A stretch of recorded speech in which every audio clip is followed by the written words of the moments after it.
Today is the day of the class awakening ceremony at the High School of the Dragon Kingdom. This is an incredibly important event for the students, but it's even more crucial for Lu Fan. It's been 3 years since he was isekai'd from Blue Star to this world, and Lu Fan was determined to awaken a combat class. However, the result was that Lu Fan ended up with the hidden class, Dragon Tamer. Although it's said to be one of the rarest and most powerful classes, that's only in theory. In reality, throughout the 800-year history of the Dragon Kingdom, it's not that dragons have never appeared, but a dragon tamer who could actually tame a dragon has never existed. No matter how strong a human is, they are nothing more than insects before a dragon. Taming a great dragon is truly harder than ascending to the heavens. Not to mention, a dragon tamer without a dragon can't develop at all. As soon as they learned of Lu Fan's class, the students were shocked, and then most of them showed pity. It's all right. At least it's still a hidden class with limitless potential. If you try hard, you might be able to tame some lesser dragons and become a powerful expert. The principal patted Lu Fan's shoulder to console him, but that sounded like a total joke. That night, as Lu Fan was tossing and turning over his awakening, the system panel suddenly appeared again. Congratulations, you have received the first day's treasure map. The first day's treasure map? The first day's? Oh, that's right. When I activated it, I remember it was called the Super Treasure Map system. Actually, just before the class awakening ceremony, Lu Fan had unexpectedly activated the Super Treasure Map system and at the same time received the skill Appraisal Eye. It's a skill that allows him to see basic information like the class, level, and skills of a target just by looking at them.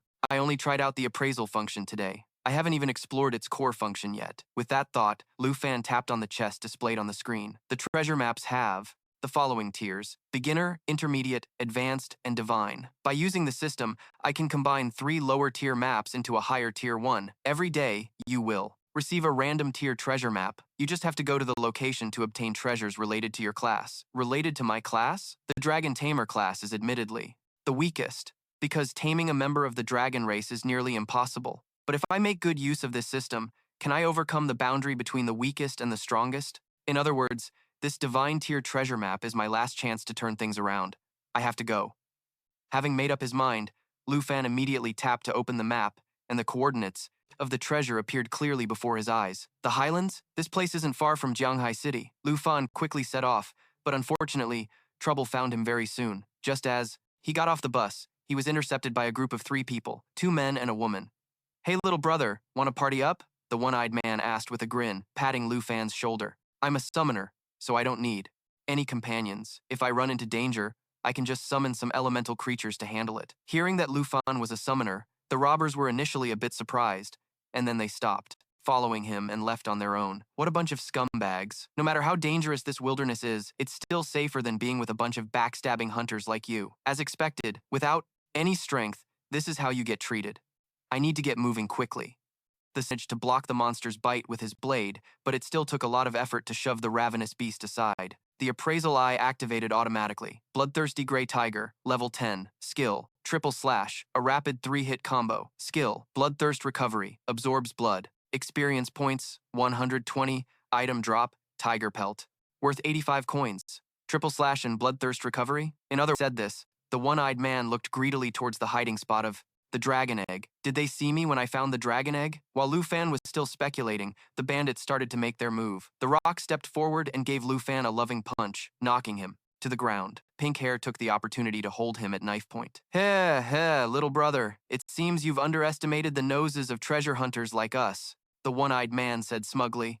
The Rock then went behind the boulder, retrieved the dragon egg, and showed it off to his crew. "We've got the treasure. Finish him," the one-eyed man ordered, then eagerly approached to admire the dragon egg in the Rock's hands. Just as Pink Hair was about to finish Lu Fan, the dragon egg cracked open. A dragon hatchling spread its wings from inside the egg and flew into the sky. What kind of monster is that? While the bandits were still stunned, the dragon hatchling shot down toward them like an arrow from the sky. The one-eyed man immediately threw poison at the dragon hatchling, but it easily dodged. The Rock tried to solve the problem with his fists, but a single bite from the hatchling was enough to wipe him out. Then, the dragon hatchling turned its intense gaze on the one-eyed man. Terrified by the sight, the one-eyed man bolted and ran for his life. I can't believe that even as a newborn hatchling, it's so powerful. No wonder no one has ever been able to tame the dragon race before. Lu Fan couldn't help but exclaim. Hearing this, Pink Hair broke out in a cold sweat. "It's a dragon? Is what you're saying true? Was that thing really a dragon egg?" Just then, the one-eyed man's blood-curdling scream echoed out. Pink Hair instinctively turned to look and saw the dragon hatchling casually picking its teeth. As for her companion, he had vanished, without a trace. Seeing this, Pink Hair no longer paid any mind to Lu Fan, her trembling arm pointing the knife at the dragon hatchling. That treasure hunter's nose of yours is pretty terrible, trying to steal what was supposed to be mine. This is the consequence. Lu Fan pushed Pink Hair aside, then used his dragon taming art to successfully subdue the dragon hatchling. Contract with the black dragon complete. Skill, Dragon Claw, unlocked. Skill, Dragon Fang, Strike, unlocked. Skill, Dragon's Encouragement, unlocked. You, who on earth are you? Haha, now you want to know who I am?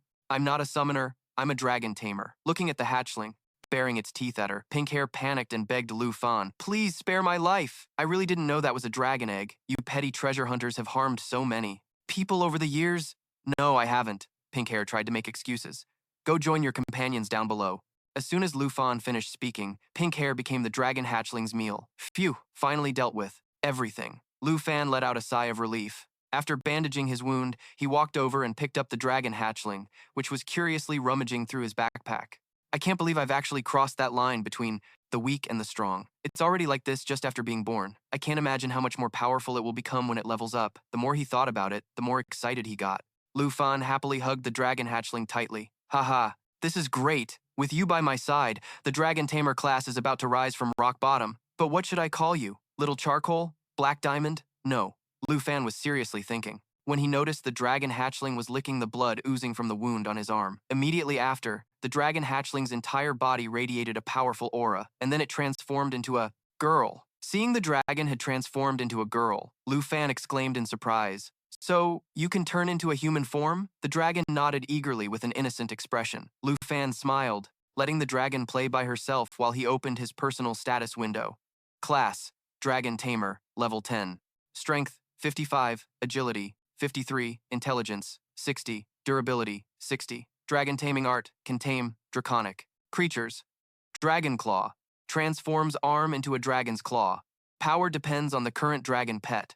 Dragon Fang Strike, mobilizes a quantity of dragon energy to unleash a powerful strike. Dragon's Encouragement, buffs self and dragon pet, increasing all stats and attack power by 30%. Black Dragon Contract Level 1, stored value, 239. Lu Fan thought happily to himself, it's just as I thought. As long as I can tame a dragon, all the skills will be unlocked. Dragon's Encouragement can boost me and my dragon pet's stats and attack by 30%. The effect of this skill far surpasses even a priest's buff. Dragon Fang Strike is a high damage attack, and Dragon Claw lets me manifest a claw on my arm to strike with power similar to my dragon pets, not to mention the Black Dragon itself. Just looking at my stats, which are 5 to 6 times higher than a normal person's, I could probably crush any combat class of the same level even on my own. Next, Lu Fan opened the Black Dragon's information. Black Dragon Contract Level 1, Strength, 342, Agility, 267, Spirit, 359, Durability, 373.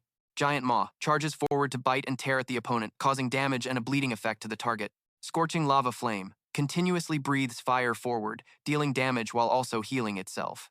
Black Dragon Bloodline reduces incoming damage by 50%, immune to all types of debuffs, Abil.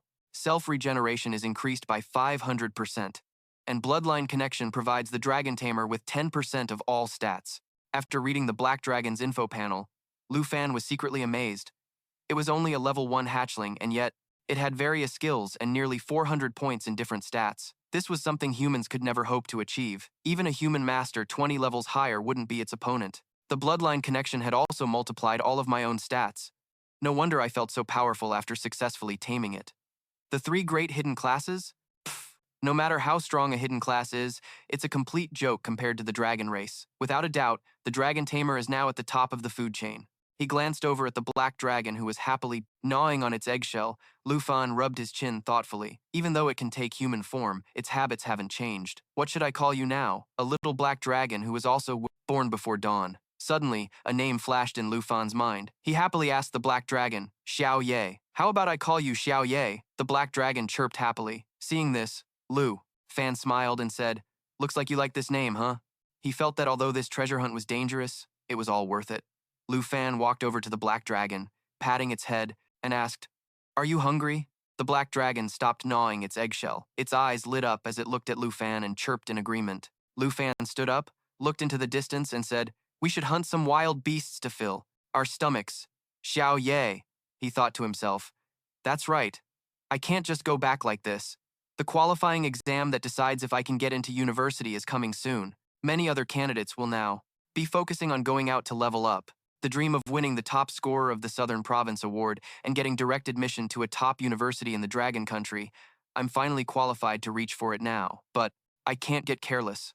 Right now, leveling up and getting used to my new skills are the top priorities. So, an excited Lu Fan picked up his backpack and said, "Xiao Ye, let's get going, let's go." Deeper into this place, there are monsters in there much tastier than eggshells. Xiao Ye happily followed after Lu Fan, but the man and dragon had only taken a few steps when they heard from a distance the roars of many monsters. They both stopped and turned to look in the direction of the sound, only to see a pack of monsters running towards them. They were plains hyenas, and compared to the bloodthirsty gray foxes, they were much tougher to deal with.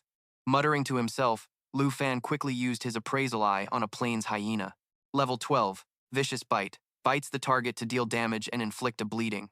Intimidate. Infect with a debuff that causes rabies. Experience points, 380. Dropped item. Hyena Fang. Value 95 dragon coins.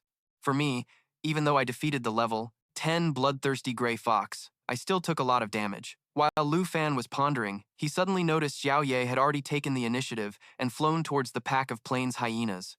"If you want some, then come get it," Lu Fan said with a laugh, and chased after Xiao Ye. He thought to himself, on this treacherous plateau right now, the strongest creatures are the dragon Tamer and his dragon pet. There's absolutely no danger that can threaten us anymore. Very quickly, Xiao Ye flew above the pack of monsters. It took a deep breath, opened its mouth wide, and unleashed a powerful stream of fire on the monsters below.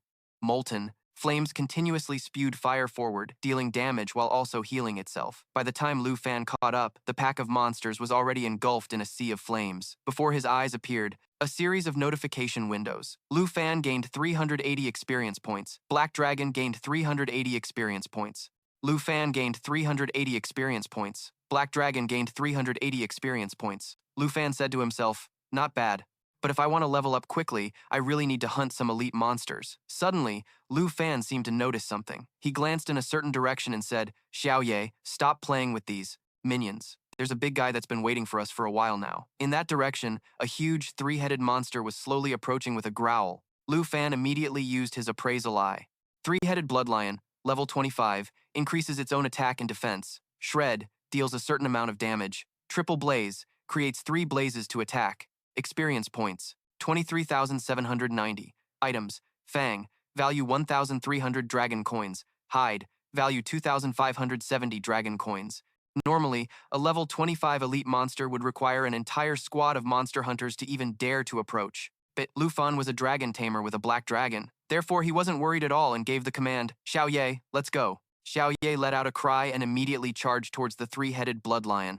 Seeing its opponent charge, the three-headed bloodlion's 3 heads simultaneously tilted back and let out a roar, using Mighty Roar to increase its own defense and damage. It didn't stop there.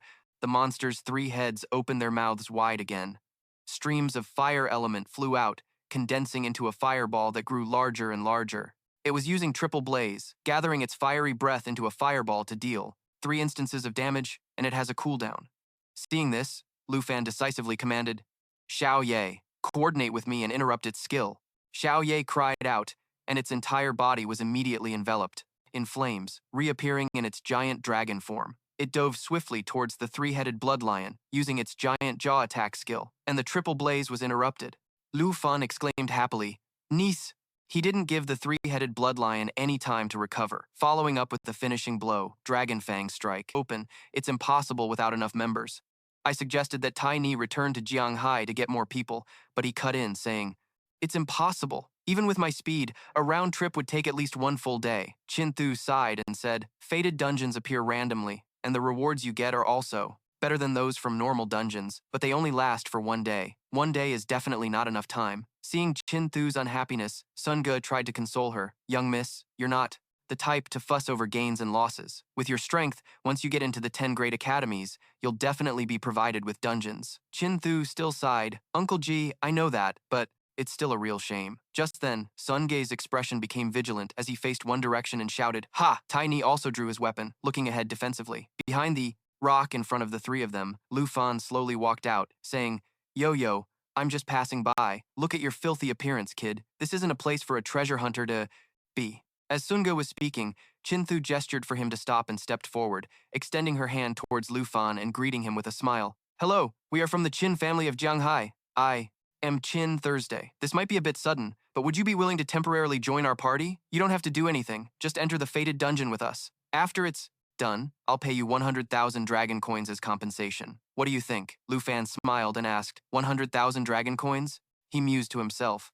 A fated dungeon that can make the richest family in Jiang. Hi, the Qin family? This desperate. The rewards from this fated dungeon must be extremely rare. Chin-Thu replied affirmatively. That's right. We just need you to make up the numbers so we can identity to strangers in the wilderness will only bring trouble. Bear with me. I'll summon you when I get the reward. As the group entered the dungeon instance, a panel appeared before them. Fated dungeon, Morning Village, dungeon level, 20, dungeon difficulty, restricted to parties of 5 or more. Everyone cautiously observed their surroundings as they cautiously moved forward. Chin-Thu spoke first. This village is too quiet. You can even hear your own echo. Tiny added, the atmosphere is very heavy, it seems like. There are no signs of life coming from the fog. Sun Ge noticed Lu Fan was empty-handed and asked, Kid, why are your hands empty like that? Don't tell me you don't have any equipment? No. Equipment, huh? He thought to himself. Lu Fan smiled and held out his hand. A burst of fire immediately appeared, swirling around it. When the flames disappeared, a blade had appeared in his hand. Black Dragon. Scale Blade, Epic, Level Requirement, 10 Class Requirement, Dragon Master, Dragon Blood Warrior. Dragon Blood Armament allows the user to dragonify a body part, increasing its power. Attack plus 65, Durability plus 30. After Lu Fan defeated the three-headed Blood Lion, the system triggered, and the weapon he now holds was obtained from the location marked on the system's map. It was just in time to replace his original novice dagger. Briefly sizing up the weapon in Lu Fan's hand, Sun Ge said, Kid, that weapon of yours doesn't look half bad. A moment ago, I thought you were just some treasure hunter, but it seems you're a student who just awakened his class, huh? Tiny spoke up. Why bother with him, uncle? We're cooperating for now. But if he tries anything funny, I'll immediately subdue him. Suddenly, the ground right under Sunji's feet shattered, and a pale white hand emerged from the soil. Walking Corpse, level 15, experience, 620 decayed materials. Poison Wolf, worth 256 dragon coins. It entangles, bites, and tears its target. Corpse Poison. Any attack will infect the target with poison. Life Drain. Those hit by corpse poison will be turned into zombies. More and more zombies began to crawl out from the ground. Sun Ge, watch out! Xiao Jia shouted a warning. He quickly used his charge skill, rushing forward from the group and using his shield to knock away several zombies near Sun Jie. Xiao Jia, good job! Sun Jie praised him before joining the fight with Tai Ni, continuously slashing at a few monsters. Lu Fan still hadn't joined the battle. He was observing the group, silently assessing the warrior, the rogue, and the knight. The team composition was very logical, and that uncle named Sun Ge was already level 28, about to reach his second awakening. At this moment, Chin-Chu had also finished casting her spell. She raised her staff high and shouted, Holy Light Starfall! Gathering energy and unleashing a rain of starlight, dealing a certain amount of damage to enemies within a specific range and healing her allies. A shower of starlight rained down on Sunji's group as they fought, helping to restore their health while also eliminating a large swath of monsters. Chin-Chu turned to Lu Fan and explained, This is my class's special trait. The hidden class, Holy Light Mage, can combine both offense and healing. However, its attack power is currently weaker than a mage's, and its healing is weaker than a priest's. Lu Fan said softly, Is that so? Mentally re-evaluating another hidden class. But the damage from her class was very effective against those zombies. Just then, the ground suddenly shook violently, causing everyone to lose their balance slightly. Then another wave of monsters emerged from the ground. Seeing these monsters, Lu Fan thought to himself, It seems we've alerted the elite monsters. This sound, this number, there must be quite a few. Fresh Blood Zombie, level 20, 1,340 experience points. Blood Corpse material worth 915 coins, similar to a normal monster but a stronger version. As the horde of Fresh Blood zombies approached, Sun Ge immediately gave an order. It's an elite monster, Tiny. Protect the young miss and that kid. Xiao Jia, let's go. Don't let these minions break our front line. Roger, Xiao Jia replied. Sun Ge gripped his weapon with both hands, using his full moon slash skill to strike the shoulder of a Fresh Blood zombie. As for Xiaojia, he used his thrust skill, successfully piercing his sword through a fresh blood zombie. The problem was, the fresh blood zombie was completely fine. Its wound was closing rapidly, causing Xiaojia's sword to get stuck in its body, unable to be pulled out. He cried out in panic, "How? How is this possible?" It didn't stop there. The fresh blood zombies all opened their mouths at once to use their corpse poison skill. Lu Fan muttered to himself, "It's corpse poison. You definitely need a priest to dispel that." Qin Qiu is a holy light mage. She fundamentally can't help them. By now, part of Xiao Jia's arm was also stuck in the fresh blood zombie's body. He shouted for help. "Brother Sun, give me a hand." Over on Sun Jia's side, things weren't much better. His weapon was also stuck in the shoulder of a fresh blood zombie. He decisively let go of his weapon. "Let go of your weapon. Tai Ni, get to the front line and take my place." "To hold back the zombies!" After speaking, Sun Ge ran to Xiao Jia's side, successfully helping him escape. "There's no need to trouble her. Just leave it to me." As he spoke, Lu Fan smiled, grabbing his weapon and walking to the front line. Seeing the monster charge at Lu Fan, Sun Ge yelled worriedly, "Kid, are you crazy? Get back here now." Lu Fan didn't listen. His gaze was cold as he glanced at the monster and swung his blade horizontally. To everyone's astonishment, the monster they had struggled to deal with was effortlessly sliced in half by Lu Fan's single strike. Lu Fan turned back and said with a smile, "Don't be scared, and don't forget we still have to keep moving forward." The group stared blankly at Lu Fan, only snapping out of it when Xiao Jia cried out in pain. Qin Qiu reacted, rushing over to support him and saying, "Hang in there for a moment, I'll heal you." And Sun Ge? He looked at Lu Fan in shock, his voice trembling as he asked, Kid, you, what level are you exactly? A student who just awakened can't possibly have such a high attack." Lu Fan replied calmly, "I'm just a level 14 student, that's all. Don't worry, I have no reason to lie to you. I only came here to prepare for the upcoming exam." Hearing this, Qin Qiu, who was healing Xiao Jia, frowned slightly, in thought. The exam. So his purpose here is the same as mine? But how can a level 14 have higher attack power than Uncle Sun, who's level 28? Suddenly, a monster unexpectedly burst out from the ground. It roared, lunging straight at the nearest person, Qin Qiu. "Young miss, be careful!" Tai Ni shouted, quickly stepping in front of Qin Qiu. She had just raised her crossbow to attack when she suddenly realized Lu Fan had passed her like a gust of wind, thrusting his blade towards the monster. After dealing with the monster, Lu Fan turned back and said, "The deeper we go into the village, the higher the zombies' levels will be. I'll fill the gap in the front line. Does anyone have a problem with that?" Everyone remained silent. Qin Qiu had a suspicion. Could he be the person rumored about in Jianghai City recently? So she smiled and replied, "Then we'll be counting on you, fellow student. You and Uncle Sun will lead the team on the front line. I'll take care of Xiao Jia's wounds, and Tai Ni will be in charge of covering the rear. The secret dungeon's guardian must be deep inside the village. Just call me Lu Fan. Let's go, let's head deeper in." With that, Lu Fan took the lead and went further inside. Qin Qiu stared intently, staring at Luke Pham up ahead, silently wondering. Luke Pham, the guy who's been rumored to have the hidden class, Dragon Master. It can't be. If it's really him, isn't the Dragon Master supposed to be the weakest class? As time passed, Luke Pham's group ventured deeper into the village. Tan Thu was responsible for taking care of Tiojia, while the other three cleared out monsters ahead. After finishing off another group of monsters, Luke Pham glanced at Tiojia, worrying inwardly. Tan Thu's class couldn't cure the corpse poison, and to teleport out of here, the only way was to defeat the instance boss, and they had to hurry. If they delayed any longer, the corpse poison would spread throughout his body, possibly even killing him and turning him into a zombie. Tai Ni spoke up. "There's no sign of the instance boss in the village. Something's not right."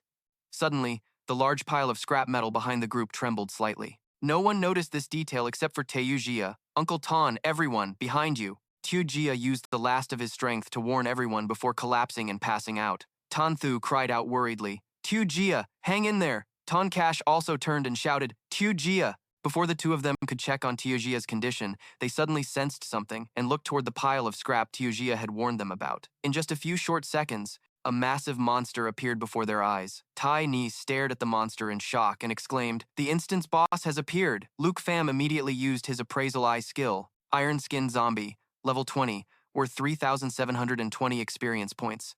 Scrap metal item, value, 45 coins. Corpse poison. All attacks inflict corpse poison, causing the opponent to bleed continuously while healing the user. Fusion absorbs the target into itself, increasing its max HP. Iron Body enters a state granting its owner a 40% defense boost. The poison in Tujia's body was severe enough to awaken the iron-skinned zombie. if I'm not mistaken. Looking at the iron-skinned zombie's skill panel, Luke Pham seemed to figure something out. He quickly shouted to everyone, "We have to defeat it right away. It's most likely trying to absorb Tujia." Hearing this, Tonkach didn't hesitate and unleashed a full moon slash at the iron-skinned zombie. But immediately after, he realized in disbelief that his attack couldn't harm the monster at all. Seeing this, Luke Pham also grew anxious. He reasoned that if the corpse poison could lure the zombie out, then they wouldn't have time for a slow and steady assault. So, Luke Pham rushed toward the iron-skinned zombie and stabbed it hard in the head. The result wasn't promising, as the monster was currently in its iron body state, with its defense boosted by 40%. 2 more strikes, and I need to be faster, Luke Pham thought to himself and decided to use the skill Dragon Blood Armor Transformation, a skill from his Black Dragon Scale Blade weapon, which allowed the user to dragonify a part of their body to increase attack power. At the same time, the iron-skinned zombie, drawn by the corpse poison on Tojia, charged toward him, and Tan Thursday Fusion Absorption absorbs and fuses with the target to increase its own HP. Tan Thu, use your holy magic to coordinate with me. Tun Cash, you and Tai Ni, protect Tujia. As he finished speaking, Luke Pham, one of his arms now a dragon's claw, charged at the iron-skinned zombie.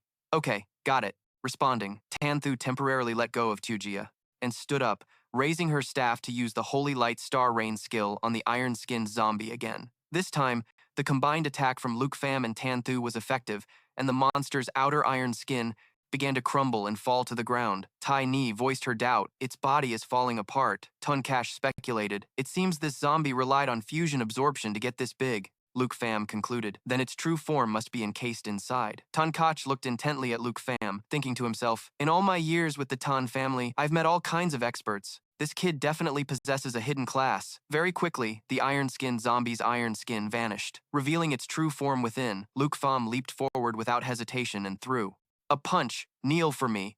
Without its protective iron skin, the monster was shattered to pieces by Luke Pham's single punch. Tai Ni exclaimed in amazement. The instance boss has been defeated.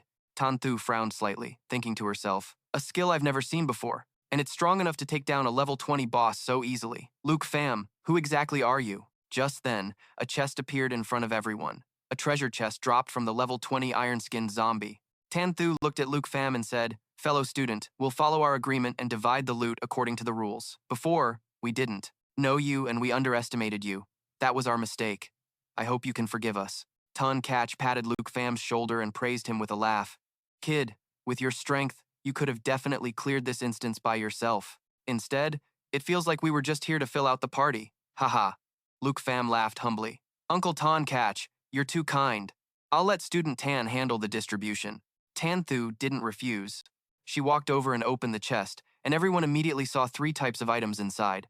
A strength potion, a consumable item, effect, grants 2 strength points upon use. An antidote, a consumable item, effect, cures corpse poison upon use. Blood mulberry bracers, level 20 requirement, no class requirement. Tai Ini pouted. Is this all the reward for a serendipity instance? Tuncatch was also confused. The rewards are a bit meager. Luke Pham rubbed his chin thoughtfully.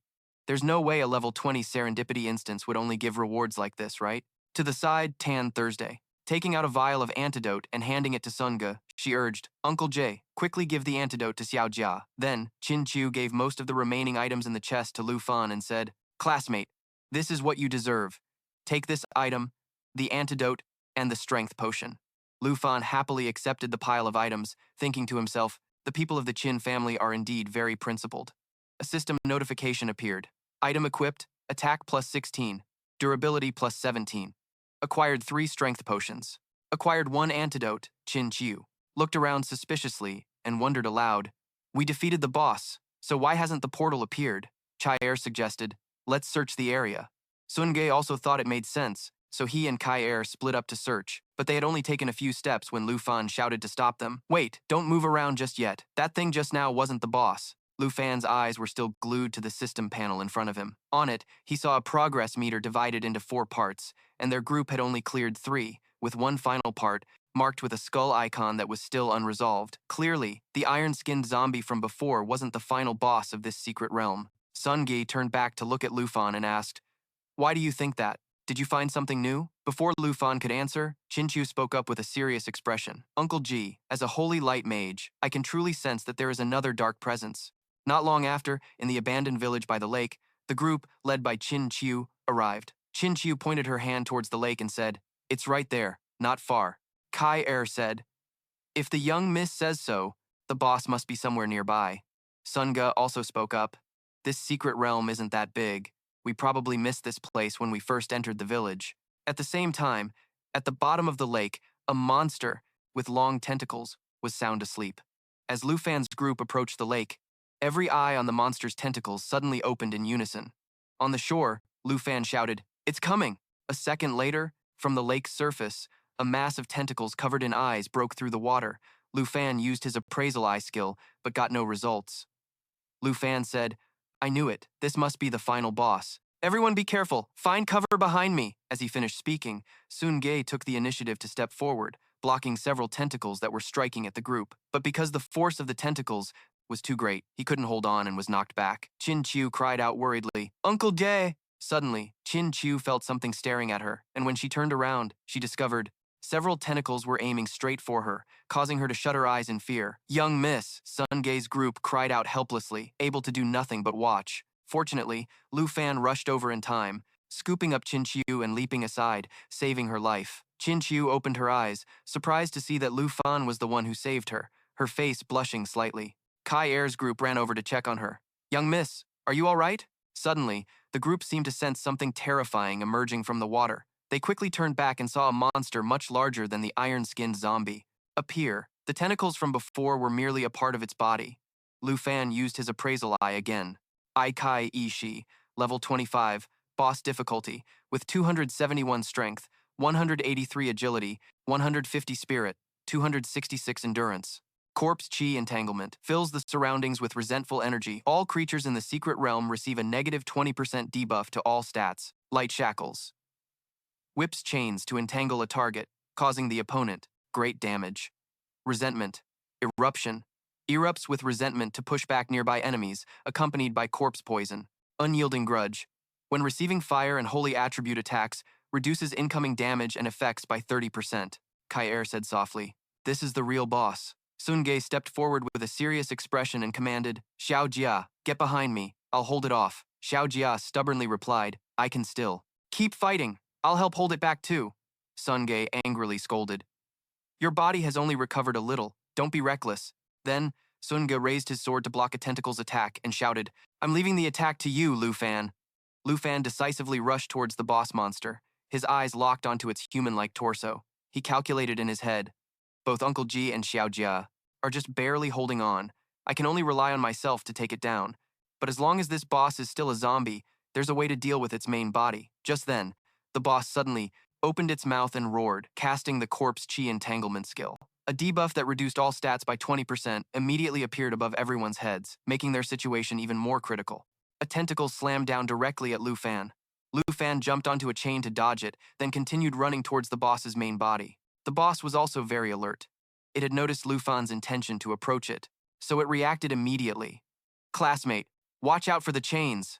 Just as Chin Chiu's warning ended, the boss used its Light Shackles skill, and Lufan, who was moving on the chain, was thrown off, and he thought to himself, "This is bad." The boss roared, once again controlling the iron chains to attack Sun-Gae's group. Sun-Ga stood in front of Chin Chiu, blocking with his sword and shouting, "Young miss, be careful." The injured Xiao Jia also had to raise his shield, joining everyone in blocking this wave of attacks. Chai Er noticed that Lufan, in midair, was about to be hit by a tentacle, and raised her crossbow to fire an arrow, aiming straight for an eye on that tentacle. The arrow hit its mark, causing the tentacle to falter and neutralizing the danger to Lufan.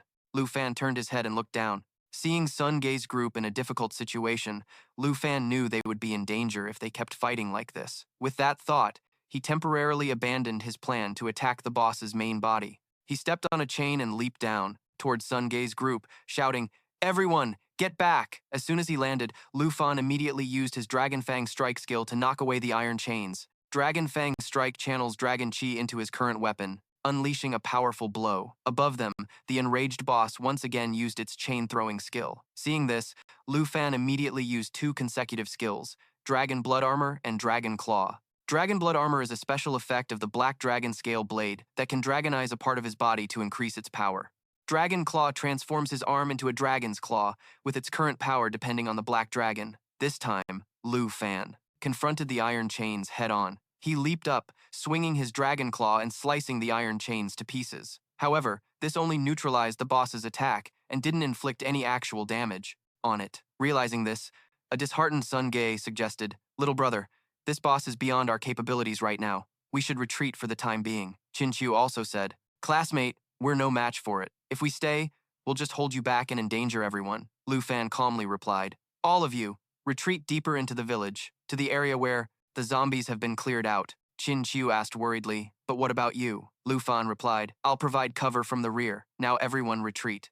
Kai Er urged, "Miss, let's go, in the end. We have to rely on him anyway. We're fundamentally no help at all." After a moment of thought, Chin Chu gave Lu Fan a hard look, then turned back towards the village with Kai Er and the others. Freed from that concern, Lu Fan began to step forward. He extended an arm to his side, creating a large vortex and thinking to himself, even without that negative 20% debuff, they still couldn't have helped. Since they've realized that, I'll let my partner come and handle you. It's time to come out and have some fun, Xiaoye. The moment Lu Fan finished speaking, Xiaoye shot out of the vortex and chomped down on one of the boss's tentacles. In the distance, Sun Gae's group heard the commotion and looked back curiously. "Boss, what's going on?" Upon seeing Xiaoye, they shouted in utter astonishment, That's a dragon. That kid just summoned a dragon." At that moment, Xiaoye used its skill, Giant Maw Assault, continuing to target the boss's tentacles. Giant Maw Assault is a high-speed lunge that tears into the target, inflicting a large amount of damage and a bleeding effect.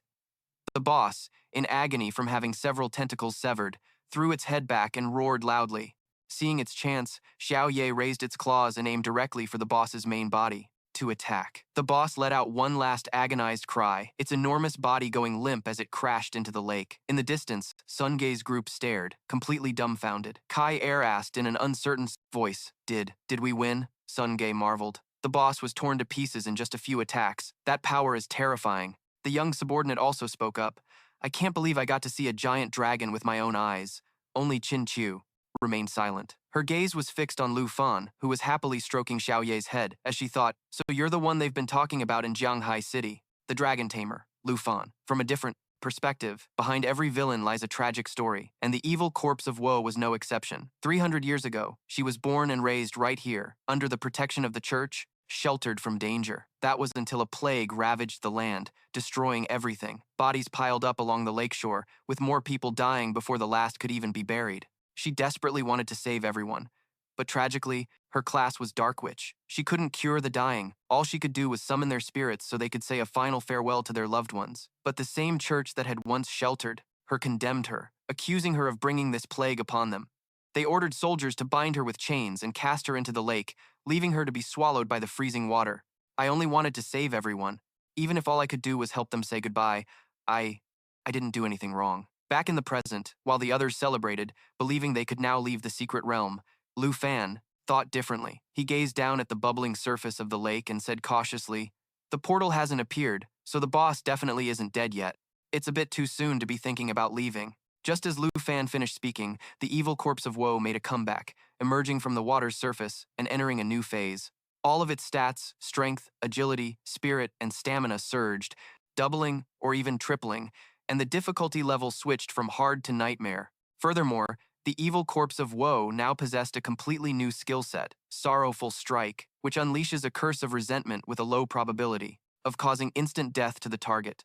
If the instant death fails to activate, the skill inflicts massive damage and applies zombie toxin, bleed, and stun effects. Deep Water Prison, which uses lake water to form a cage to imprison a target. Corpse's Resentment, granting immunity to all physical damage. Will of Hatred, which spreads its grudge and awakens all the dead within the secret realm. "None of you will ever leave this place." The evil corpse of woe shrieked, then unleashed its deep water prison skill, using the lake's water to create cages to attack Lu Fan and his group. Thanks to Xiaoye's protection, Lu Fan was able to easily evade the boss's attack. Kai Er, on the other hand, wasn't as fortunate. After being trapped, she and Sun Ge tried everything they could, but they were unable to free her from the cage. At that moment, Kai Er could only say guiltily to Chin Chu, "It's over, miss. I'm so sorry." Chin Chu quickly responded, "You shouldn't be the one apologizing. I should be. I was the stubborn one who wanted to come to this secret realm. It's my fault everyone is trapped here." Hearing Qin Chu's self-blaming words, Lu Fan suddenly asked, "Now that it's come to this, are you guys planning to give up?" Qin Chu replied helplessly, "I'm the only one who knows any attack magic, but with my meager damage." Sun Ge seemed to guess the meaning behind Lu Fan's words and ventured a guess. The boss is immune to all physical attacks, and given the current situation, we can barely even protect ourselves. Lu Fan, don't tell me you know attack magic? Before they had time to think, the vengeful evil corpse continued to use its resentful whale attack skill, unleashing a curse of hatred with a low probability of causing instant death to the target. If the instant death effect doesn't trigger, it will inflict massive damage and apply zombie toxin, bleeding, and stun effects. Following that, a gigantic ethereal hand appeared, reaching for Lu Fan. "I don't, but my pet dragon does." Lu Fan replied to Sun Ge, then stood still and watched as Xiao Ye activated her Black Dragon Bloodline skill, reducing all incoming damage by 50%, becoming immune to all debuffs and increasing her self-healing ability by 500%, severing the vengeful evil corpse's ethereal arm. "The one who deserves to die isn't me. It's not me." The vengeful evil corpse shrieked, then proceeded to use its skill to create another ethereal hand to attack Lu Fan. Seeing this, Tamer said worriedly, "Dragon Tamer, but the level difference is so huge." "Don't worry. A dragon's stats are not something a human can compare to," Lu Fan said, then used the dragon's excitement skill, encouraging himself and his pet dragon, increasing all stats and attack power by 30%. He then commanded Xiao Ye to use Molten Flame, continuously spewing fire forward, dealing damage to the enemy and healing herself, causing the vengeful evil corpse to be engulfed in a sea of flames. The Black Dragon leveled up to 10, and Lu Fan leveled up to 15. A series of notifications popped up, confirming the boss had been eliminated, making Lu Fan praise happily. "Great job, Xiao Ye. It's over. I'll go check the teleportation gate," Sun Ge volunteered. Standing to the side, Xiao Ye coughed violently and said, "Up in smoke," just like that. Just then, strange noises came from behind them. They all turned around at once, only to find that the zombies had somehow revived and were slowly advancing towards them. It turned out that before turning to ash, the vengeful evil corpse had used its last bit of strength to cast the skill Will of Resentment, spreading its hatred and awakening all the dead bodies in the secret realm. While Qin Chu's group was in a state of confusion, a red-haired girl flew over, then spewed fire from her mouth, incinerating the entire horde of zombies. Seeing that move, Sun Ge finally recognized a familiar face. "She's that dragon. The zombies we struggled so hard to kill before, yet she can deal with them so easily," Qin Chu said with admiration. "That kid is the Black Dragon, Xiao Ye," Lu Fan introduced proudly. It seems Xiao Ye really enjoys playing with these minions. Seeing that Qin Chu didn't respond and was just staring at Xiao Ye, who was still happily using her fire to interact with the zombies. "Qin, the boss is dealt with. You don't need to be so tense. After we divide the loot, we can get ready to leave." With that, Lu Fan walked over to the treasure chest that dropped from the boss. "According to the rules, I get to pick first. Any objections?" "Ah, no. How could we have any objections?" Qin Chu quickly replied. "Holy Light Scepter. Level requirement 10. Spirit. Plus 32. Endurance plus 19. Seal of Holy Light. Allows the user to bind a target with light. The binding effect depends on the spirit stat. Silver Veil. Level requirement 10. Spirit. Plus 35. Endurance plus 15. Flowing Light allows the user to create a barrier to protect themselves. The amount of damage it can absorb depends on the spirit stat. Ring of Resentment, rare, level. Requirement 15, Spirit plus 57, Endurance plus 21, Attack plus 12. Aura of Grief can be designated on any target to harvest resentment energy. When the accumulated resentment value reaches a certain bronc level, attacks on the target will be accompanied by bleeding, stun, and corpse poison effects. Class Change Scroll, rare consumable, allows the user to change their class to a higher tier hidden class, with a low probability. After looking over the items, Lu Fan decided to choose the Class Change Scroll, leaving the rest for Qin Chu's group. "Student Lu, you don't have to try and find a way to share with us. According to our prior agreement, all of this belongs to you." Lu Fan smiled and explained, "I'm not trying to be a righteous gentleman. Besides, these things are more suitable. For you anyway, but I really need this Class Change Scroll. If we hadn't met you, all of us would have died in this place. At the very least, please accept this." With that, Qin Chu picked up the Ring of Resentment from the treasure chest and handed it to Lu Fan. "All right, then I won't be polite." Lu Fan happily accepted it and quickly left. Qin Chu watched his departing figure, her heart filled with a bit of anticipation. "Lu Fan, what else are you hiding? You're truly an enigma." That evening, after a 4-hour car ride, Lu Fan finally returned home. After she heard him recount the events that had just transpired. Han K emotionally hugged him tightly, sobbing. That was too dangerous. Just hearing you talk about it terrifies me. You must have faced so much danger these past few days. You left without saying a word to your auntie. I couldn't sleep a wink these past few nights. I was afraid this was all a dream, and if I woke up and you still weren't back, Lu Fan smiled comfortingly. It's my fault. I left without telling you anything. Don't worry, auntie. From now on, I won't make you worry anymore. Han Kei stopped crying, then turned to pat Xiao Ye's head, causing the little girl to happily wag her tail. Non-stop. And Xiao Ye, too. The first time I saw her, you gave your auntie quite a scare. Such a cute girl is actually an incredibly powerful great dragon. At this, Han Kei looked down at Xiao Ye affectionately, asked, Traveling like this for the past few days? You two must not have been eating properly, right? Xiao Ye heard this and nodded for dear life. Just then, Lu Fan pulled out a class change scroll and gave it to Han Kei. Auntie, I cleared a special dungeon and got this for you. If you change to a hidden class, you won't have to just look after this dumpling shop anymore. Han Kei quickly refused. No, Xiao Fan, this is too valuable. I can't use it. It would be better to just sell it. Besides, you said you were leaving your equipment and weapons for the young lady of the Qin family. Sell this to buy more gear for yourself. That way your results in the upcoming exam might be better. Lu Fan laughed and took out his phone to show her the amount in his bank account. Auntie, I'm not short on money or gear anymore. Seeing the number displayed on the phone screen, Han Kei couldn't help but be astonished. Xiao Fan, with this much money, did you sell the items you got from this trip? Plus, you got a reward of over 100,000 for accompanying your classmate Qin Qiu. Auntie, just trust me, we won't have to worry about money anymore. So please, will you take it? It's best if you use it right away.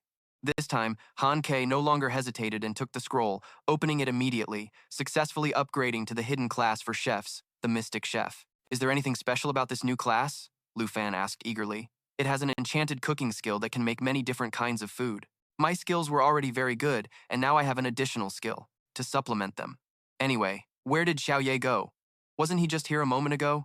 Actually, at that moment, after devouring almost all the dumplings Han Kei had left in the kitchen, Xiao Ye was passed out, sound asleep on the floor. Elsewhere, after returning home, Qin Qiu recounted everything that happened in the dungeon, including Lu Fan's part in it, to her father, Qin Shanhai. That Lu Fan summoned a great black dragon and saved everyone? Qin Shanhai asked calmly. Yes, it was all because of my stubbornness. Lu Fan, he's just too strong. Even though we are both hidden class users, comparing me to him is like a firefly to the moon. The gap is too wide. Qin Shanhai swirled the wine in his glass, then asked a question with a hidden meaning. This matter, you haven't told anyone else? Have you? No. We made an agreement before coming back that the Qin family wouldn't reveal this. Qin Qiu replied, startled. Well done. If this gets out, other powerful figures from other cities regarding the power of a dragon will not sit idly by, Qin Qiu said with some unease. Father, he saved everyone's lives. You don't have any designs on his dragon, do you? His precious daughter's agitated reaction made Qin Shanhai laugh. Do you think I'm that kind of person? On the contrary, what have you prepared to repay him for saving your life? When I invited him to the party, I promised him 100,000. As a reward, Qin Qiu replied hesitantly, Sigh, fine, tomorrow I'll personally bring a redbud card to his door and express my gratitude. That will do. Father, you're also very curious about him, so why don't you come with me? Qin Shanhai sighed. If I could, I would really love to meet this dragon master, but I already have plans for tomorrow morning. The next morning, a certain special guest arrived early. Guest came to the shop to see Lu Fan, none other than the young princess of the Taiki Kingdom, currently studying abroad in Jianghai of the Dragon Country. As soon as she heard the bell, Han Kei left the freshly steamed dumplings, went to crack open the door, and said with a smile, Are you two here for dumplings? Sorry, our shop is closed today.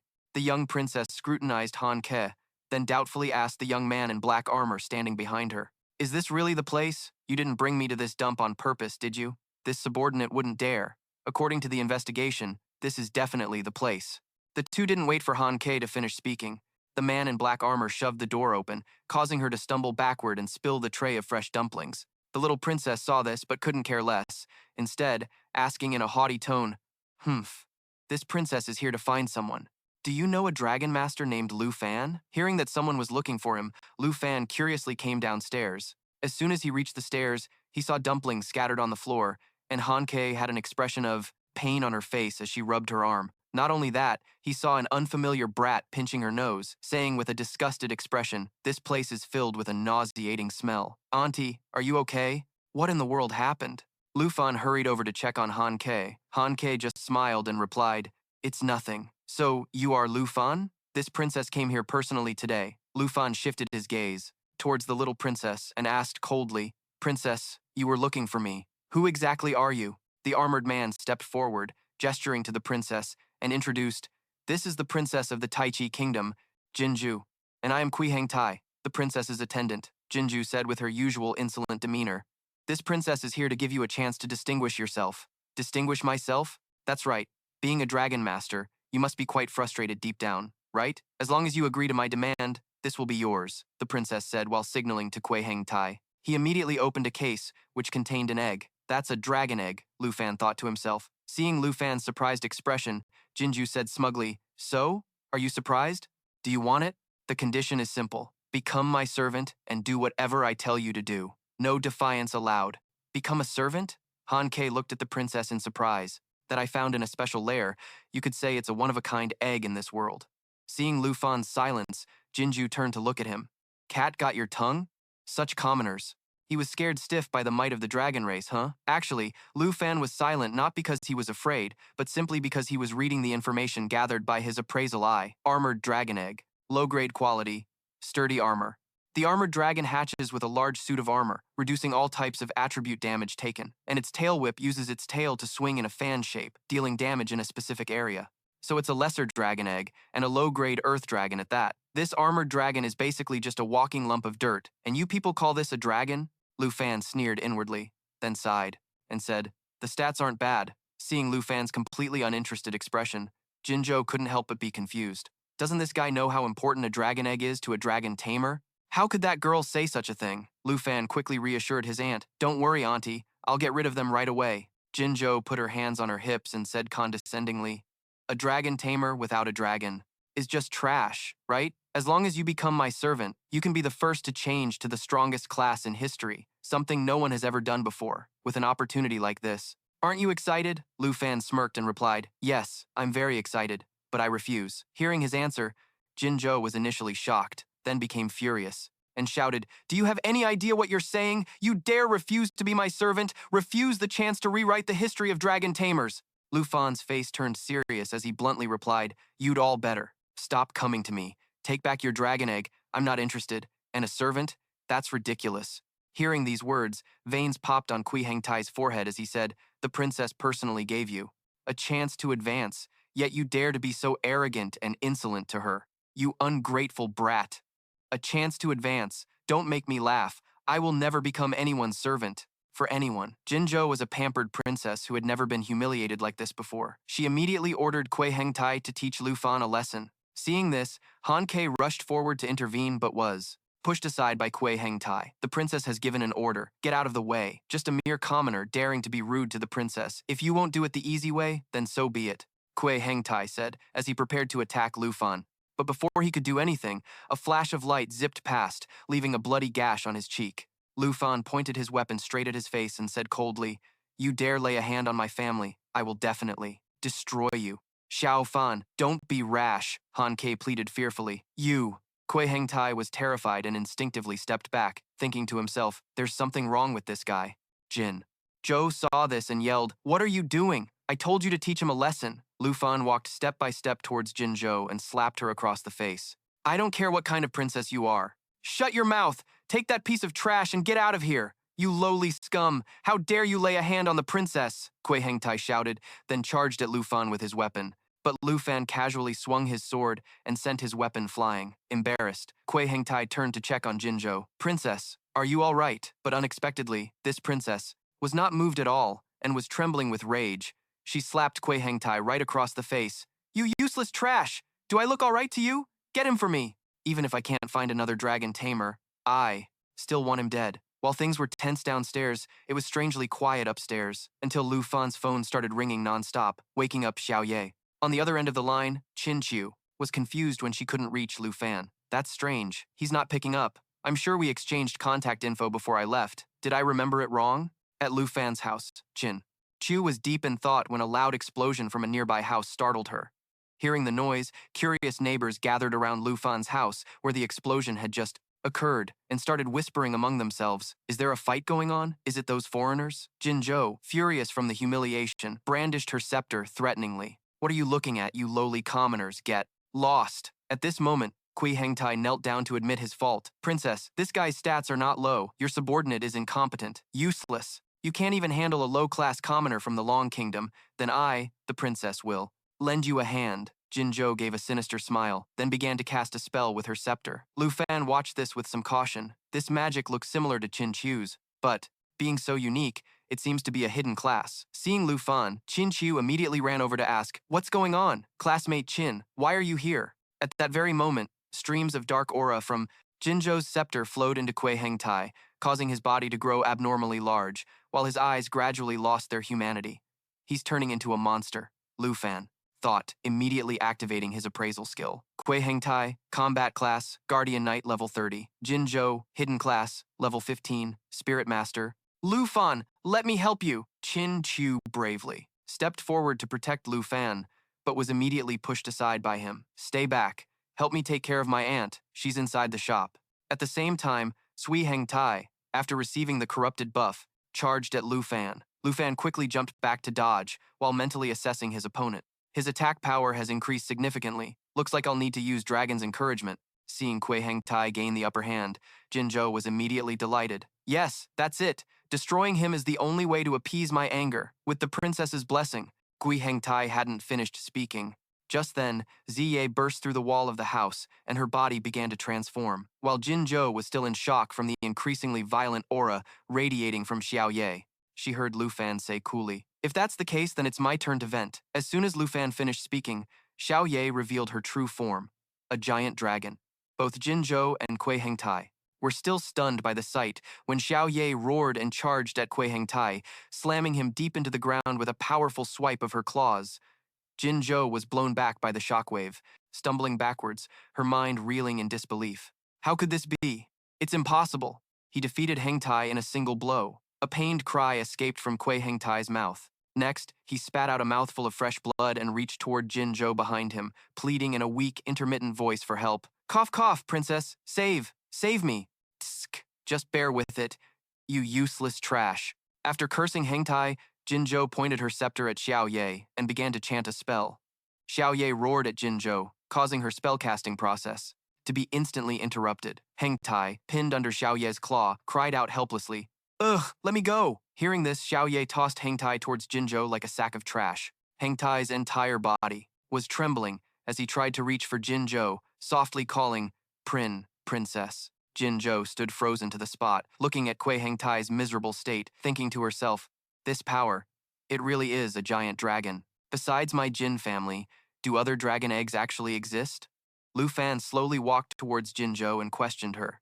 "Princess Jinzhou, what were you barking about earlier? Something about dealing with me to vent your anger." Seeing Lu Fan approach her, Jinzhou was so scared she started to cry. Her legs trembled, and she collapsed to the ground, screaming, "Don't you come over here! Stay away from me! You attacked my subordinate and made him severely injured, and now you're trying to humiliate and threaten me. Do you have any idea what the consequences will be? You'll become an enemy of my Tai Chi kingdom." Lu Fan took out his weapon and asked with a laugh, "Haha, so you're still trying to threaten me? After you ordered your subordinate to attack my family." Sensing the killing intent in Lu Fan's eyes, Jinzhou flinched and stammered, What are you planning to do?" Xiaoye answered Jinzhou by opening her mouth and starting to condense a fireball. At the same time, Lu Fan raised his weapon and said, "Don't you dare bark about being some princess anymore. Even if you were a god, I would still pay you back 100-fold. Just then, Qin Shanhai flew in from a distance on his mount, shouting urgently, "Lu Fan, stop!" Qin Qiu cried out in alarm, "Dad, be careful!" Before she could finish her warning, Xiaoye turned towards Qin Shanhai, preparing to shoot the fireball at him. "Xiaoye, stop!" As he spoke, Lu Fan swung his weapon, cutting the scepter in Jinzhou's hand in two, then sheathed his weapon. Seeing Xiaoye retract her attack, Qin Shanhai steered his mount past her. As soon as he landed, Qin Shanhai reminded Lu Fan, "There are quite a few civilians around. This giant dragon, Lu Fan, you should have her revert." Then he looked at Xiaoye and thought to himself, "A real giant dragon is truly on another level. Just getting close is enough to feel its terrifying pressure." Qin Qiu also tried to persuade him. "Lu Fan, please listen to my father. Please, trust me this once." Lu Fan glanced at Qin Qiu, thought for a moment, then softly called out, "Xiaoye." Xiaoye understood. She threw her head back, let out a roar, and transformed back into a girl. Qin Qiu sighed in relief. She went to Lu Fan and pulled his arm, gently telling him to come with her. As for Qin Shanhai, he walked over to Jinzhou, who was trembling on the ground, and said with a smile, Princess Jinzhou, are you all right? I just went to the airport to pick you up. I didn't think that you would come here. The Qin family's driver is on his way. Let's get you to the hospital first. Meanwhile, as Qin Chu pulled Lu Fan inside the house, Han Kei came over and hugged his arm, saying with a worried expression. Qin Chu explained that her father might know this princess and could probably resolve the conflict peacefully, which is why she called him. Lu Fan frowned and said, but I have a feeling that brat won't let this go so easily. A moment later, Qin Shanhai walked over with a smile. I've taken care of things. To think our first meeting would be in such a messy situation, it's a good thing you were here, Lu Fan. Lu Fan apologized. I'm sorry for causing you trouble, Mr. Qin, but I had no other choice in this matter. Han Kei, who was standing beside him, couldn't help but interject. Mr. Qin, about today, Lu Fan won't be. Qin Shanhai lit a cigarette for himself and said, I've sent Princess Jinzhou and her subordinate to the hospital, but ultimately, we still need to give the Jin family an explanation. The Jin family isn't just involved in business, they also have considerable influence among the upper echelons of the Taichi kingdom. Han Ki said worriedly, the other party has such a powerful background, and Lu Fan defeated them. I'm afraid they'll retaliate against him, Lu Fan said angrily. So what if she has a powerful family? I won't sell my dignity for a single egg.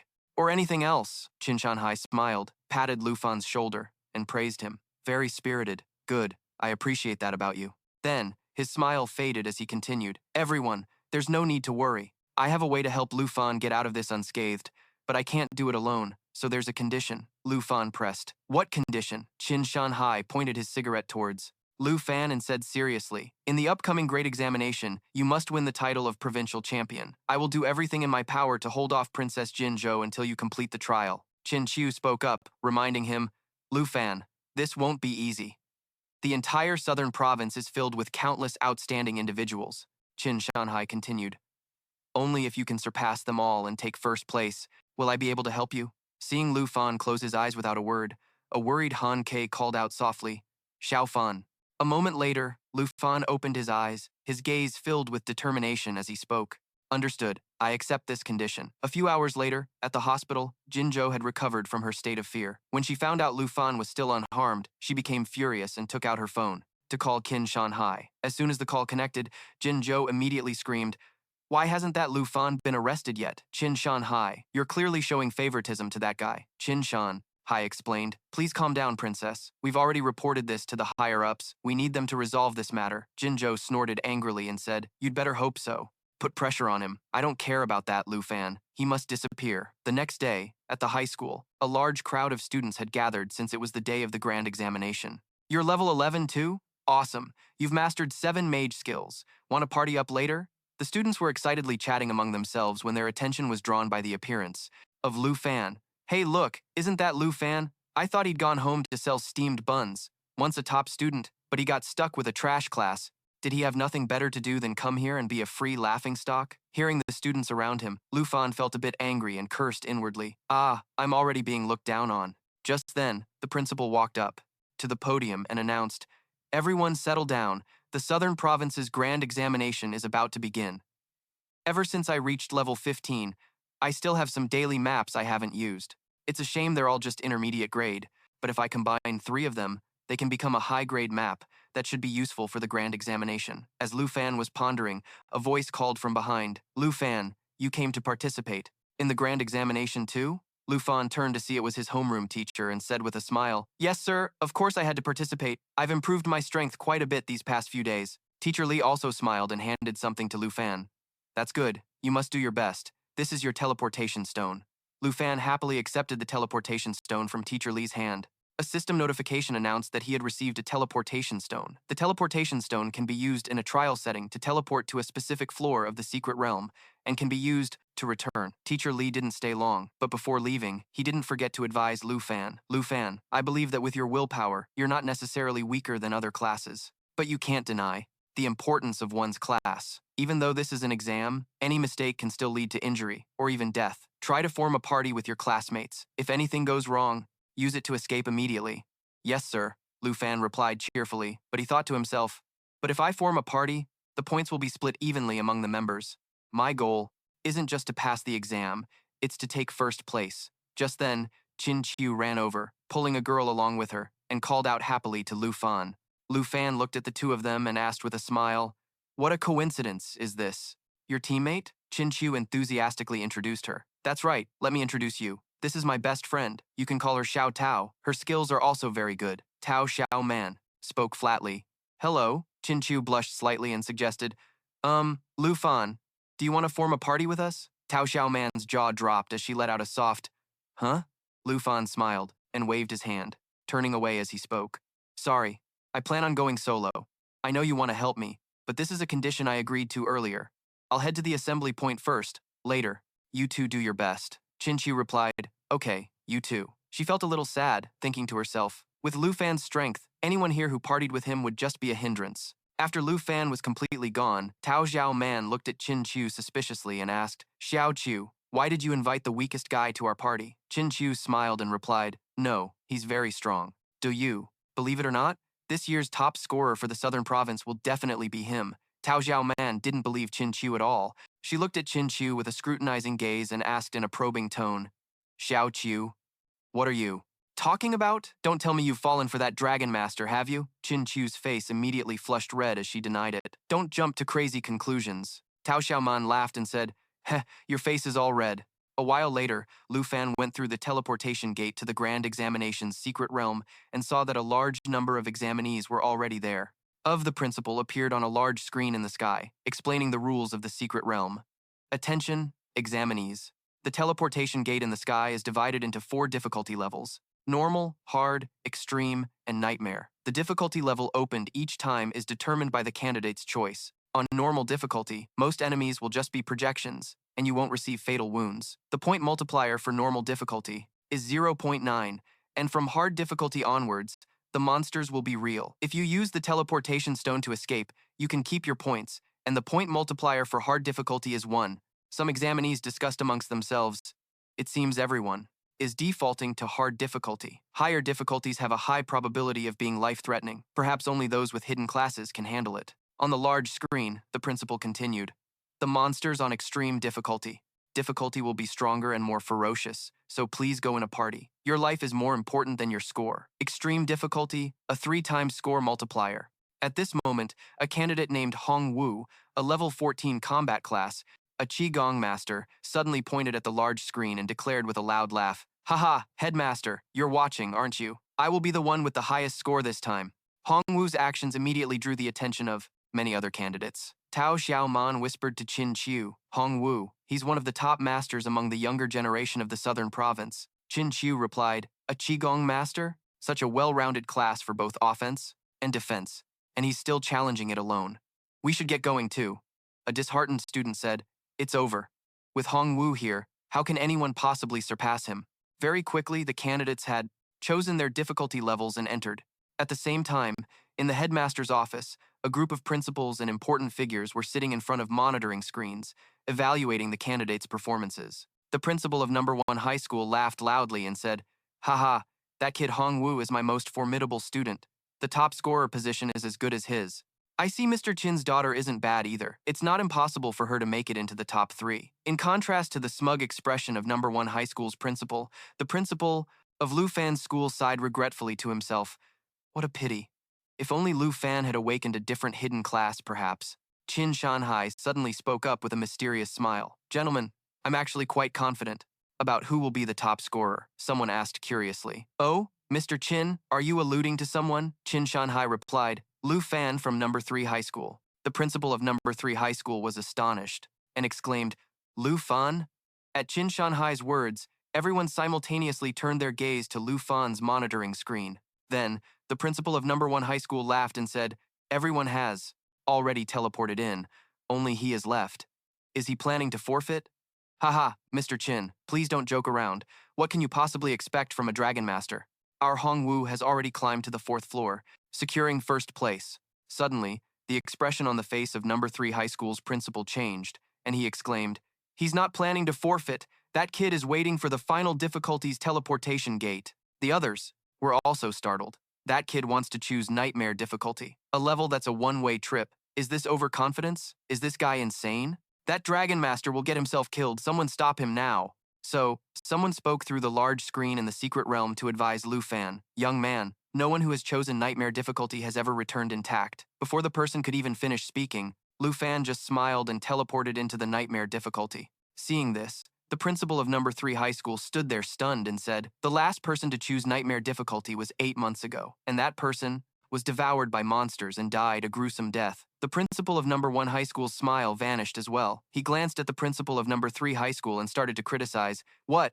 Nonsense! Didn't your school go over the rules of the grand examination? This Dragon Master kid." He then turned to Qin Shanhai and said, "Mr. Qin, you should really reevaluate your judgment. This foolish choice makes him completely incomparable to our Hongwu." Someone else chimed in. "That's right. We should just look forward to the performance of that genius Qigong master instead." Qin Shanhai laughed nonchalantly and said, "Aren't you two jumping to conclusions a bit too early? Why don't we watch a little longer before deciding?" The principal of number 3 high school asked suspiciously, "Mr. Qin, why do you have so much faith in him?" Right after, his expression changed as he thought of a possibility. Could it be that Lu Fan, inside the secret realm of the nightmare difficulty trial, a red vortex appeared, teleporting Lu Fan to this location? The moment his feet touched the ground, Lu Fan discovered he was surrounded by a horde of monsters hidden within a black mist. Lu Fan immediately drew his weapon, thinking to himself, "The first floor of the nightmare tower should have at least 10 of them." As the monsters emerged from the black mist, Lu Fan saw what they were. 10 black dire wolves, whose bites and tear at their targets, inflicting a bleed effect. Their Night Howl boosts all stats for allied units and also resets cooldowns. At that moment, the pack of black dire wolves opened their sharp-fanged maws and lunged at Lu Fan. "Well then, shall we begin?" Lu Fan thought with a smirk, dashing towards the wolves and unleashing his Dragon Fang strike skill. A few seconds later, the system announced, "Nightmare Trial. Realm's first floor cleared. Score plus 990. In the observation room, the principal of number 1 high school leaped to his feet, shouting in disbelief, "In a single blow? How can that Lu Fan kid be so abnormally powerful?" The man sitting beside him judged, "His attributes are clearly far higher than his level." The principal of number 3 high school, utterly astonished, voiced his earlier suspicion with a trembling voice. "Lu Fan, could he have found the legendary Great Dragon?" The scoreboard updated. Number 1, Hongwu, extreme difficulty, 3,000 points. Number 2, Lu Fan, nightmare, difficulty, 990 points. Number 3, Qin Chu, extreme difficulty, 900 points.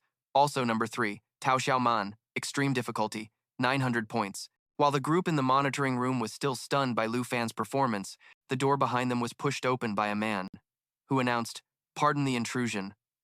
I am a special envoy from the Dragon Capital. I regret to interrupt, but we need to escort an individual back to the Dragon Capital for an investigation. Where is the Dragon Master named Lu Fan?" Qin Shanhai looked at the door and immediately recognized the man as Qian Xiong, a combat professional, a level 57 swordsman, from in the Nightmare Difficulty dungeon.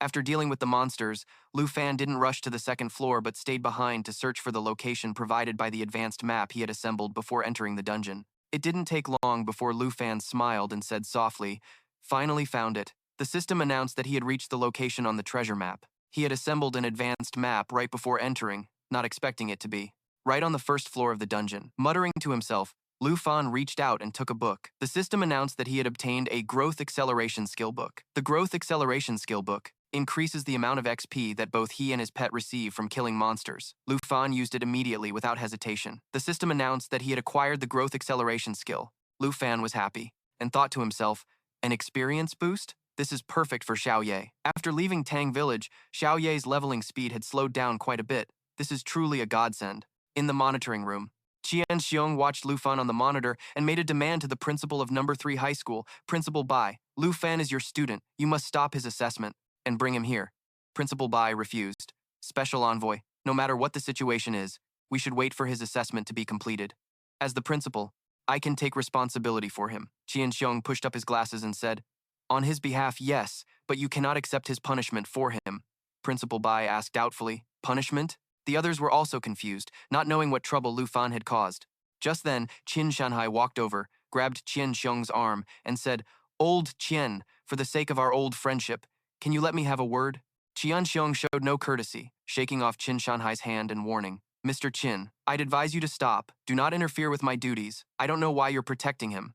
But let me give you a piece of advice. Stay out of this. Neither the Jin family nor the upper echelons of Dragon City will let this go. If you understand, then please leave this place." Then, Qian Xiong once again demanded of the principal, Principal Bai, hand the boy over now. Before Principal Bai could react, Qin Shanhai lit a cigarette and spoke again. Old Qin, the upper echelons of Dragon City, the Jin family, and even the Taichi Kingdom. This matter is indeed complicated, but once Lu Fan's secret is revealed, neither the upper echelons nor the Jin family will pursue this any further. Today, no one, no matter who they are, is taking Lu Fan away. Qianxiong frowned, pointing at Qin Shanhai and demanding, "What secret? Do you know what crime it is to defy a special envoy?" Qin Shanhai suddenly grabbed Qianxiong's hand, his expression resolute as he spoke. "If that's how it has to be, then so be it." Provoked, Qianxiong threatened angrily, "Your actions will definitely be reported to the upper echelons." Seeing the tense atmosphere between the two, the principal, Bai stepped in to mediate. "Special Envoy, Mr. Qin, please, both of you calm down." Qianxiong also cooled down a bit. He pulled his hand back, glanced at Qin Shanhai, and asked him, "What could possibly make you go this far?" Qin Shanhai looked towards Lu Fan's monitor and said, "Aren't you curious what secret Lu Fan has that could sway the entire upper echelon? And the Jin family?" Qianxiong also looked towards Lu Fan's monitor. Then he was suddenly startled to realize that Lu Fan had chosen the Nightmare Difficulty Dungeon. Inside the Nightmare Difficulty Dungeon, Lu Fan was standing before the gate leading to the second floor. "I originally planned to see how many floors I could climb on my own, but it looks like I'll have to summon Xiao Ye early after all." Muttering to himself, Lu Fan then reached his hand to the side and began the spell to summon Xiao Ye. Outside the dungeon, when Qianxiong learned that Lu Fan had chosen the Nightmare Difficulty, he turned around bewildered and asked, "He dared to choose Nightmare Difficulty?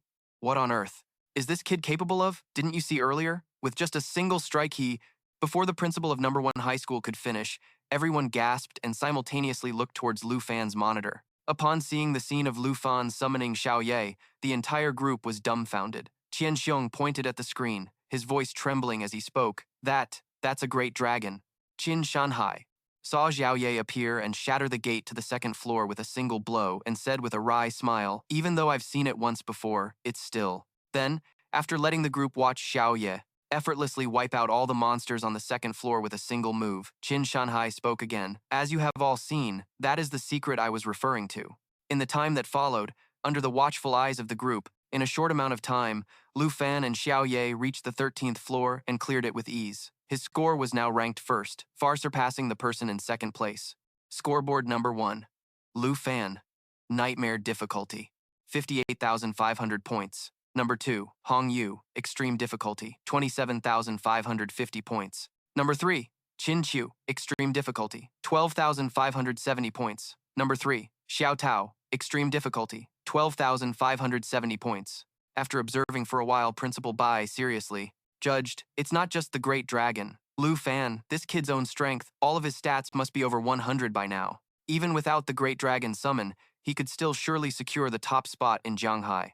Qin Shanhai smiled at Qianxiong and asked, "Old Qian, do you still want to escort him to the upper echelons now?" Qianxiong replied, "Today, I finally understand why you would confront the Jin family for his sake." Qin Shanhai then said, "In that case, I will send a video clip of Lu Fan from this assessment to my master. From now on, the matter between Lu Fan and the Jin family will no longer need to trouble you, Special Envoy." Qianxiong exclaimed in shock. "Master, you mean?" Qin Shanhai looked at Qianxiong, smiled, and said, "The Marquis of the North, Tu Jing." Inside the Nightmare Difficulty Dungeon, Lu Fan had now reached the 20th floor. The monsters on this floor were Dark Priests, level 15. Their Dark Encirclement skill reduced a target's stats by 50%, while increasing their own by 25%. Shadow Fusion pulled both themselves and their opponent into the shadows. During this time, they were immune to all attacks and could control dark minions, commanding Dark Knights and Cavaliers. With the effect of the recent equipment, Xiao Ye's level would also level up soon. Thinking this, Lu Fan ordered Xiao Ye to use the Scorching Lava Flame skill. At Lu Fan's command, Xiao Ye immediately opened its mouth and spewed flames, engulfing the entire area in front of them, wiping out the horde of monsters in a sea of fire. The system announced that floor 20 was complete. Xiao Ye had gained 1 level, and Lu Fan had reached level 16. Lu Fan spoke cheerfully.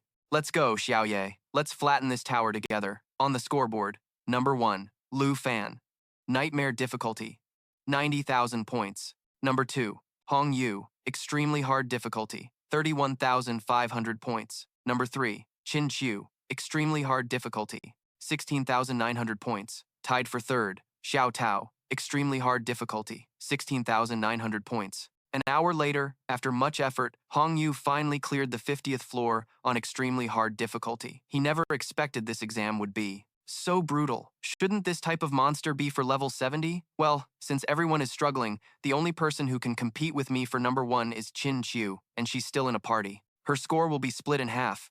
The title of top scorer for the Southern Province this year is definitely mine. At this thought, Hong Yu couldn't help but laugh loudly, looking up and shouting, "Principal, are you watching my performance? Hey, you recruiters from the 10 great universities, hurry up and send me my acceptance letter." The proctors glanced at Hong Yu, then immediately went back to intently watching Lu Fan's progress. Floor 50. Previous top scorers all maxed out at this level. This floor is the real turning point. Lu Fan, you can't afford to be careless. His pace of climbing the tower is bound to slow down. Inside the trial tower, Lu Fan eagerly opened the system window to check the new skills Xiao Ye gained after leveling up. He had acquired the form shift skill, with various forms available.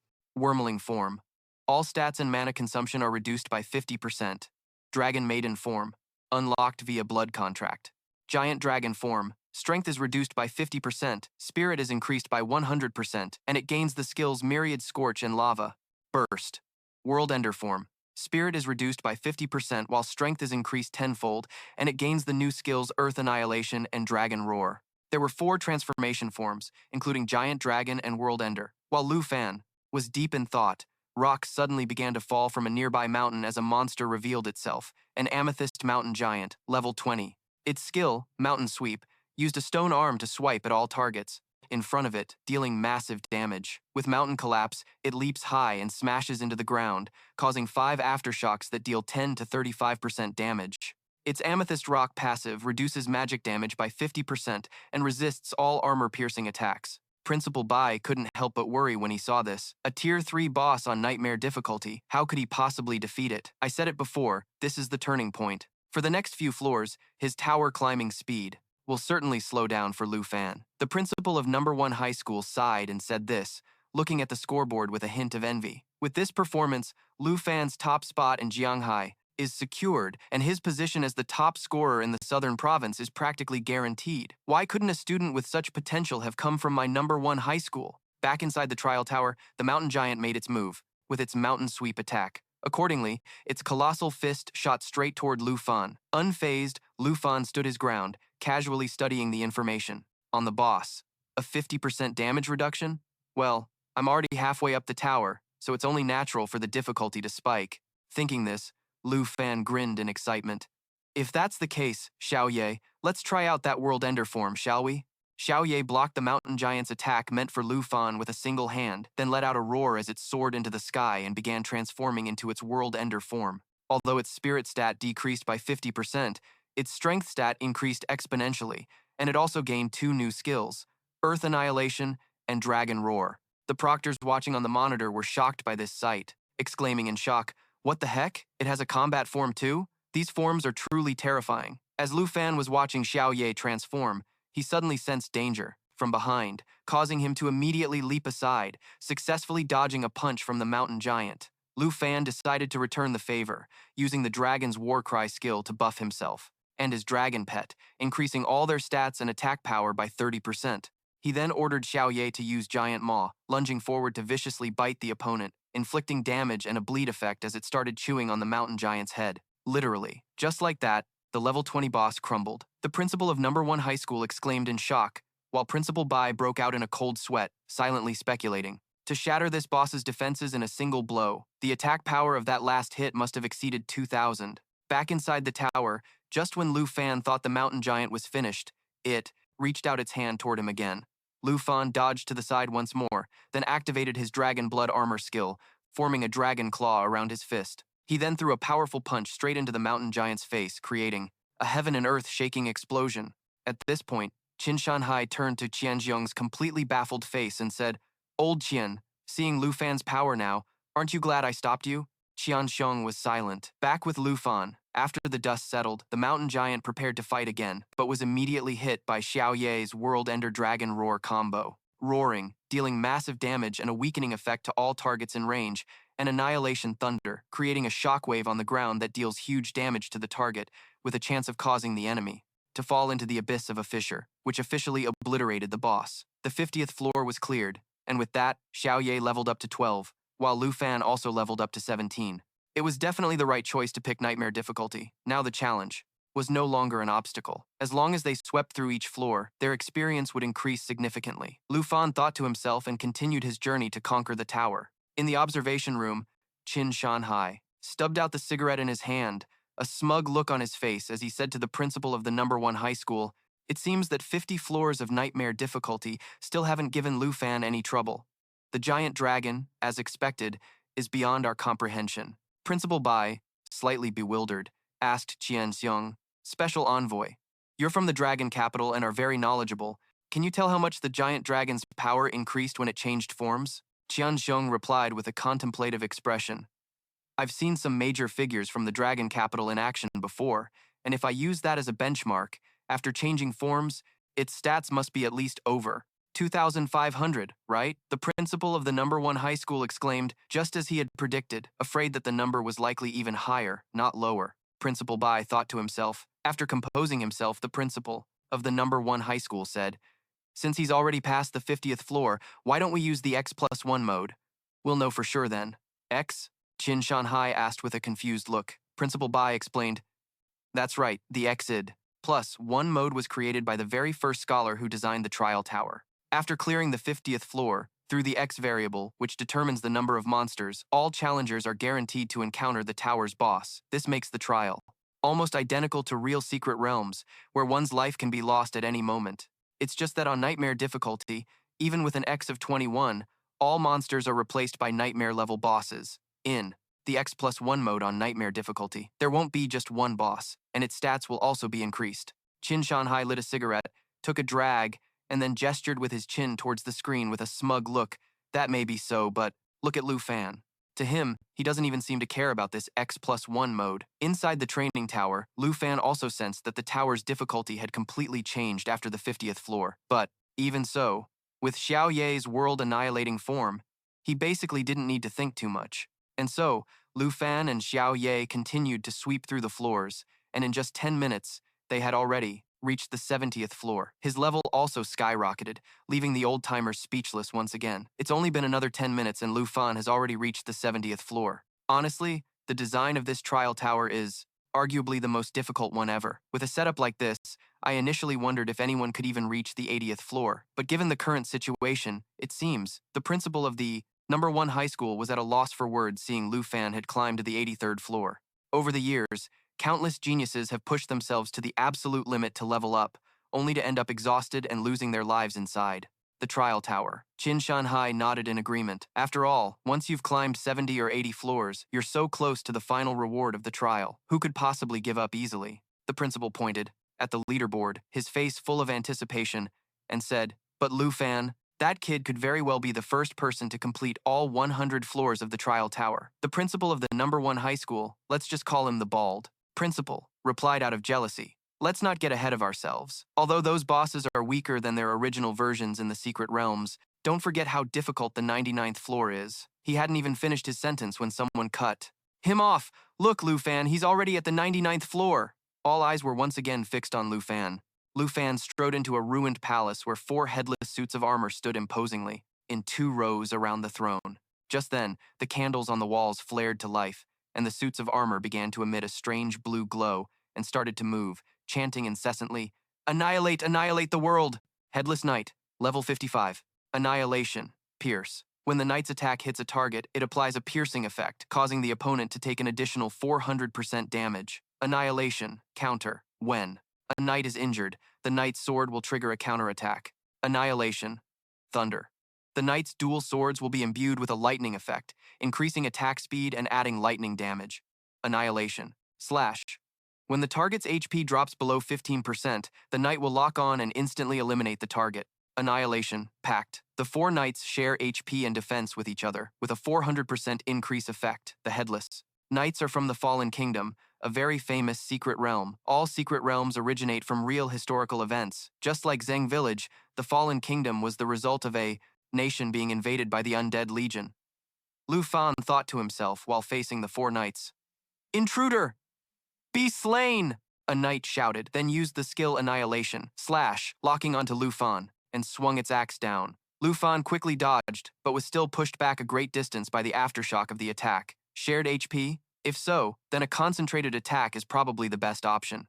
In this situation, since I don't have any crowd control skills, I can only deal with all four of them at once. Having formulated a plan, Lu Fan immediately took action. He leaped high into the air, preparing for his first counterattack. One of the knights used the skill Annihilation, Pierce, to counter him, but Lu Fan gracefully dodged it and unleashed a powerful slash. What made Lu Fan surprised was that his slash couldn't even penetrate the knight's armor. While he was focused on thinking of a new strategy, another knight suddenly appeared behind him, swinging a sword toward him. Lu Fan quickly spun around to block the knight's attack. Just as the knight was activating a counter skill to respond, Lu Fan shouted, "Now, Xiao Ye." Xiao Ye appeared like a god and blew away the entire castle and the four knights. Just when they thought it was over, the knights revived and charged at Lu Fan like moths to a flame. Lu Fan once again leaped into the air to dodge. I can't waste any more time. I have to get to the 100th floor as soon as possible. With that thought, Lu Fan ordered Xiao Ye to use the Molten Flame skill to incinerate the knights in an instant. Lu Fan reached level 20, the Black Dragon reached level 15, and it learned a new skill, Great Cataclysm. As expected of Xiao Ye, it learned a new skill again. There's only one floor left now, Lu Fan said excitedly, as the gate to the next floor of the tower opened. The door to the final floor of the trial tower has opened. Qin Shanhai saw the bald principal standing there dumbfounded and chuckled. Looks like we're going to witness history in the making today. The 100th floor. Could it be? Principal Bai looked at the screen with fear. That place was fundamentally designed to be unbeatable for any contestant. Lu Fan continued his journey to conquer the trial tower. As soon as he stepped through the gate, he and Xiao Ye were enveloped by a dark aura. Watching the sword in his hand slowly disintegrate, Lu Fan looked ahead cautiously. So this is the 100th floor, a complete secret realm of a fallen kingdom, an undead legion of over 500, the level 60 world-ending emperor, a boss, nightmare difficulty. Lu Fan immediately began preparing for the battle, starting by checking the information on Xiao Ye's new skill. Great Cataclysm. It deals damage in 3 stages, causing the area the Black Dragon flies over to explode, dealing massive damage with a burn effect, and finally charging at the target to inflict a huge amount of damage and exploding once more. Xiao Ye has always maintained its world-ending form. I should also test its destruction form and the new skills. With that thought, Lu Fan said to Xiao Ye, "This is the last floor. Let's go get our reward together." Xiao Ye let out a roar in agreement. Lu Fan materialized a sword, pointed it at the boss, and shouted, "Xiao Ye, switch to Destruction Dragon form." At that moment, Xiao Ye's entire body erupted in scorching flames, and its strength and spirit stats skyrocketed to unimaginable levels. Witnessing this scene, the judges were utterly stunned. There's a third form? Those flames. Lu Fan still had a hidden card. "Protect the king, all troops, charge!" At the Headless Knight's command, the Undead Legion let out a battle cry and charged forward in unison. Lu Fan and Xiao Ye didn't hesitate to meet them head-on. As the two sides clashed directly, Lu Fan signaled for Xiao Ye to use the Great Cataclysm skill, continuously breathing fire upon the Undead Legion, causing their numbers to plummet. The terrifying sight left the judges horrified. Is this really something a student can master? The Undead Legion was nearly wiped out. While Xiao Ye was giving the Undead Legion a beatdown, Lu Fan charged towards the boss. "You arrogant fool! In the presence of the king, you should be kneeling!" With those words, the Headless Knights leaped forward to ambush Lu Fan. Lu Fan dashed to the side to dodge and shouted, "Xiao Ye, get over here!" Xiao Ye used the 3rd stage of Great Cataclysm, causing an explosion with a burn effect at its destination. It successfully wiped out the 4 Headless Knights, leaving those watching on the screen in awe. The 4 horsemen were instantly one-shot. This showed that even the hardest floor of the trial was not enough to gauge Lu Fan's true strength. 9,800,000 points. For the past 30 years, no one had even broken 1 million. Just one more step, and Lu Fan could actually claim the exam's prize. Moreover, this year's exam was the most difficult, so the reward would surely not be stingy. At the very least, there would be 3 rare items. Inside the trial tower, the entire Undead Legion had been annihilated by Lu Fan and Xiao Ye. Now, Lu Fan, sword in hand, slowly approached the boss. "I've already cleaned up all the minions. Aren't you going to show yourself, you wimpy final boss? You foolish brute," the world-ending emperor said angrily, before furiously charging straight at Lu Fan. Lu Fan used Dragon Claw combined with Dragon Blood armor to block a strike from the world-ending emperor, while simultaneously ordering Xiao Ye to use the Scorch All Creation skill, creating a fire vortex to damage the boss. The world-ending emperor temporarily retreated to dodge.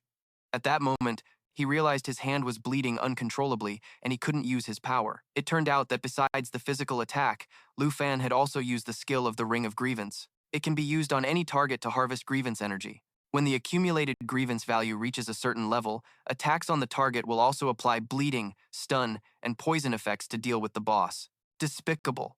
With those words, the world-ending emperor prepared for a second attack, but was once again intercepted by Xiao Ye, this time with the second stage of Scorch All Creation, which had far greater destructive power than the first stage. While the world-ending emperor was distracted, Lu Fan moved as fast as lightning and delivered a fatal stab to his chest, officially finishing off the boss. Xiao Ye then leveled up to level 17, and Lu Fan leveled up to 22, with the entire Undead Legion wiped out. In the observation room, the judges were horrified by what they saw. 1,000,000 points, the 100th floor, a stage that no one has passed in 30 years, yet Lu Fan cleared it so quickly. The exam is over. Let's go home.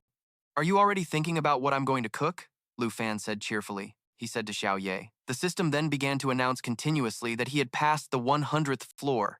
Congratulations to contestant Lu Fan for successfully clearing the Southern Province's Nightmare Level Trial. Reward. Skill Book. Rage of the Ice Dragon King. Of the Ice Dragon King, Rare Grade. Class Requirement, Dragon Tamer, Dragon Language Mage. Level Requirement, 20. Upon use, you will learn the magic skill, Rage of the Ice Dragon King. The Rage of the Ice.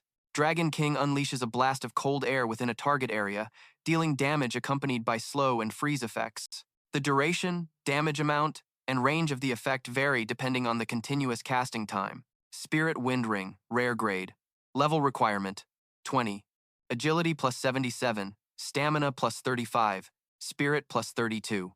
The wearer receives the blessing of the Spirit Wind, increasing agility by 35%. Flame Bone Cloak, Grade. Legendary. Stamina plus 20, Spirit plus 79, Strength plus 56, Agility plus 54. The heroic Flame Bone reduces incoming fire and ice type damage by 30% and debuff effects by 50%, while increasing the ice and fire type damage dealt by the user and their pet. I thought I wouldn't get a crowd control skill until level 30 during my second class advancement. This means I can now coordinate with Xiao Ye's skills. An agility ring. It's a shame Xiao Ye doesn't get the bonus effect, but it's still a huge help for me. And a legendary grade cloak with Xiao Ye's Destroyer Dragon form, which has an ice attribute for damage reduction, and now a fire attribute for a damage boost. Amazing. After collecting his rewards, Lu Fan recalled Xiao Ye and then confidently strode out of the secret realm. The moment he stepped outside, Lu Fan was greeted by a warm welcome from the examiners, especially Principal Bai.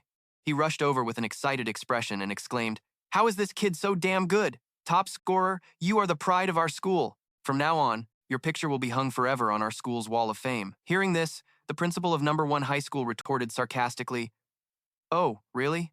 The wall of fame is filled with heroes who sacrificed their lives while fighting against invading beasts. Are you trying to jinx the kid? Get out of here. If you're going to curse someone, curse yourself."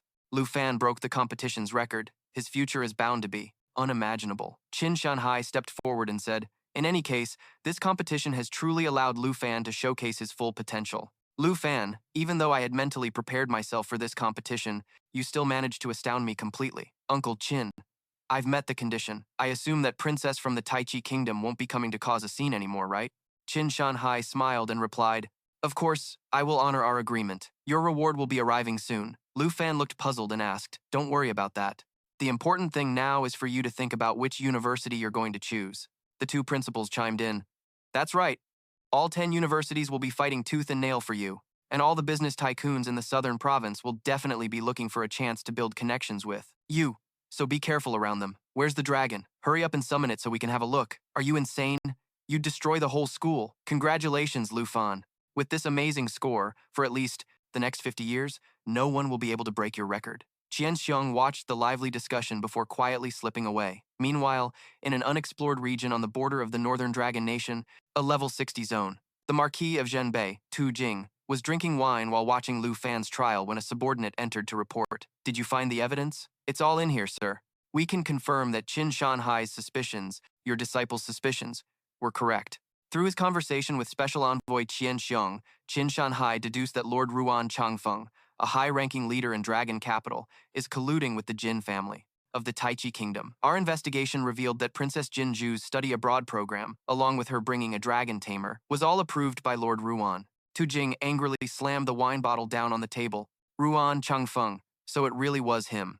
On the surface, the Jin family and Lord Ruan maintain diplomatic relations between our two nations, but secretly, Lord Ruan has been granting the Jin family numerous special privileges, and the Jin family in return has given him many benefits in return. No wonder he sent a special envoy to capture the dragon tamer. The wine bottle shattered from the force of the slam. Ruan Changfeng, that traitorous bastard, daring to help the princess of the Taichi kingdom run rampant in our dragon nation. Go and deliver this message to Ruan Changfeng. I am stripping him of all his titles and authority. From this moment on, there is no longer a place for him in the leadership of Dragon Capital. Go at once. If he has any objections, tell him to come and see me personally. And as for the Jin family, if they still try to contact Ruan Changfeng, send a diplomatic delegation to pay them a visit. Yes, sir, there is one. More thing. Pay attention to which university this dragon tamer chooses, and contact the principal in advance to ensure he is provided with the best possible resources. Tu Jing ordered, thinking to himself, for the dragon nation to have such a young legend is truly exhilarating. Excellent. Truly excellent. Once my mission is complete, I must go and meet this young man. The only question is, when will my mission ever be over? A few minutes later, when Princess Jinzhu heard that Ruan Changfeng had been stripped of his position by the Marquis of Zhenbei, she flew into a rage, forcing her subordinate to try and calm her down. Your Highness, please calm your anger. We also have some good news. What good news could you possibly have? Without him, how are we supposed to capture that dragon tamer? Your Highness, there's no need to waste your precious time on him any longer. The day the trial results are announced is approaching. We discovered that among the participants, besides Lu Fan from Jianghai City, there is another dragon tamer from Qingzhou City. Jinzhu was surprised at first, but then a sinister smile spread across her face. Now that is good news. Let's hope this one is a bit more cooperative. Congratulations to contestant Hong Yu. Completed the Nam Tin Province's Nightmare Level Trial, Floor 72, with 89,250 points. Hong Vu excitedly stepped out of the secret realm, imagining he would become this year's top scorer and be welcomed by the examiners, including his own principal, with a warm reception. As soon as he saw the principal, Hong Vu proactively went over to greet him. Oh, Hong Vu, you've finished the exam? Hong Vu replied humbly, yes, but I only managed to get 89,000 points. I'm not sure if that's enough to be the top scorer. Haha, don't worry, a score like that is very good. You can get into any university you want. Although achievements are important, you should always know your limits. You're quite injured, go get treated. The calm reaction and cryptic words from the principal of number 1 high school left Hongvu confused, wondering, what does the principal mean by my score being good? But that's all? What's that supposed to mean? With such a high score, how can the principal be so unfazed? He's probably just telling me not to get arrogant, so he's trying to keep me grounded. At this thought, Hongvu cheered up and quickly replied, I understand, thank you for your guidance. 3 days after the results were announced, the moment Luke Pham stepped out of his house, a crowd of people from businessmen to university representatives were pushing and shoving to give gifts and connect with Luke Pham. While Luke Pham was still overwhelmed, Tan Sun Hai approached him with a smile and said, Today is the day. The results are announced, so everyone knows you're number 1. Huh. It's too noisy out here. Let's go inside first, Han Ka shyly suggested. Luke Pham tried to check his score online, only to find that his score wasn't published. While he was wondering why, Tan Sun Hai began to present the awards. This is 50 million in cash, the reward from Jianghai City for the top scorer of Nam Tin Province. Go on and take it. Besides the cash, there's also a reward from Principal Bach for you. Tan Sun Hai opened the item chest, and information about the items immediately appeared before Luke Pham. A skill book. Roar of the Blue Dragon King, rare class requirement, Dragon Tamer, Dragon Language Mage, level requirement, 20. Upon use, you will learn the magic skill Roar of the Blue Dragon King. Roar of the Blue Dragon King unleashes a bolt of lightning forward, dealing massive damage with a paralysis effect. After attacking, it grants 20 stacks of the lightning attribute. Each attack consumes 1 stack and has a 20% chance to paralyze the target. Lightning Potion, legendary, a consumable item that upon use permanently increases the power of lightning skills by 20% and resistance to the lightning attribute. A Dragon Language Magic Book, and even a lightning potion to make this skill stronger. After ice magic, now I have lightning magic too, which means I won't have to rely solely on little Yi for magic damage anymore. Qingfeng Armor, rare, level requirement 20, strength plus 70, stamina plus 46. Qingfeng's Touch, reduces damage the wearer receives from debuff effects by 30%. Shanling Boots, legendary, level requirement 20, strength plus 68, stamina plus 54. Shanling Leap, Upon activation, teleport to any location within 50 meters. Cooldown, 30 seconds. A mobility and damage reduction ability. None of the other students who just took the exam could possibly have equipment like this. If I equip all of it, my stats will be almost on par with little Ye's right after she hatched. Principal Bach chose these items very carefully, especially these Shanling boots with their flash ability. Tansun Hai explained, that's a skill mages only get after their second job advancement. Then I'll gladly accept. Luke Pham accepted the items. Just then, Tanthu rushed in with news. Luke Pham, Sister Han, the representatives from the 10 top universities have arrived in Jianghai, and my father invited them to our house, so I've come to pick you up for the interviews. So soon? The results were just announced, Tan Son Hai explained. For a talent like you, they have to be quick. They came right after watching the video of your trial. Performance. I've already arranged to have your video and test score classified. Other than the 10 universities and the higher-ups in Longdo, no one else can see them. You're too special, and if another princess like the last one shows up, it would be a huge problem. Regarding the Kim Chow affair, I've handled it, and that person is very eager to meet you. Luke Pham replied excitedly, that's great. I also want to meet and thank him. Tan Son Hai smiled and patted Luke Pham's shoulder. Not just yet. He's currently on a mission, but don't worry, you two will meet eventually. At that moment, Tanthu handed a card to Luke Pham. I originally came to thank you last time, but unfortunately, we ran into Kim Chow. I can't take this. We only agreed on 100,000. You know, this card is for 10 million. Tan Son Hai chimed in. This is a token of the Tan family's gratitude for saving Little Thu's squad in Ai Dong village. Just accept it. Seeing Luke Pham still hesitating, Tan Son Hai laughed heartily and said, tonight, someone is planning to take you two to the Gyeongsun Garden. If you can't even accept this card, what will you do when you see the villa? That the province is gifting to its top scorer? Dad, stop teasing him. Tanthu stepped in to defend Luke Pham, then quickly pulled his hand to go meet the university representatives waiting at her home. Elsewhere, Thoi Hoan Tai took Princess Kim Shao to a forest on the outskirts of Thonshao City, Dragon Kingdom, to meet the dragon tamer they were targeting. What's his level? Level 19. And his armored dragon is level 14. Kim Chow watched Tran Thien Chi and his armored dragon up ahead with keen interest. Dragon tamers really are on another level. He's already fighting a level 30 boss.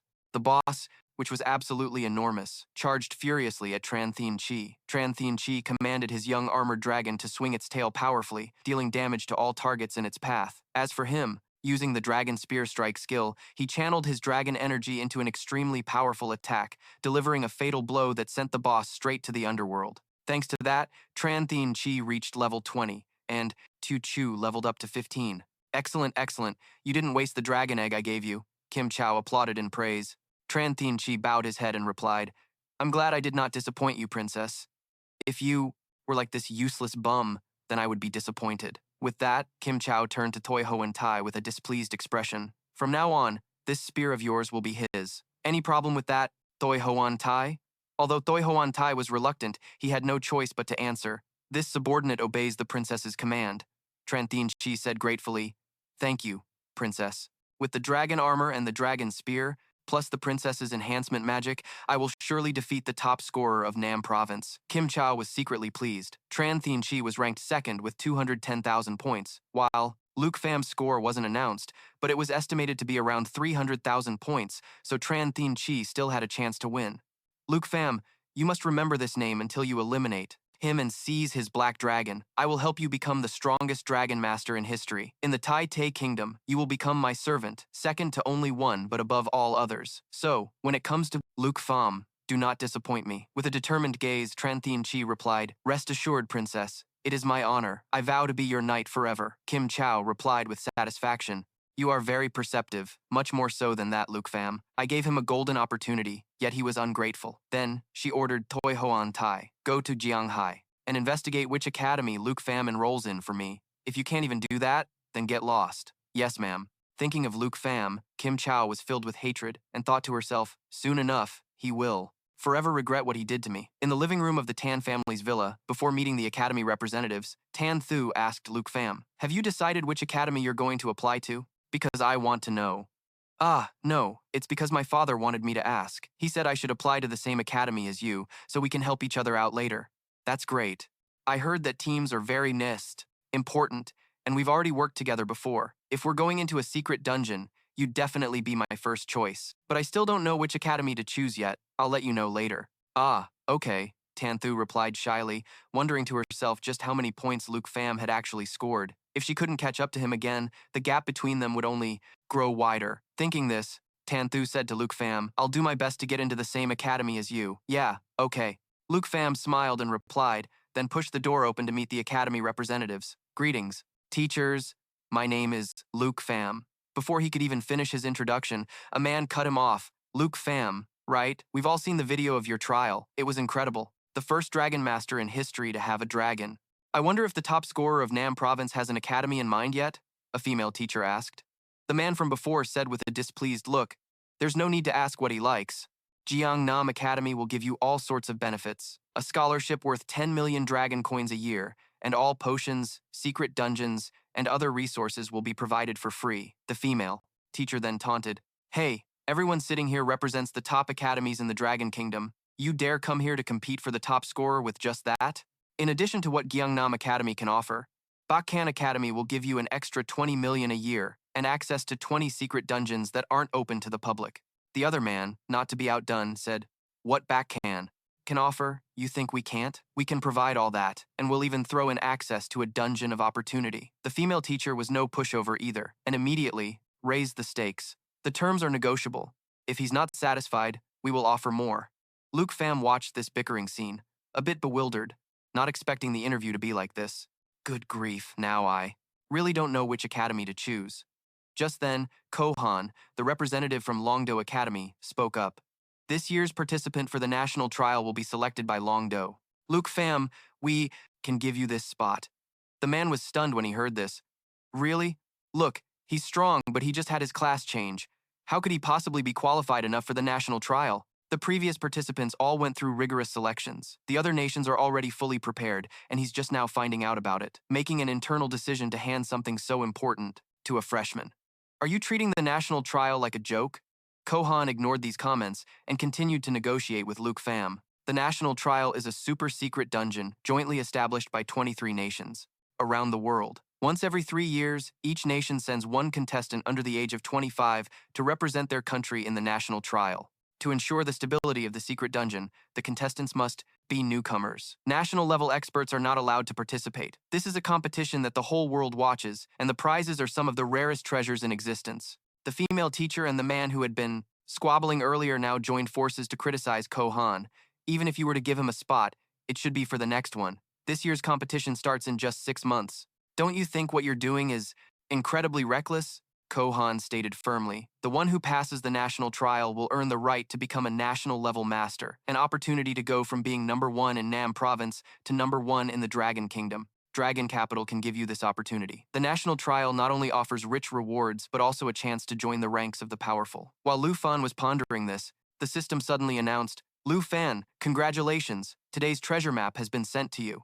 This was his second God-tier treasure map after a very long time. The treasure map from the first God-tier map led him to the Black Dragon Egg, which meant this time, Lu Fan saw that the map pointed to the Dragon Capital Academy, so he didn't hesitate to accept Gu He's invitation to enroll in the Dragon Capital Academy, but with one condition. "I want an admission application for Han Kei. Her class is Charm Chef, a very rare hidden class." Guhan thought for a moment and replied, "All right, but whether she'll be accepted or not is something we'll have to decide after a meeting." So, 4 days later, Lu Fan and Han Kei packed their bags to head to the Dragon Capital Academy. "I can't believe the day has come for us to leave this place. We've lived here for so long, it makes me a little sad to go. We have a villa and savings now. We can live wherever we want. You don't need to feel regretful," Lu Fan comforted her. Han Kei said nostalgically, "I still remember when we first moved here. You were only this big. Time really flies." Just then, Qin Chu and Tao Xiaoman drove up in a supercar to take Lu Fan and his aunt to the Qin family's private jet for the flight to Dragon Capital Academy. "Did Tao Zi apply to Dragon Capital too?" Lu Fan asked with a smile. Tao Xiaoman answered honestly, "My score was the same as Xiao Qiu's, and since she applied to Dragon Capital because of you, I..." Before she could finish, Qin Chu shut her up. "I'm really troubling you kids. I never expected Xiao Fan would. Back when I got my class, I dreamed of going to college like everyone else. I really wanted to start over again. Xiao Fan was still very young then. I can't believe he still remembered this, all this time." As she said this, Han Kei's eyes welled up with tears. Lu Fan hugged his aunt to comfort her. His young aunt had always worked so hard for him, and he remembered clearly how disappointed and unwilling she was when she became Shou. a life class professional. That's why he was determined to fulfill his promise to give them both a better life. This was just the beginning. With everything settled, the four of them immediately set off for Dragon Capital. A few hours later, while everyone was admiring the bustling scenery outside Dragon Capital Academy, they happened to run into the spoiled princess, Jinzu, who was also here to enroll. As soon as she stepped out of the car, she started complaining as usual. So this is Dragon Country. The capital is just so-so. Lu Fan, a subordinate exclaimed in surprise. So the Dragon Master from Jianghai is him? That saves us the trouble of looking for him. Hehe, Chen Tianji said as he was about to rush forward for a bloody duel with Lu Fan, but Jinju stopped him. We don't have Nguyen Trong Fong's support right now. If we fight here, we'll be deported back to our country. Just calm down. I understand. My apologies, princess. On Lu Fan's side, Jinzu's appearance made them all worried. What do we do now? I remember my dad saying she was coming to Dragon Country to study abroad. Could it be at Dragon Capital Academy? Xiao Fan. Just then, Gu Han appeared with a bright smile and said, You two arrived at the same time? Come on, in. Seeing Lu Fan's confused expression, Gu Han seemed surprised and said, Don't you two know each other? You're number 1 and number 2 from Nan Province, and you're both Dragon Masters, so we call you the Twin Stars of Nan Province. Chen Tianji, number 2 of Nan Province, also a Dragon Master. Lu Fan stared at Chen Tianji assessingly, while Chen Tianji looked back at Lu Fan with hostility and said, I've heard so much about you, and now I finally get to meet you, Lu Fan. Miss Gu, I guess I'm acquainted with these two now, but we're all tired from the long journey. Could you show us to our rooms to rest first? Hearing Lu Fan say this, Gu Han replied, Then let me show everyone to their accommodations. If you're not satisfied with anything, you can change it. I'll also take this chance to tell you about the freshman orientation tomorrow that you'll have to attend. We'll go by ourselves, Jinzu replied haughtily, and quickly left with her 2 subordinates. Gu Han led the group to the villa area and introduced it. This is the villa area for the top-ranked freshmen. There are 30 villas in total. Each year, the instructors review the trial exam videos to evaluate and rank the new students. Those who rank in the top 30 get to live in the villa area. Among the top-ranked students, Lu Fan is number 1, so villa number 1 will be his. As for Chen Tianji, the number 2 from Nan Province, he's ranked 18th overall, so his place is villa number 18, Chen Tianji. It seems he accepted Jinzu's conditions.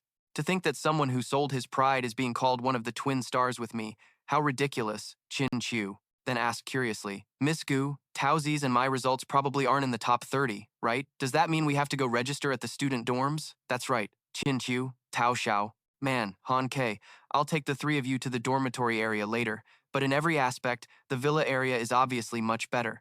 Then can we live with Lu Fan? The suggestion from Han Ke made the 2 girls' jaws drop in surprise. Gu Han thought for a moment and replied, There are no rules against it, as long as the person living there has no objections. Xiao Fan definitely has no objections, right? Don't you want to eat your little aunt's cooking?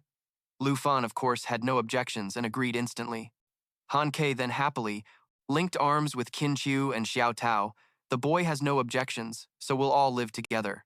It's a good chance to bond and strengthen our ties, which will make it more convenient when we team up for dungeons later. A lot. While Xiao Tao was feeling awkward about this, Lu Fan said, You guys should stay here with my little aunt. The dorms are pretty far away anyway, and if I need to find you later, I won't have to cross half the campus. Xiao Tao shrugged and replied, All right, if Xiao Chu stays, I'll stay too. The conditions here are much better anyway. Okay, Jin Chu shyly agreed. Awesome. Then from now on, Xiao Chu can try my cooking too. While Qin Chu was being smothered by Han Ka, Xiao Tao walked over and whispered to Lu Fan, We can live together, but don't you get any ideas about Xiao Chu. I'll be watching you. Just then, a notification suddenly popped up in Lu Fan's system. You have approached the location on the map. Huh? The treasure is in the villa behind me. After reading the notification, Lu Fan immediately asked Gu Han, Miss Gu, who does villa number 2 belong to? I'm only in charge of Nan Province, so I'm not familiar with the candidates from other regions, but it seems there's only a single girl in villa number 2. Lu Fan then told Han Ka, Qin Chu, and Xiao Tao to head to their place first, while he made an excuse to greet the neighbor and investigate villa number 2. Upon hearing this, Han Ka handed Lu Fan a cake, secretly pleased. The moment he heard it was a girl, he wanted to go meet her. Little Fan is finally growing up. Xiao Tao, however, thought with contempt, He's already living with the 3 of us, and he still wants to go flirt with the neighbor. I really underestimated you. Ringing the doorbell of villa number 2, Lu Fan felt a bit nervous, wondering if his new neighbor would like the cake his little aunt made, and hoping she would invite him inside. We all just arrived, so I have to get the treasure before my neighbor discovers it. A moment later, a girl answered the door as expected. Lu Fan smiled and introduced himself. Hi, I'm Lu Fan from number 1. I'm from Jianghai City in Nan Province. This is a small welcome gift. Since we'll be neighbors, I hope we can get along. Exquisite pumpkin cake. Food item. First-time consumption permanently increases agility by 3 points. After inspecting the gift box for anything unusual, the girl finally took it, replying coldly, Yunbei Province, Jianying. Her voice is cute, but she's so hard to talk to. Thinking to himself, Lu Fan made up an excuse. Well, Jianying, could I come in and sit for a moment? I'm a bit thirsty and would love a cup of tea. Despite the incredibly lame excuse, Jianying didn't object and just nodded. As soon as she opened the door, Lu Fan shot inside. At the speed of light, then followed the system's directions to the bedroom, and finally found the treasure in a secret compartment inside the bathroom, a place Jianying had never been. It really is the second egg. Lu Fan quickly hid the treasure and ran back out. On second thought, I'm not thirsty anymore, so I'll be going now. It was nice meeting you. See you at the opening ceremony tomorrow. With that said, Lu Fan disappeared in a flash. Jian Ying stared after him, bewildered, then noticed that her bedroom door was open, where her dress and underwear were on the bed, and couldn't help but wonder, could he be some kind of perv? That night, at Villa Number 1, the dragon egg finally hatched. Jade Dragon Contract, Legend Grade, Level 1. Strength 122, Agility 153, Spirit 659, Stamina 216, Fountain of Life. Uses the Fountain of Life on all friendly targets, granting continuous health regeneration. Jade Light creates 3 layers of a Jade Blessing on a target, removing debuffs and increasing all stats by 30%. Each layer of the blessing can block 1 instance of damage. Natural Assimilation can devour equipment and absorb its characteristic skills. Jade Dragon Bloodline doubles all skill effects for the dragon race, and those with a bloodline connection, provides immunity to all debuffs, and increases self-regeneration by 5,000%. Blood Pact connects the bloodline, adding 10% of the dragon pet's stats to the dragon Tamer. It turns out the Jade Dragon isn't a combat type. With over 600 spirit, it's obviously a support type. Doubling means all the effects on myself and Xiao Ye will be doubled.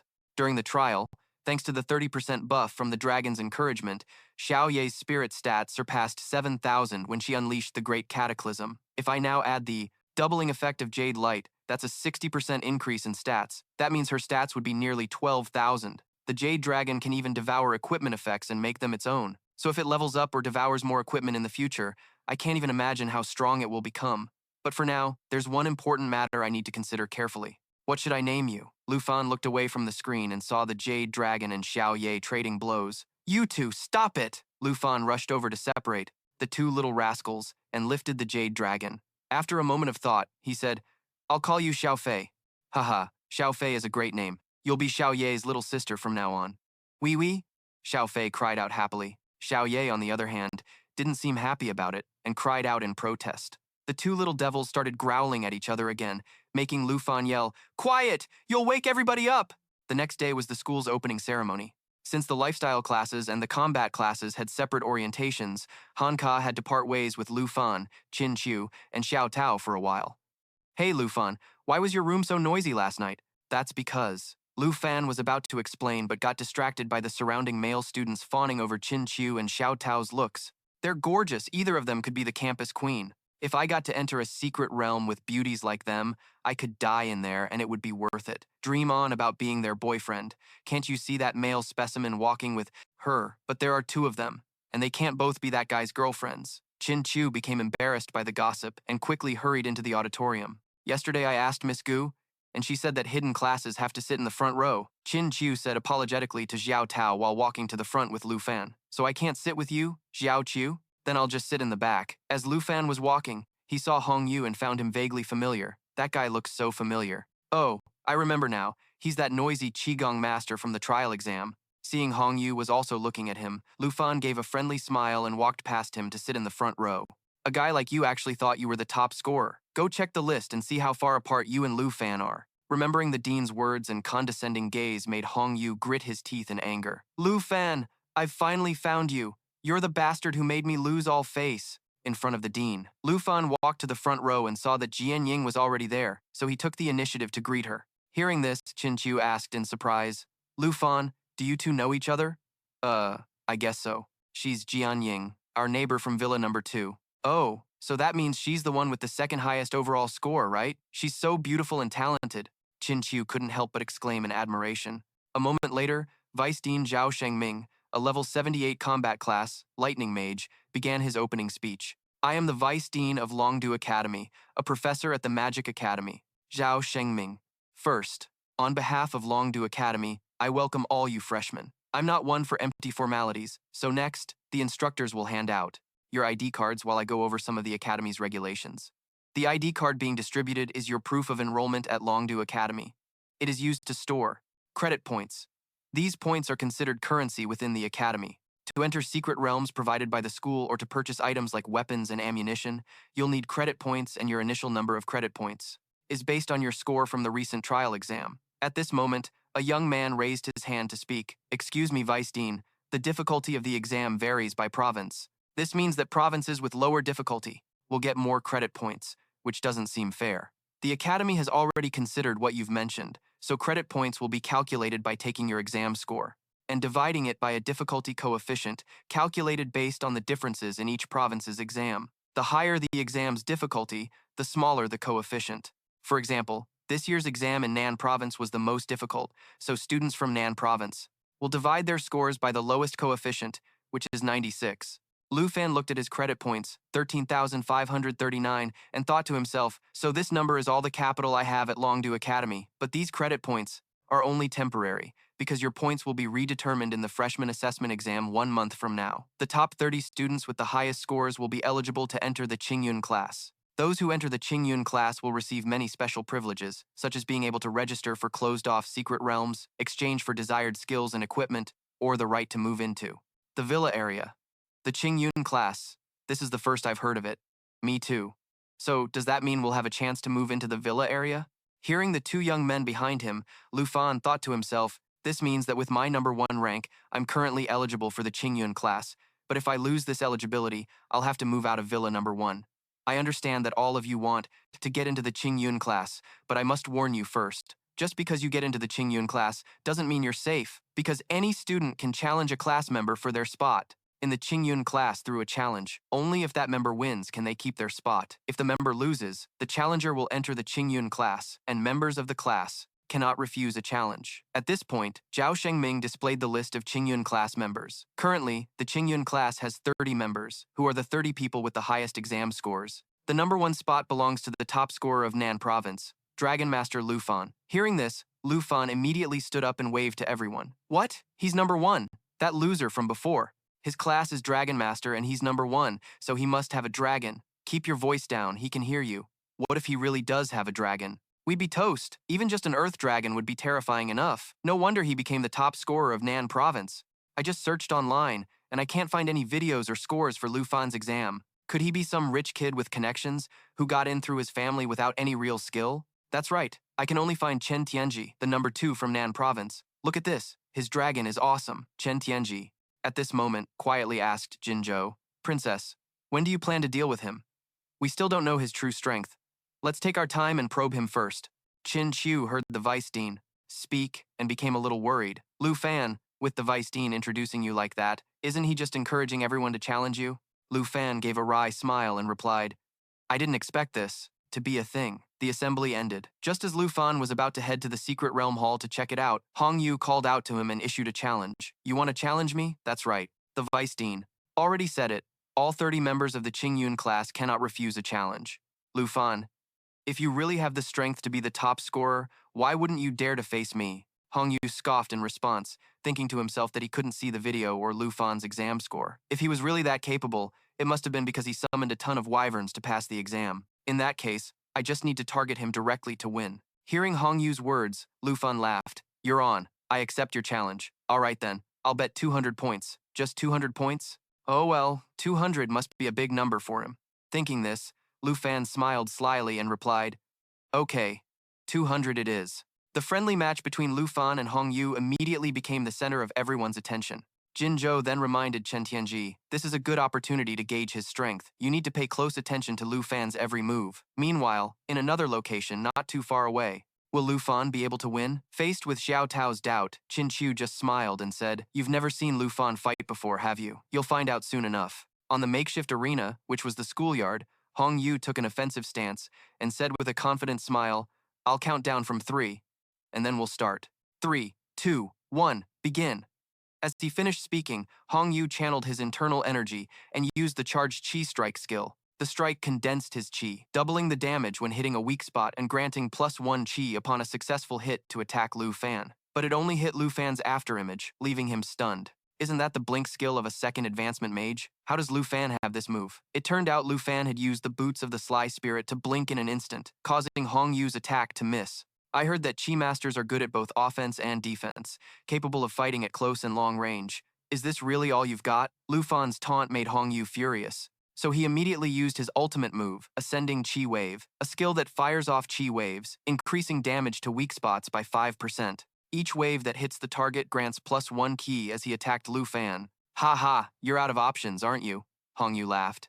As long as I keep stopping him from summoning his dragons, the moment he shows an opening, I'll... Just as Hong Yu was gloating to himself, he saw that Lu Fan had dodged all of the chi waves. He was even preparing to counterattack. So, Hong Yu immediately used his rock-solid skill, consuming all his chi to create a sturdy defensive barrier. For every point of chi consumed, the barrier's defense increases by 5% to block attacks. You can't break my rock-solid unless your strength reaches 280 points, Hong Yu thought with certainty, only to meet a bitter end as Lu Fan shattered the barrier and kicked him straight in the stomach, knocking him down. The onlookers were shocked by this scene. He sent him flying with a single kick, without even using a skill. Is the Azure Cloud class that strong? Lu Fan is a dragon tamer, yet he defeated a Chi Master without even summoning his dragons. Is that it? And here I thought we'd get to see some dragons. A young man looked at Hong Yu with concern. He's bleeding. Is he going to be all right? Lu Fan then looked disappointed and said to his opponent, "This is just not good enough. I wasn't even using my full strength, and you're already down." In a corner, Jin Zhou asked anxiously, "Did you see that clearly? What are your chances of defeating him?" After hearing Jin Zhou's question, Chen Tianji thought for a moment before answering. Lu Fan still hasn't summoned his dragons. If we're just judging his personal abilities, I'd say I have about a 30% chance, but with the princess's buff, it goes up to 70%. Hearing this, Jin Zhou felt somewhat relieved. That's pretty high. The match ended, and Lu Fan directly took out his ID card to collect the bet. A bet's a bet. Not to mention you were the one who started this, so I'll be taking those 200 points. Longdu Academy ID card. Lu Fan. Balance change. Plus 200. Current balance. 13,739. Hong Yu stared at the displayed number in horror. 13,739. 1,739 times the Nan province difficulty multiplier of 96. That means his exam score is 1.3 million. Almost 1.3 million points. Even Chen Tianji, who's in second place, only has 21,000 points. Only then did he realize how naive he had been to think he could beat Lu Fan. The fight was over. Qin Qiu and Xiao Tao returned to the villa to get Han Ke, while Lu Fan stayed in the Longdu Academy's dungeon lobby to research the secret realms. A short while later, as soon as she arrived, Han Ke rushed over to ask, "Someone already challenged you? Little Fan, are you all right?" Lu Fan smiled and replied, "I'm fine. I'm fine. Don't worry, Auntie." Recalling the earlier scene, Xiao Tao couldn't help but exclaim, "Lu Fan sent Hong Yu flying so effortlessly just now. Ha, I told you he was very strong. The first time I met Lu Fan, he was even stronger than Uncle Gigi. If he's already this strong on his own, wouldn't his dragons be even more powerful? I can't even imagine it. Well, dragons were already beyond our imagination to begin with. Everyone's here now. Come take a look at this. I just looked through the dungeons the Academy offers, and this one gives the most experience points, which is perfect for us to level up," Lu Fan said, as he held up a tablet, feeling a bit annoyed. If it weren't for Hong Yu's challenge, Xiao Fei would have already leveled up by now. Poisonous Spider Forest, a dread-level secret realm. Party limit, 5 or more people, entry fee, 45 accumulated points. Han Ke read the dungeon information and couldn't help but feel worried. Even though you kids called me over to make up the numbers, this is a level 45 dungeon, not child's play. If anything goes wrong, we could die. Lu Fan smiled and replied, "Don't worry, Auntie. I'm confident I can get everyone through it safely. Even so, including Han Ke, we only have 4 people. But this instance requires at least 5. Lu Fan hadn't considered that yet. Just when he was wondering who to invite, Qin Qiu gestured with her chin towards Sword Shadow, who was sitting not far away. "Look, Lu Fan, the girl from Villa number 2 is here too. Her total score is ranked 2nd, so this level 45 dungeon should be no problem for her at all. You should go and try inviting her." Although Lu Fan was a bit hesitant, he still followed Qin Qiu's advice and approached Sword Shadow, but before he could even say a word, and merely greeted her, he was met with a disdainful look from Sword Shadow. "Crap, this expression clearly shows she's misunderstood me. but I have to admit my actions back when I was looking for the dragon egg were pretty strange. Besides, talking to Sword Shadow is really tough. She'll probably just say yes or get lost. Thinking this, Lu Fan forced his friendliest possible smile and said, I see you're also looking up dungeons. Just like me. So I was wondering if you'd like to join our party? After a moment of silence, Sword Shadow made a disgusted face and said, pervert. Upon hearing that, everyone immediately turned to stare at Lu Fan with judging eyes. Xiao Fan, my dear Lu Fan, what on earth did you do to her? A misunderstanding. It's all a misunderstanding, just from when I greeted her last time. Lu Fan hastily explained, holding up his tablet to show Sword Shadow the dungeon information. I admit, the first time we met was a little weird, but I'm really just a normal guy. I swear, I promise. I saw you were looking for a dungeon too, and I don't really know anyone else. We're just one person short for the poisonous spider forest, so it would be great if we could team up, right? As soon as she heard the name Poisonous Spider Forest, Sword Shadow immediately accepted Lu Fan's offer. Lu Fan's party couldn't help but rejoice. Lu Fan himself let out a sigh of relief and then offered to pay her entrance fee for the dungeon, but Sword Shadow bluntly refused. She then took out her ID card, paid the fee herself, and entered the dungeon. Sword Shadow, Secret Realm, Poisonous Spider Forest, points consumed, 45, remaining balance, 874. Reading Sword Shadow's information, Lu Fan became thoughtful. She has over 8,000 points. I don't know the difficulty coefficient for Yun Bei, but even with the coefficient of 96 from Nan Province, the highest difficulty, Sword Shadow's score would still be over 800,000. She's incredibly strong. One by one, the party members entered the dungeon. The moment they were inside, Han-Kei couldn't help but cover her nose. Goodness, the air in here smells awful. Lu Fan looked at the path ahead and said, looks like this is the place. The group followed the path deeper into the forest. Along the way, a curious Xiao Tao asked, Lu Fan, why did you pick this dungeon? It's level 45 and on dreadful difficulty. I looked through all the options in the dungeon lobby, and none of them had a higher level or offered more experience points than this one. Hearing his answer, Xiao Tao seemed a little flustered. Ah, well, that's not what I meant. Hold on. If we're here to level up, then I definitely have to share these with everyone. Han-Kei smiled cheerfully and pulled out a huge bag of cookies. Traveler's cookies, perfect quality food. Effect, for 3 hours after eating, increases. Experience points gained by 20%. This is great. With these cookies to help, we'll reach the next level in no time. I found the recipe for these in a blueprint that my life profession instructor gave me. Not many people can craft them. Luckily, my profession gets a buff that provides a very high success rate, so I managed to make them on my first try. Han-Kei boasted proudly, then walked over to offer Sword Shadow a cookie she had made. Did you also make that cake from before? You mean the pumpkin pie? Yes, I did. If you like it, I can make more for you. Sister Han is an amazing cook, and we live so close to each other, so you're welcome to visit any time, Chin Chu said with a smile. Sword Shadow was a little surprised at first, but then a smile unconsciously graced her usually ice-cold face. At that very moment, Lu Fan heard a sound from the nearby bushes and immediately warned his teammates, everyone, be careful, a monster has noticed us. Realizing it had been discovered, the monster stopped hiding and revealed itself. Level 40 Black-Scaled Python, experience, 9,120. Materials, Python's Poison Fang worth 1,745. Poison Fang, a bitten target is afflicted with a stack of poison, and each stack reduces the target's maximum health by 10%. Death Coil, continuously constricts the target, incapacitating them and draining 10% of their health every 5 seconds. The moment she saw the monster, Xiao Tao immediately dashed forward. A panicked Chin Chu saw this and tried to stop her. Taozi, wait! But Xiao Tao didn't listen and continued her charge, attacking the monster. As a result, her sword strike was like a mosquito trying to bite steel, only serving to enrage the python. The monsters here are all level 40 or higher. They're not something we can defeat easily. I can make some food to boost our resistance, but I'll need to gather the ingredients. No need to go through all that trouble. Lu Fan interjected. You all just focus on the fight. Leave these problems to me. As he spoke, power began to gather in Lu Fan's hand, and Xiao Fei was summoned forth. Xiao Fei's tiny appearance left his teammates bewildered. This was especially true for Xiao Tao, who had never seen Lu Fan's dragon before. This is a great dragon? Stop climbing on my head, you're too playful, Xiao Fei, Lu Fan said dotingly to his pet dragon. That's not Xiao Ye. Does Lu Fan have 2 dragons? Xiao Fan. Where did this dragon come from? How come I've never seen it before? The python wasn't about to give them time to chat, and seeing Xiao Tao's guard was down, it lunged to attack. Seeing this, Lu Fan immediately commanded Xiao Fei to unleash Jade Light, placing 3 stacks of Jade Blessing on the target, removing all debuffs, and increasing all of their stats by 30%. Each stack of the blessing can block 1 instance of damage. Thanks to the spear, Xiao Tao managed to escape death, but the force of the bite still sent her tumbling backward. Tao Zi, let me heal you. Qin Chu rushed over to Xiao Tao. At that moment, Xiao Tao was startled to realize that the damage had just been nullified. That's right, Lu Fan explained. With Xiao Fei here, everyone can fight without worry. There's absolutely no need to be concerned about debuffs or injuries whatsoever. Xiao Fei removes debuffs, negates damage, and boosts stats, all in one skill.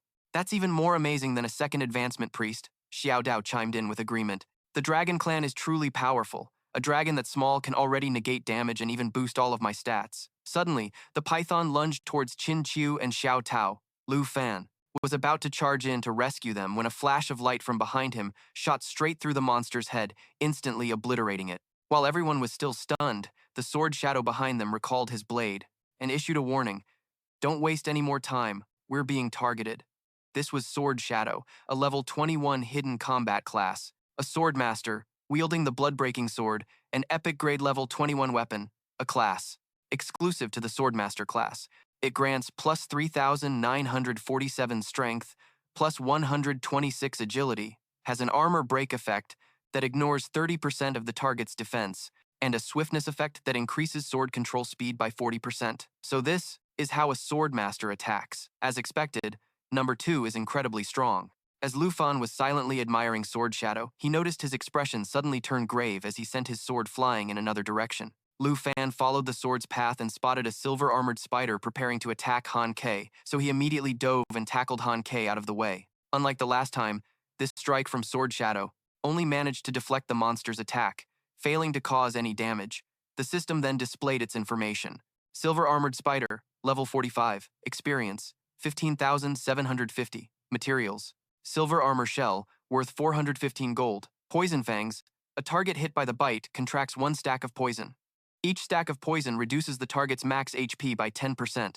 Pincer leg pierce, swings its forelimbs to simultaneously pierce through 2 targets. If it fails to hit, the skill reactivates 1 more time. Silver armor, immune to armor-breaking effects. The silver-armored spider let out a shriek, then changed its target to Sword Shadow, attacking with its pincer leg pierce skill, but it kept missing because Sword Shadow was moving too fast. Sword Shadow, watch out! Lu Fan yelled, then charged in and took down the monster with 1 strike. Focus, it's not the only one. What's more, it's not just these spiders. There are black web hunters here too. Sword Shadow simultaneously wielded 2 weapons, the Army Breaker Greatsword and the Frostwater Sword, to deal with the horde of monsters. Army Breaker Greatsword, epic grade, a level 21 weapon exclusive to the Swordmaster class. Its skill, Mountain Shaker, deals 210% physical damage and splashes 21% of that damage to surrounding enemies. Frostwater Sword, exquisite grade, a level 14 weapon exclusive to the Swordmaster class. Its skill, Bone-Chilling Frost, deals ice elemental damage and reduces the target's movement speed by 30%. Black Web Hunter, level 45, experience, points, 39,110. Material, Spider Eye, worth 7,519 dragon coins. Poison Fangs, a target hit by the bite contracts 1 stack of poison. Each stack reduces the target's max HP by 10%. Binding Web, tightly wraps a captured target in a web, and the target will die after 60 seconds. While fighting alongside Sword Shadow, Lu Fan asked curiously, all of your weapons are class-bound. They look really unique. Sword masters can craft their own weapons, and they level up with me right from level 1. But this isn't the time for a sales pitch, Sword Shadow said while dodging an attack from a silver-armored spider, simultaneously using Bone-Chilling Frost to deal ice damage and slow the target's movement speed by 30%. This class is similar to a Dragon Master. One levels up dragons, while the other levels up weapons. As Lu Fan was mulling this over, he spotted a silver-armored spider about to launch a sneak attack on Sword Shadow. So he immediately ordered Xiao Fei to activate Jade Light, while he himself charged forward with his weapon to block the monster's blow. Having been saved, Sword Shadow immediately used Mountain Shaker, sending the monster straight to Spider Heaven and getting a 30% stat buff. Thanks, Lu Fan replied with a smile, thinking to himself. The Blood-Breaking Sword is for agile armor piercing, the Frostwater Sword is for crowd control, and this last one is for defense and damage buffs. With 3 swords working in harmony, the Swordmaster is truly an all-around class. Just then, Han Kei's scream grabbed the attention of Lu Fan and Sword Shadow. Taozi, protect Sister Han, Qin Chu shouted to Zhao Tao as the three of them were being surrounded by the spiders. There are still so many. Silver-armored spiders. I'll take care of them. You go find the Black Web Hunter. Lu Fan delegated to Sword Shadow, then ran with Xiao Fei to help Qin Chu's group. Everyone watch out for the binding web. Skill, if you get caught in it, you could die. Sword Shadow was distracted watching Lu Fan and got hit by a sneak attack, which shattered the 3 layers of armor from Xiao Fei and left her injured. Seeing that Sword Shadow still decided to run off and find the Black Web Hunter, Lu Fan quickly stopped her. Wait, Sword Shadow, you're hurt. Don't charge in there by yourself. Xiao Fei, quick, heal her!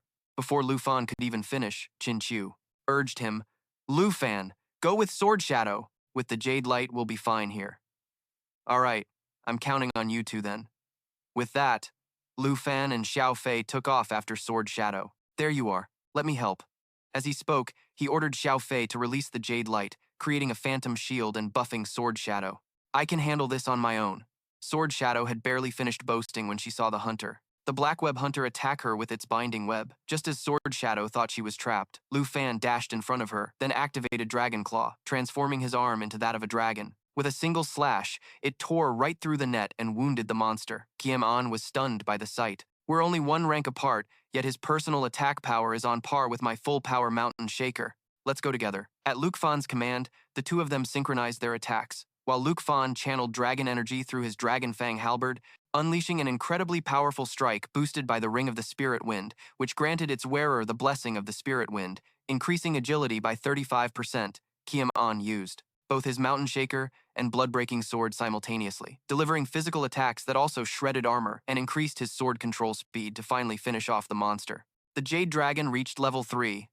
Awesome, Xiao Fei is already level 3. After clearing this stage, she'll probably even hit level 5. Watching Luke Fan happily petting his beloved dragon, Kiem An felt a strange sensation. Even though there's such a clear difference in our strength, she felt completely at ease.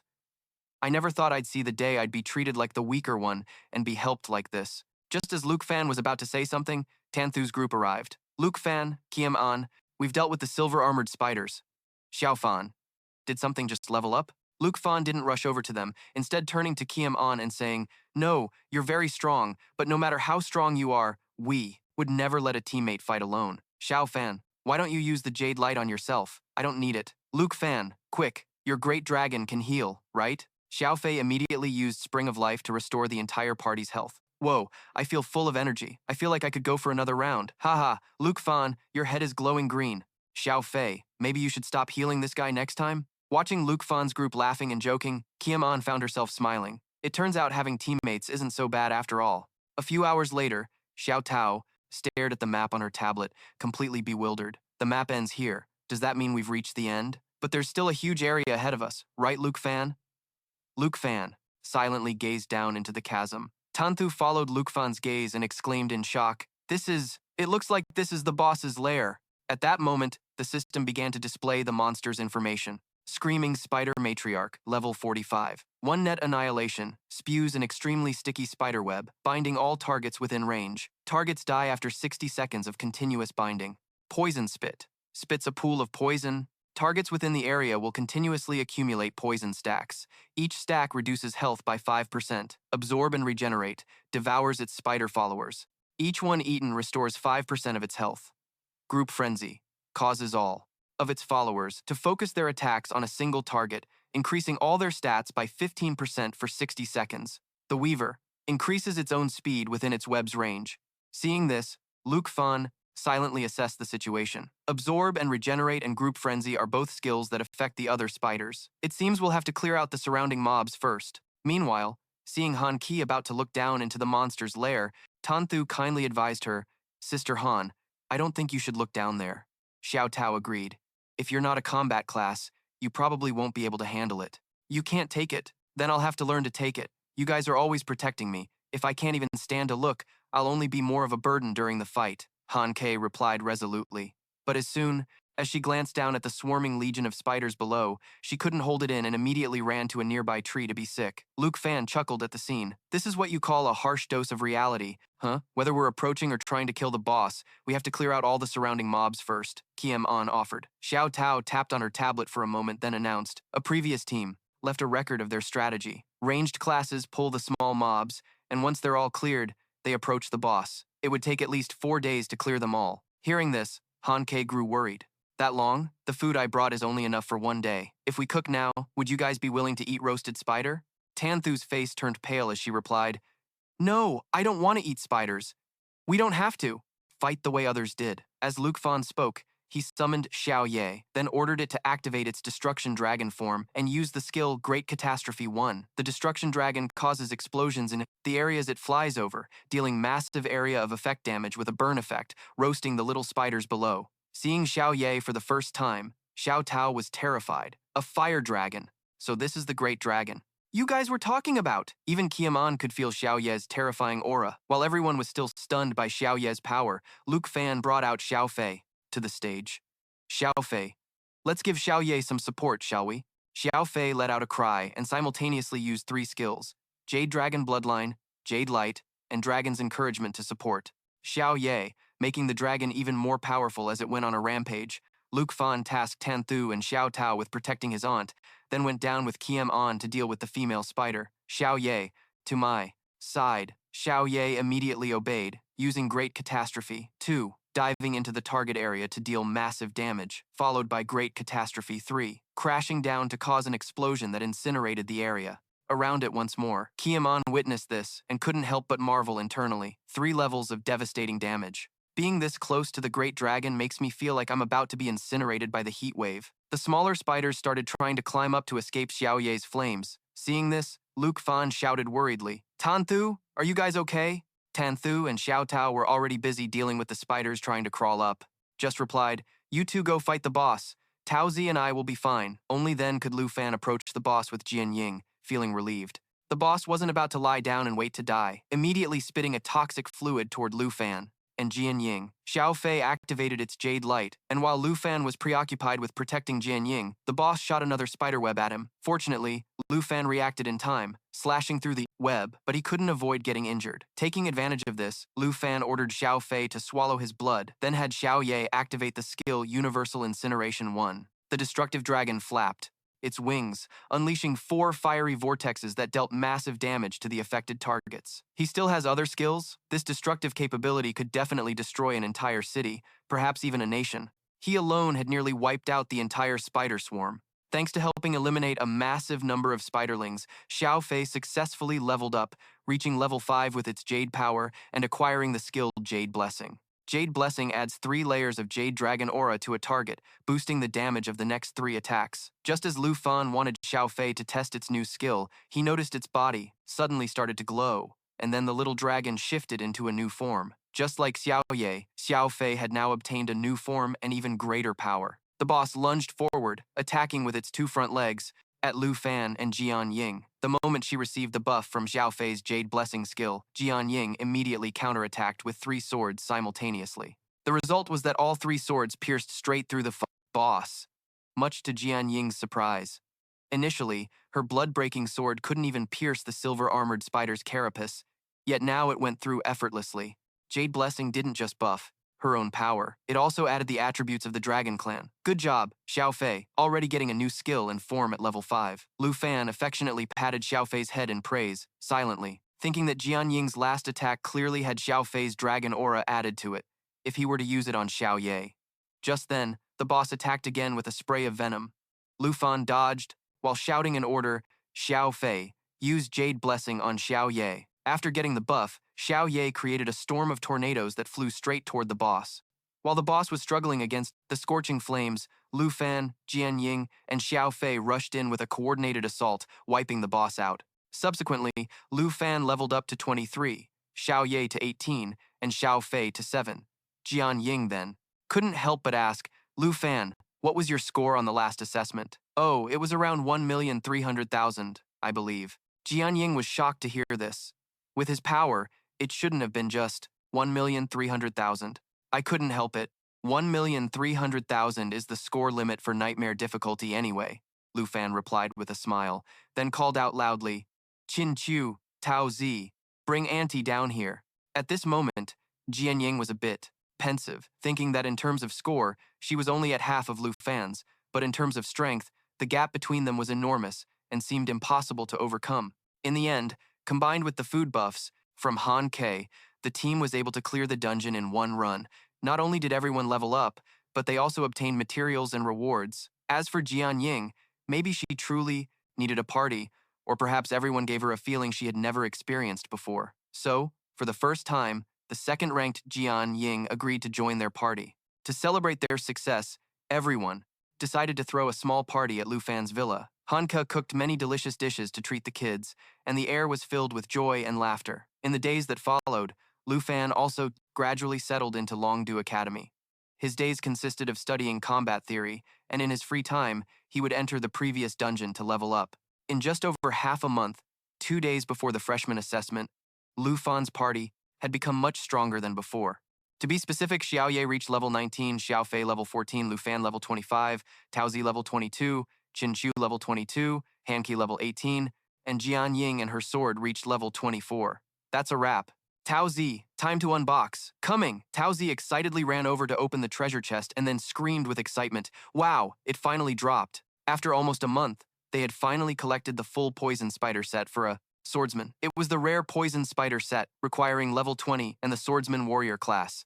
The two-piece set effect gave attacks a chance to shoot a black spider web, which would bind an opponent for 60 seconds. The four-piece effect caused controlled targets to become poisoned, burning 5% of their HP every 5 seconds. Seeing this, Qin Chu shared in the joy. That's awesome. You can definitely improve your rank in the upcoming assessment. Should we stop here for today? It's still early. I'll go prepare dinner, Hanke suggested. Qin Chu cheerfully agreed. Right, there's no need to stay here any longer. The assessment is tomorrow anyway, so we should head back and rest, and prepare for tomorrow. As soon as Lu Fan stepped out of the dungeon, he saw Gu Han waiting for him. Student Lu, please come with me. Vice Principal Zhao has something important he wants to tell you. Something important? And right before the freshman assessment too. Gu Han just smiled and replied, You'll understand when we get there. On the way to the vice principal's office, Lu Fan overheard two students talking. Today, a top student from the Azure Cloud class set a new evaluation score, 73. Hong? Yeah, I already knew. Noticing Lu Fan's confused expression, Gu Han smiled and asked, Are you interested in what they were talking about? Lu Fan replied sheepishly, Lately, I've either been in the classroom or in a dungeon, so it can't be helped that I don't understand what they're saying. It's all because you and that Hong Yu fellow started that score betting challenge. So now everyone is aware that they can earn points through challenges and wagers. We call it the new evaluation method. The freshmen now fight from time to time, and the winner gets more points, while the loser can't even afford to buy food from the school cafeteria. So what's this 73 Hongs they're talking about? It uses the match between you and Hong Vu as a benchmark. Hong Vu's strength is 1 unit, so you're 100 Hongs, and Hong Vu is 1 Hong. Gu Han pointed to Hong Vu, who was mopping the floor not far away. Now he has to do cleaning duties around the school, but at least he can still earn points to get by. A moment later, Gu Han led Lu Fan to the vice principal's office and quickly left. As soon as he saw Lu Fan, Zhao Shengming got straight to the point about the national trial that the academy had mentioned, which has been confirmed to be starting soon. Originally, the national trial was scheduled to be held in Jinyu City of the Tai Chi Kingdom in 5 months, but the host nation shortened the preparation time to just 2 months. The Tai Chi Kingdom also announced they will be sending the eldest son of the Jin family, Jin Chenghan. That guy is expected to reach level 60 in 1 month and complete his 3rd job advancement. Lu Fan speculated that the Tai Chi Kingdom wants to wait until after he completes his 3rd job advancement to start the national trial. Exactly. Most contestants from other nations will have only reached their 2nd job advancement when the trial begins, so the advantage in winning will naturally go to Jin Chenghan. Zhao Shengming slammed his hand on the table in frustration. Lu Fan silently agreed. The gap between the 3rd and 2nd job advancements isn't just about levels, but also the special attributes gained from each job change. The Jin family sure is full of tricks. At that moment, Zhao Shengming continued to speak. For this kind of unfairness to occur despite the Academy's prior promises, I am truly sorry. In 2 months, you will at best only reach level 30 and your 2nd job advancement, yet you'll have to face a group of people over level 50. It could be dangerous to your life. In past national trials, the Dragon Kingdom has always been victorious, so we've always been the most targeted team, and now our preparation time has been shortened even further. Lu Fan, do you still want to participate in the national trial? Contrary to Zhao Shengming's assumption, Lu Fan showed no fear, and even replied with confidence, Vice Principal Zhao, this is my chance to enter the ranks of the Dragon Kingdom's top masters. Of course I want to participate. I don't just want to participate, I want to win. Zhao Shengming stared intently at Lu Fan, as if trying to gauge the credibility of his words. After a moment, he smiled and said, if you've made up your mind, then I will also ensure you have the resources you need. You must do your best in the freshman assessment. The next day, the freshman assessment was held. Zhao Shengming stood on the stage to announce the competition rules. I won't say much, just make sure to follow all the rules. The rules for the assessment will now be announced. Two-person teams will battle on the stage. His words immediately caused a stir among the students. Why is it a team battle? I'm screwed. Haha, I told you, team up with me, I'll carry. You're both support classes, you moron. At this moment, Qin Qiu breathed a sigh of relief. That's great. The requirement isn't more than 5 people, since none of us are combat classes anyway. That's just enough for 2 teams. On the stage, Zhao Shengming continued his speech. I know many of you don't have a concept of teamwork yet, but it's not too late. The preliminary rounds will start this afternoon, and the top 100 teams will be announced tomorrow night. Any team that wants to register now can sign up with the advisor. After the speech ended, the students began to form teams. I'm the number 3 dual swordsman. I've had my eye on you since the freshman assembly. For this assessment, would you team up with me? Well, definitely. A young man trying to act cool made the offer, but before he could finish his sentence, Sword Shadow cut him off. Pass, she said, then walked over to join Lu Fan's group. At that moment, Lu Fan proposed, how about I team up with Qin Qiu and Sword Shadow? Teams up with Tao Zi. The scene then shifts to the next day at the freshman assessment preliminary arena, where Chen Tianji and Jin Zhou have become a powerful duo, winning 28 matches in a row. Our team is now ranked in the top 7. Depending on the next match, do you think we can fight the number 1 team? Jin Zhou smiled and replied, it won't be long. My older brother Jin Chenghan is coming to visit me. When that time comes, I will recommend you to him. But you have to reach rank 1 first. Only then can I put in a good word for you. Rest assured, princess. I will definitely follow your command.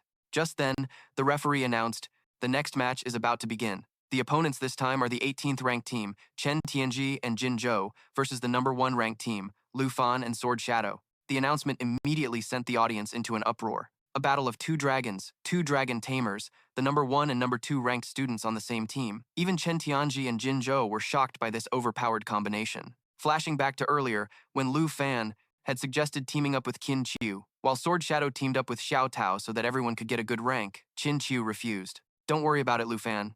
You and Sword Shadow should team up and go for first place. That's the only way you can both maintain your number 1 and 2 rankings. Xiao Tao also chimed in, saying, I don't want to drag you 2 down either. Seeing Lu Fan still hesitating, Qin Qiu continued to persuade him, don't worry about us, Tao Zi and I will do our best. Returning to the present, Qin Qiu cheered loudly from the stands. Lu Fan, go get first place.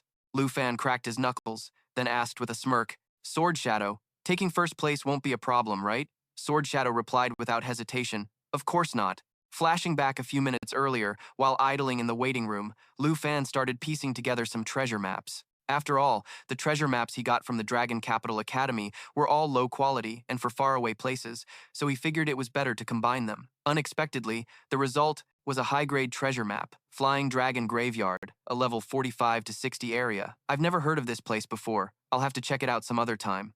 Just then, an announcement came over the loudspeaker.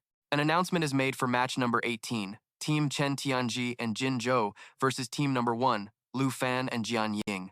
Hearing this, Lu Fan smiled and said to Jian Ying, it's our turn to enter the arena, but since this is just an evaluation test, we can't be careless. Back in the present, the crowd in the stands was buzzing with excitement about the upcoming match. Look, number 1 Lu Fan is teamed up with the number 2 Beauty.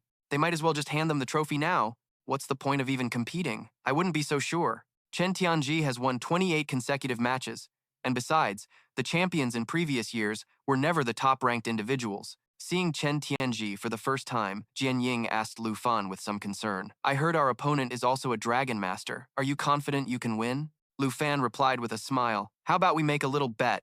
Let's bet on whether or not I can defeat them all by myself. Jian Ying was taken aback. Without me helping, and without you even summoning your dragon? That's quite the proposition. right? Back in the venomous spider forest, I realized our classes are actually very similar. If I win, you have to tell me all the secrets of the Swordmaster class, deal? The match began. The moment the referee gave the signal, Chen Tianji and his dragon charged forward to attack. I've finally been waiting for this day, Lu Fan. You won't be able to walk all over me anymore. From this day forward, there can only be one Dragon Master, and that will be me. Chen Tianji thrust his spear with lightning speed, but it only passed through Lu Fan's afterimage. While Chen Tianji was still reeling in confusion, he heard Lu Fan say to his teammate, "It's too late to back out of our bet now, Jian Ying." With that, Lu Fan threw a kick, then used Dragon Claw combined with his Dragon Blood armor transformation, morphing his arm into a draconic talon.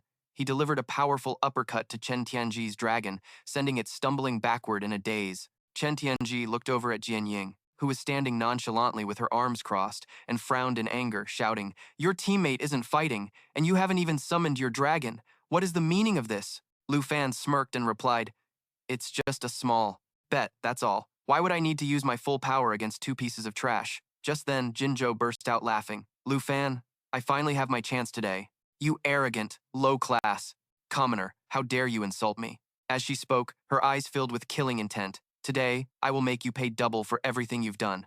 Armored Earth Dragon, attack." Receiving Chen Tianji's command, the Earth Dragon roared and charged furiously toward Lu Fan. "Your Earth Dragon is missing a fang on one side. It looks completely unbalanced. Let me just fix that for you." As he spoke, Lu Fan drew his weapon and used the skill Dragon Fang Strike, channeling his dragon energy to unleash an incredibly powerful blow, slamming it right into the Earth Dragon. The impact not only injured the Earth Dragon, but also shattered the very ground where it stood. The students watching this scene were completely horrified. "Holy cow, did you just see that?" He forced a dragon to a halt, using only his own physical strength. "But that's an Earth Dragon we're talking about. An Earth Dragon is still a dragon. Doesn't he realize how vast the power gap between a human and a dragon is? Just how strong is Lu Fan, really? This is completely insane." Even Chen Tianji, who was right in the middle of the fight, was left dumbfounded by the display. "What are you standing there gawking for? Hurry up and take care of him!" Jinzhou's words snapped Chen Tianji back to reality, and he replied, "As you command." He then ordered the Earth Dragon to use its sweep attack, swinging its massive tail to deal damage to targets in a fan-shaped area. Simultaneously, he also used Dragon Spear Strike, channeling his dragon energy to unleash a powerful blow in a coordinated attack with his dragon against Lu Fan. We're both Dragon Masters, so he shouldn't have any teleportation skills.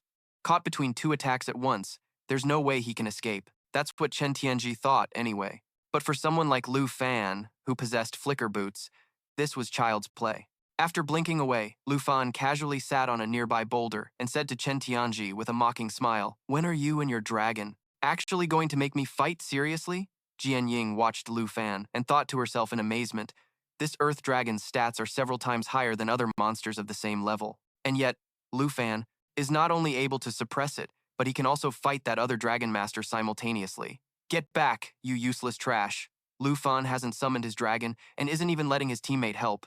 And yet, you're still this pathetic in front of everyone. How am I supposed to introduce you to my brother when you're like this? You want to go to the Tai Chi Kingdom in this sorry state.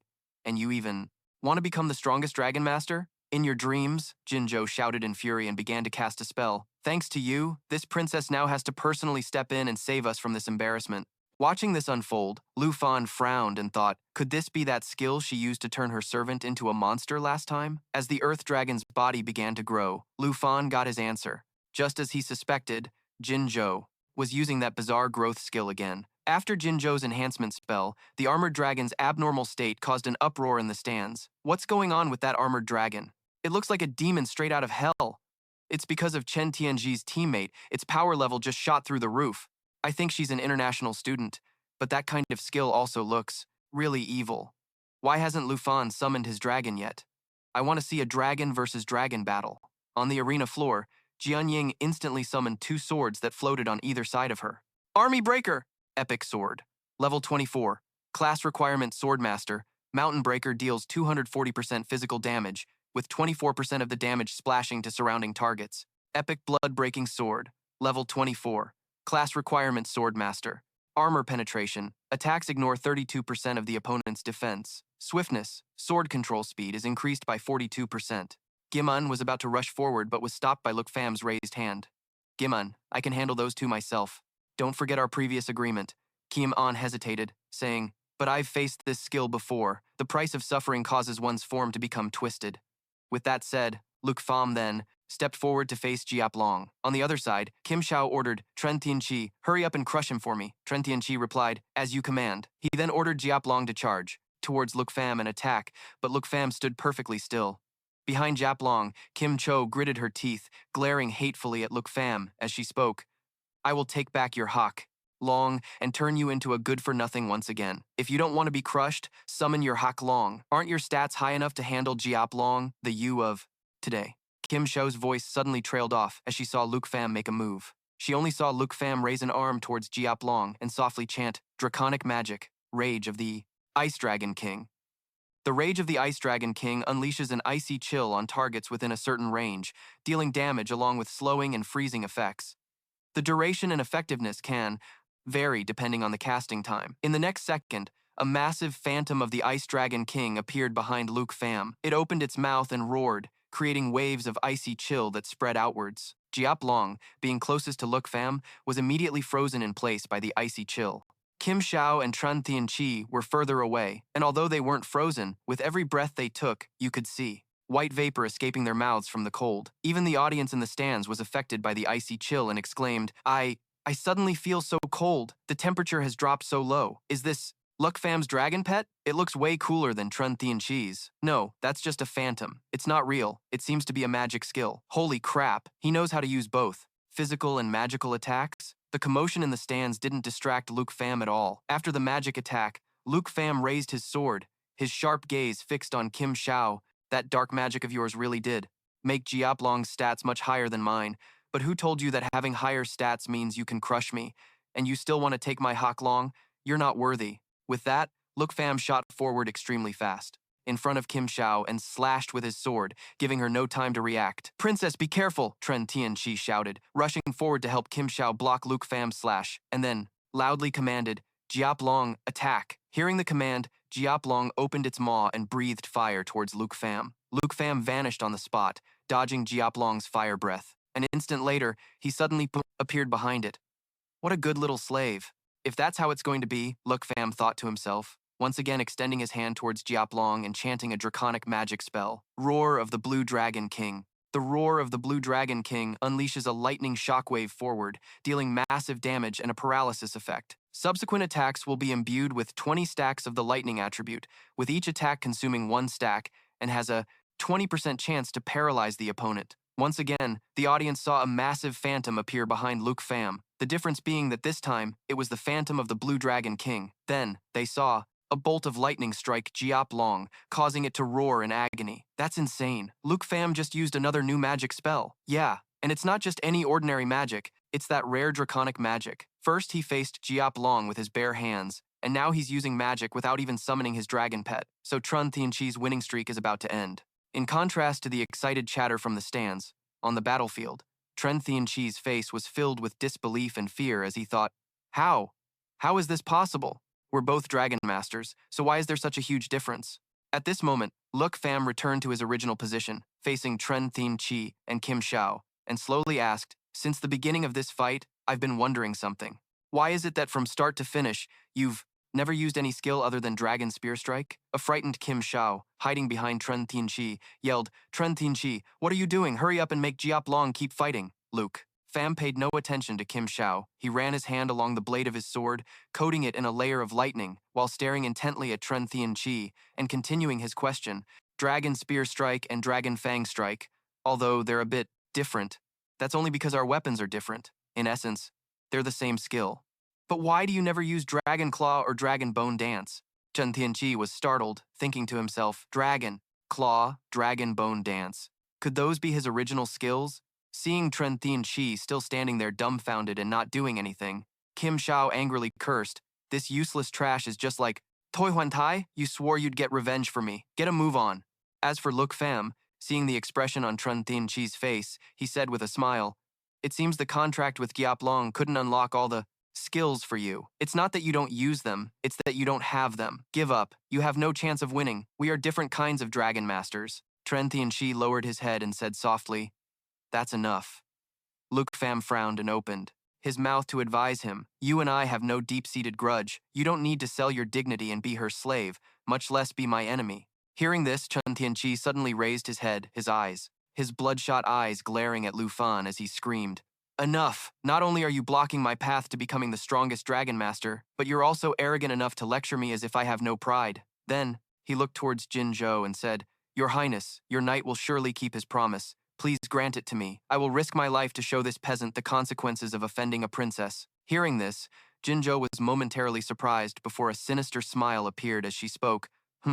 You said it yourself. This is your last chance." After speaking, Jin Zhou raised her magic staff and directly cast her magic on Chen Tianji. Chen Tianji screamed in pain.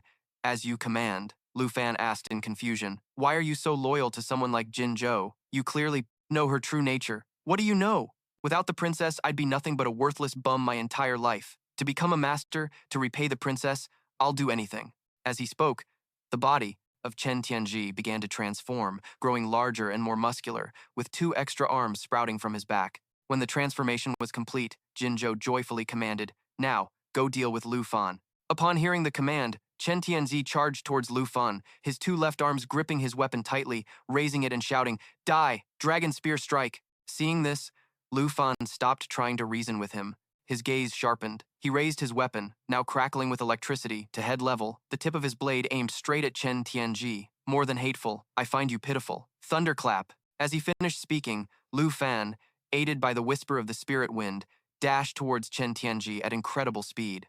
Whisper of the spirit wind. The wearer receives the blessing of the spirit wind, increasing their agility attribute by 35%.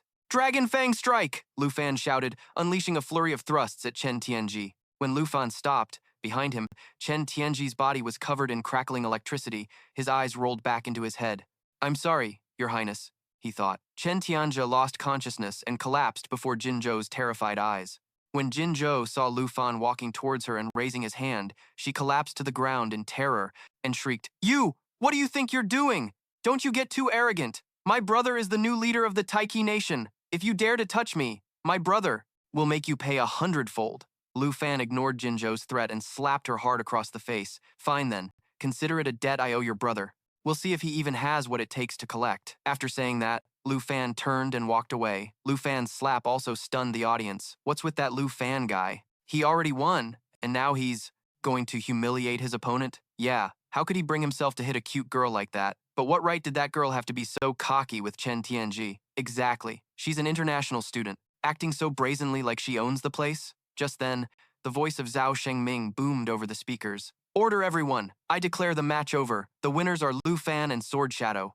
After that, he looked seriously at Gu Han and said, "Tell Lu Fan to come to my office immediately. You can continue preparing for the next match between the other teams." Watching Zhao Shengming leave, Gu Han replied, "All right." A while later, Lu Fan arrived at Zhao Shengming's office. Zhao Shengming spoke first. "I had thought it was because of the last national trial with the Jin family that you were so angry. But through Mr. Qin, I've come to understand the situation between you and Jin Zhou. However, settling personal grudges in the arena will inevitably lead to complaints from their backers." Lu Fan spoke up. "I've also experienced loss just like Chen Tianji, so I understand perfectly well that Jin Zhou is using him." Zhao Shengming handed Lu Fan a tablet. "Let's not talk about that anymore. Take a look at this. This is the real reason I called you here. Your performance earlier was witnessed in its entirety by the principal and me. You can drop out of this freshman assessment." Lu Fan asked in surprise. "Drop out? Is it because you two weren't satisfied with my performance just now?" Zhao Shengming chuckled and explained, "Quite the opposite, actually. When you unleashed those 2 dragon tongue magic spells, the principal and I were very confident about sending you to the national trial competition. These are high-level secret realms that Longdu Academy has found for you through the Secret Realm Hunters Guild. Go ahead and pick one." Hearing this, Lu Fan took the tablet and began to look through it. He thought to himself, Secret Realm Hunters must be like material hunters. They're both guilds that control resources. These Secret Realm Hunters rely on finding and discovering entrances to various secret realms in exchange for high rewards. Zhao Shengming continued with a smile. "The Secret Realm Hunters all use a system of high-stakes auctions, so no matter which one you choose, the Academy will go to their guilds to bid on it for you," Lu Fan said hesitantly. "But the starting prices listed on here are also really high." Zhao Shengming adjusted his glasses and said, "Longdu Academy has never been careless when it comes to the national trials. The resources we promised to provide you We will absolutely secure at auction. Hearing that, Lu Fan didn't hesitate any longer and began to choose seriously. A moment later, Lu Fan's eyes lit up and he exclaimed, "This is Zhao Shengming." Saw this and asked curiously, "Oh, have you found something you like?" Lu Fan smiled and turned the screen towards Zhao Shengming, saying, "Vice Principal Zhao, I'm definitely choosing this one." Zhao Shengming looked at the screen and saw the Flying Dragon Mausoleum, dungeon level S+, dungeon difficulty nightmare, party limit 2 or more people, starting price 1,375,000,000 dragon coins. The next day, at the freshman assessment semifinals, the first match of today's semifinals was team number 1, Lu Fan and Sword Shadow, versus team number 3, Jiang Feng and Yun Shuting. As Gu Han was making the announcement, Zhao Shengming suddenly raised a hand to stop him. Then he cleared his throat and spoke into the microphone. "I have an announcement to make. Team Lu Fan and Sword Shadow has withdrawn from the competition, and everything will be rescheduled." As soon as the announcement was made, the entire stadium erupted in an uproar. "Huh? What? Lu Fan withdrew? I came here specifically to see him today. Could something have happened yesterday? Who knows? This can't be happening," Tao Xiaoma said softly from the crowd, her expression annoyed. Listening to them is so irritating. Qin Qiu, sitting beside her, advised, "Just ignore them. Lu Fan and Sword Shadow must have already entered the dungeon."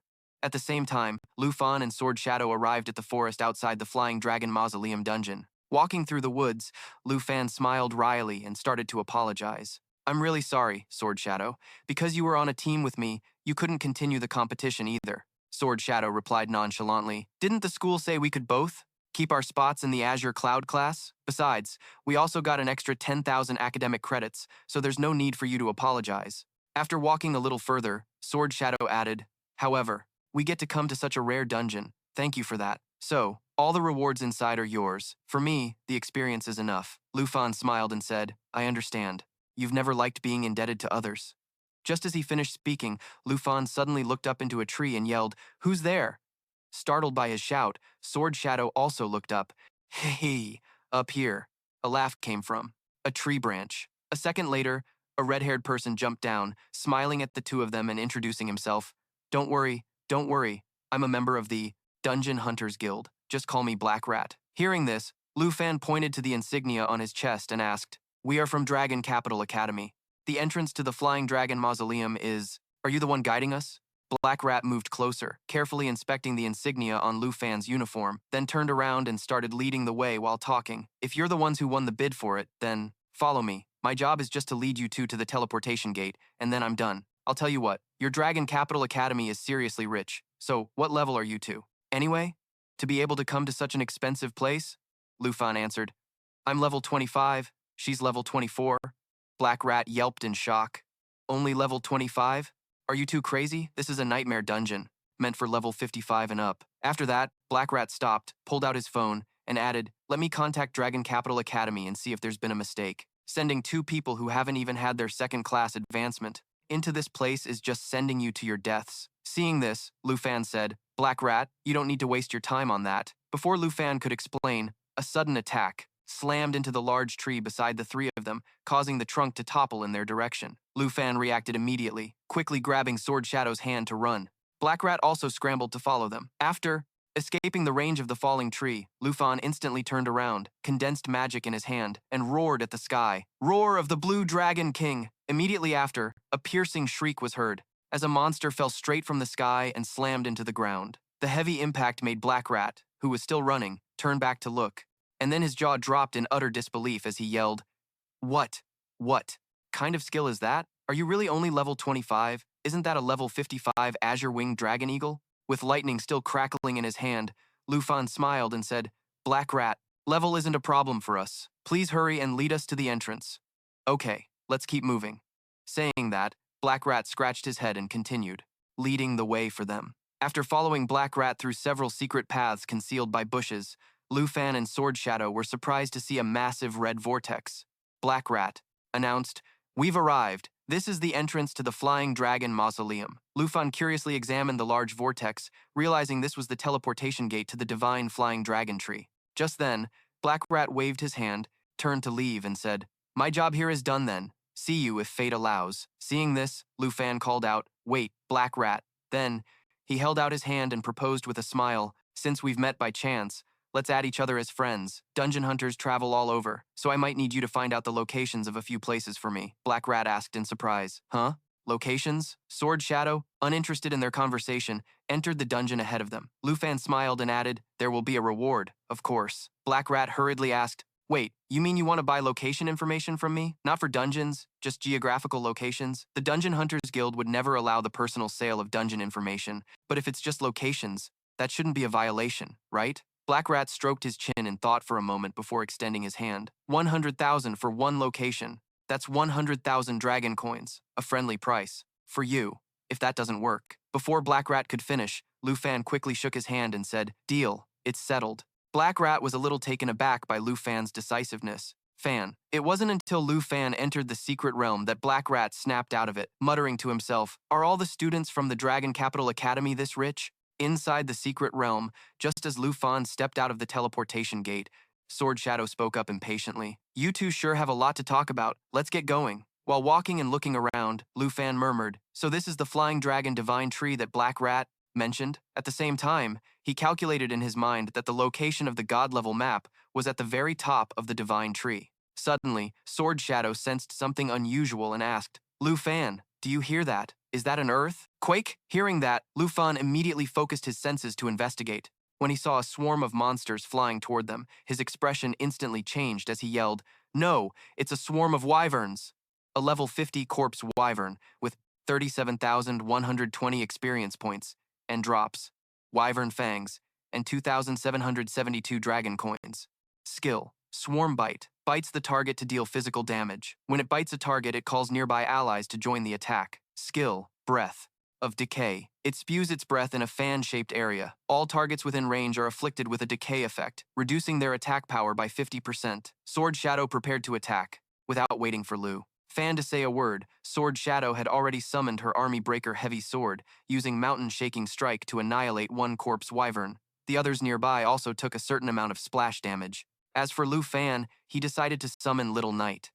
The moment Little Knight appeared, it opened its maw and spewed flames at the swarm of corpse wyverns. Skill, Molten Blaze, continuously spews fire forward, dealing damage while simultaneously healing itself. Back with Sword Shadow, just as she was focusing on controlling the Army Breaker Heavy Sword, she suddenly noticed a corpse wyvern had managed to get behind her, its maw open and ready to unleash its breath of decay. Sword Shadow quickly leaped up to dodge.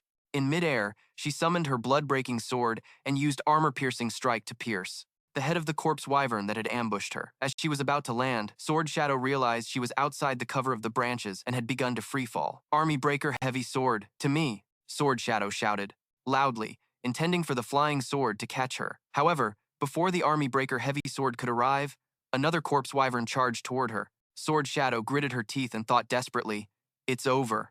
I'm not gonna make it. A sword master without her blade, Sword Shadow could only watch helplessly, with no way to deal with the current situation. In that critical moment, Lu Fan had already noticed, and dove down.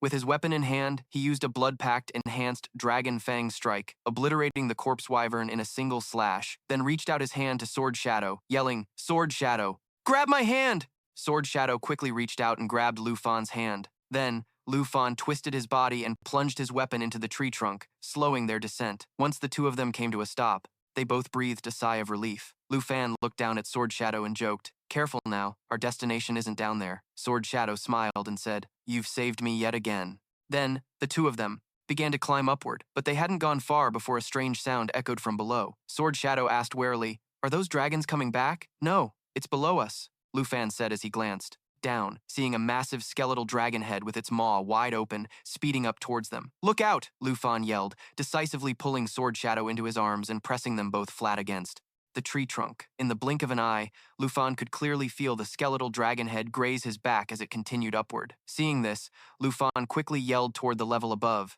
Little Knight. On the canopy above, Little Knight had just finished dealing with the swarm of corpse wyverns when it heard Lu Fan's shout. As Little Knight turned its head, it saw a massive, open-mouthed skull rapidly, growing larger in its field of view.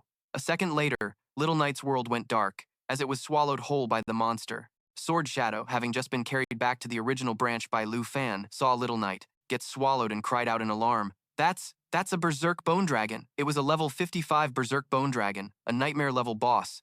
Skill, Bone Armor. The bones of the Berserk Bone Dragon proliferate and attach, as bone plating, increasing its defense. Skill, Bone Blade Assault. Launches bone blades within a target area, dealing area of effect damage. Skill, White Bone Storm. Controls bones to sweep across the target area, dealing more damage the lower its health. Lu Fan set Sword Shadow down and said, "Little Knight will be fine. I'm gonna deal with it now. You go on ahead." Sword Shadow replied robotically, "Huh?" For a moment, she couldn't understand what Lu Fan meant.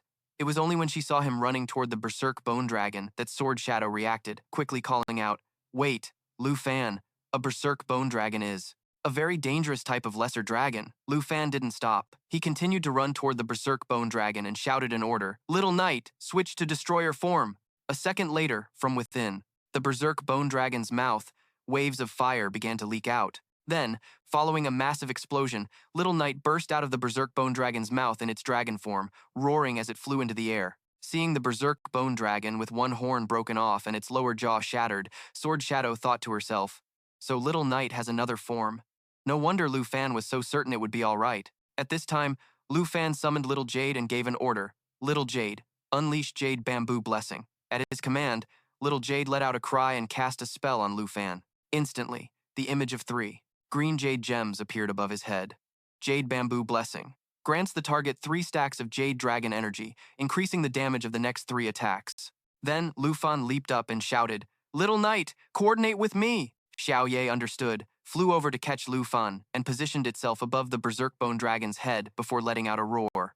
A terrifying roar erupted, dealing massive damage to all targets in the area. It also applied a weakening effect. Finally, with the added support from the Blood Pact and Jade, Lu Fan used a single Dragon Fang strike to sever the Berserk Bone Dragon's head.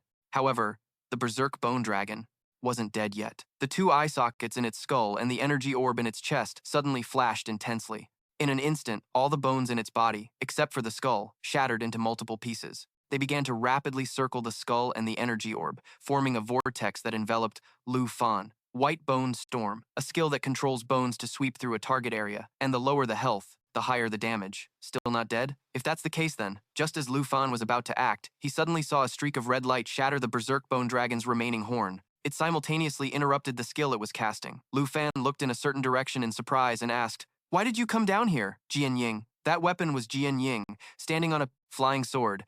She descended to Lu Fan and replied, "I'm fulfilling our previous agreement. You defeated Chen Tianji on your own, so as promised, I'll tell you about the characteristics of a swordmaster." Lu Fan smiled and said, "All right, then let's get ready to attack." Jian Ying responded with action. She rode a weapon and flew close to the Berserk Bone Dragon. Every 5 levels, a swordmaster gets a new weapon. And this is my ace, the Scythe of Karma Flames. Scythe of Karma Flames, Epic. Weapon level 20. Dependent class, Swordmaster. Malevolent Karma Eruption. Its attack attribute can be switched between fire and dark properties. Every life taken permanently increases its attack power by 0.1%, and it's currently increased by 8.9%. As she explained, Jian Ying controlled the Scythe of Karma Flames to launch at the Berserk Bone Dragon, then clenched her fist and shouted, "Malevolent Karma Eruption." Watching Jian Ying fight from below, Lu Fan smiled to himself and thought, so swordmasters don't unlock skills, but rather use the special abilities of the weapons they acquire. Then, he shouted loudly, "Xiao Fei, it's our turn." Xiao Fei flew towards Xiao Ye and used the skill Jade Blessing. Xiao Ye would strike the ground.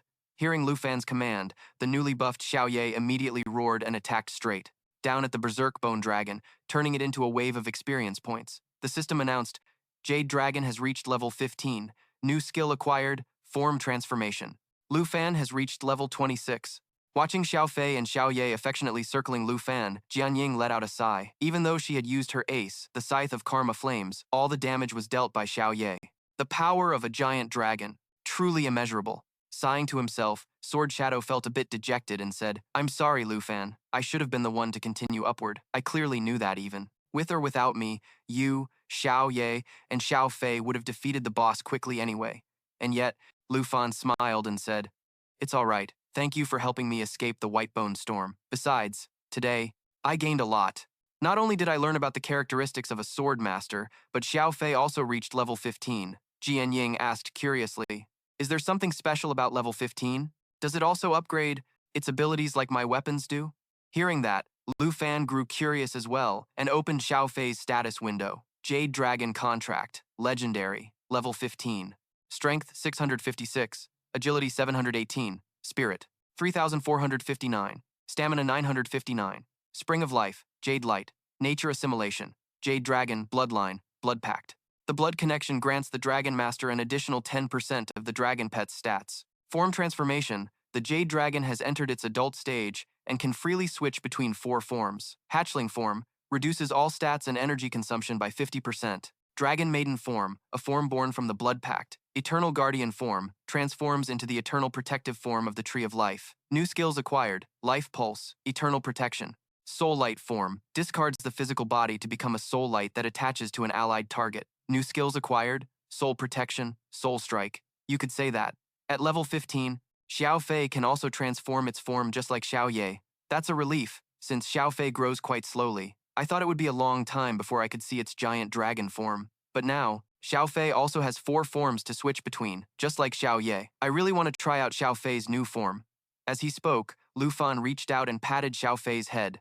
Then let's continue exploring the divine flying dragon tree. Jian Ying had just finished speaking when she suddenly noticed a barrage of fireballs flying towards them. It's a magic attack. Everyone be careful, Jian Ying and Lu Fan shouted in unison. The 2 humans and 2 dragons quickly ran to hide behind the tree trunk. Lu Fan peeked out from behind the tree, observing stealthily. When he saw a flock of flying dragons in the sky, he frowned and speculated, it seems the battle with the Berserk Bone Dragon made too much noise, attracting other monsters here. Xiao Fei switched to Soul Light form and attached to Xiao Ye. Xiao Ye, cover us. Jian Ying, let's head up the divine flying dragon tree. After settling on a strategy, the 2 humans and 2 dragons ran out from behind the tree and began to act. Xiao Ye immediately switched to its World Ender form. Following that, Xiao Fei switched to its Soul Light form and attached to Xiao Ye. The Soul Light form transformation unlocked new skills, including Soul Protection, Soul Impact. Jade Dragon Bloodline doubles all skill effects on the dragon race and those with a blood connection. Soul Protection increases all stats of the target enveloped by the Soul Light by 100% to 200%. Each time damage is taken, it absorbs all incoming damage, generating 1 to 2 layers of Aegis charge, and unleashes an Aegis burst upon accumulating 10 layers. The damage dealt is equal to the total damage absorbed over 10 instances. The total damage absorbed was 12. Xiao Ye raised its head and let out a long roar, its aura now many times stronger than before. All of its stats increased sharply. Strength went from 4,374 to 26,244. Agility rose from 3,567 to 10,700. Spirit increased from 3,991 to 5,986. Stamina went from 4,094 to 12,288. Qiaman exclaimed, Xiao Fei's buff on Xiao Ye is incredibly powerful. Lu Fan explained, yeah, Xiao Fei's traits are more effective on the dragon race. Glancing at the 2 dragon pets, he mentally calculated World Ender plus Soul Protection and Xiao Fei's bloodline trait brought Xiao Ye's strength to 26,000. I need to get to the divine tree quickly and use Dragon's Rally on Xiao Ye to push it over 30,000. At that moment, the first wave of magic attacks from the monster horde arrived, aimed directly at Xiao Ye's position. Lu Fan immediately commanded, no need to counterattack, Xiao Ye. Keep moving forward, just let Xiao Fei absorb the damage. So Xiao Ye maintained its flying speed, and the magic attacks that came near it seemed to hit a green barrier, creating ripples before being quickly absorbed. At the same time, a small green circle appeared above Xiao Fei's head, indicating the layers of Aegis charge, and the number was gradually increasing as each magic attack was absorbed. Once the wave of magic attacks was fully absorbed, the number reached 10. Seeing this, Lu Fan gave the order, Xiao Fei, unleash the Aegis burst. Hearing the command, Xiao Fei immediately released all the layers of Aegis charge, attacking the monster horde. Aegis burst unleashes the damage absorbed from the previous 10 instances, creating a massive counterattack. Watching the monsters fall one by one, Qiaman asked in amazement, Is this Xiao Fei's skill? Lu Fan replied, that's right. Soul Protection not only makes Xiao Fei immune to damage, but also allows it to accumulate that damage for a counterattack, and the effect is even doubled because it's a dragon. Hearing this, Qiaman felt a bit dejected, thinking to herself, I thought leveling up a dragon would just upgrade its abilities like my weapon. But this is clearly unlocking a whole new skill. Even if I use my trump card, the Karma Flame Scythe, I'd still lose to Lu Fan. Suddenly, a powerful gust of wind rushed in, forcing Qiaman and Lu Fan to stop. The boss is right ahead. We're almost there. Just as Lu Fan finished speaking, a huge Kandata monster appeared, blocking their path. Qiaman gasped, It's a Steelbone Flying Dragon, level 60. Steelbone Flying Dragon, Nightmare level boss difficulty. Ferocious Storm, the Steelbone Flying Dragon. Flaps its wings, creating a high-speed storm that deals damage and slows any target it hits. Steel Bone Pierce. The Steelbone Flying Dragon charges into a target with stamina. Lower than 10,000 points will be crushed. Steelbone armor reduces all incoming damage by 50% and significantly increases defense. At that moment, the Steelbone Flying Dragon shrieked, using Steelbone Pierce to charge towards Xiao Ye. Kiem An anxiously called out. It and the Berserk Bone Dragon are both drakes. Lu Fan, we have to help Xiao Ye. Don't worry, Kiem An. After reassuring Kiem An, Lu Fan calmly commanded, Xiao Fei, prepare to activate Soul Impact. Soul Impact, while in the Soul Light state, continuously channels Dragon Chi to charge energy, gaining 1 to 2 layers of Dragon Chi per second of charging. Unleashes all charged layers of Dragon Chi when attacking a target, with a maximum charge limit of 30 to 60 layers. As Xiao Fei was charging its Dragon Chi, Lu Fan used the skill Dragon's Rally on Xiao Ye, increasing all of its stats by 30%, then continued to command, Xiao Ye, it's all up to you now.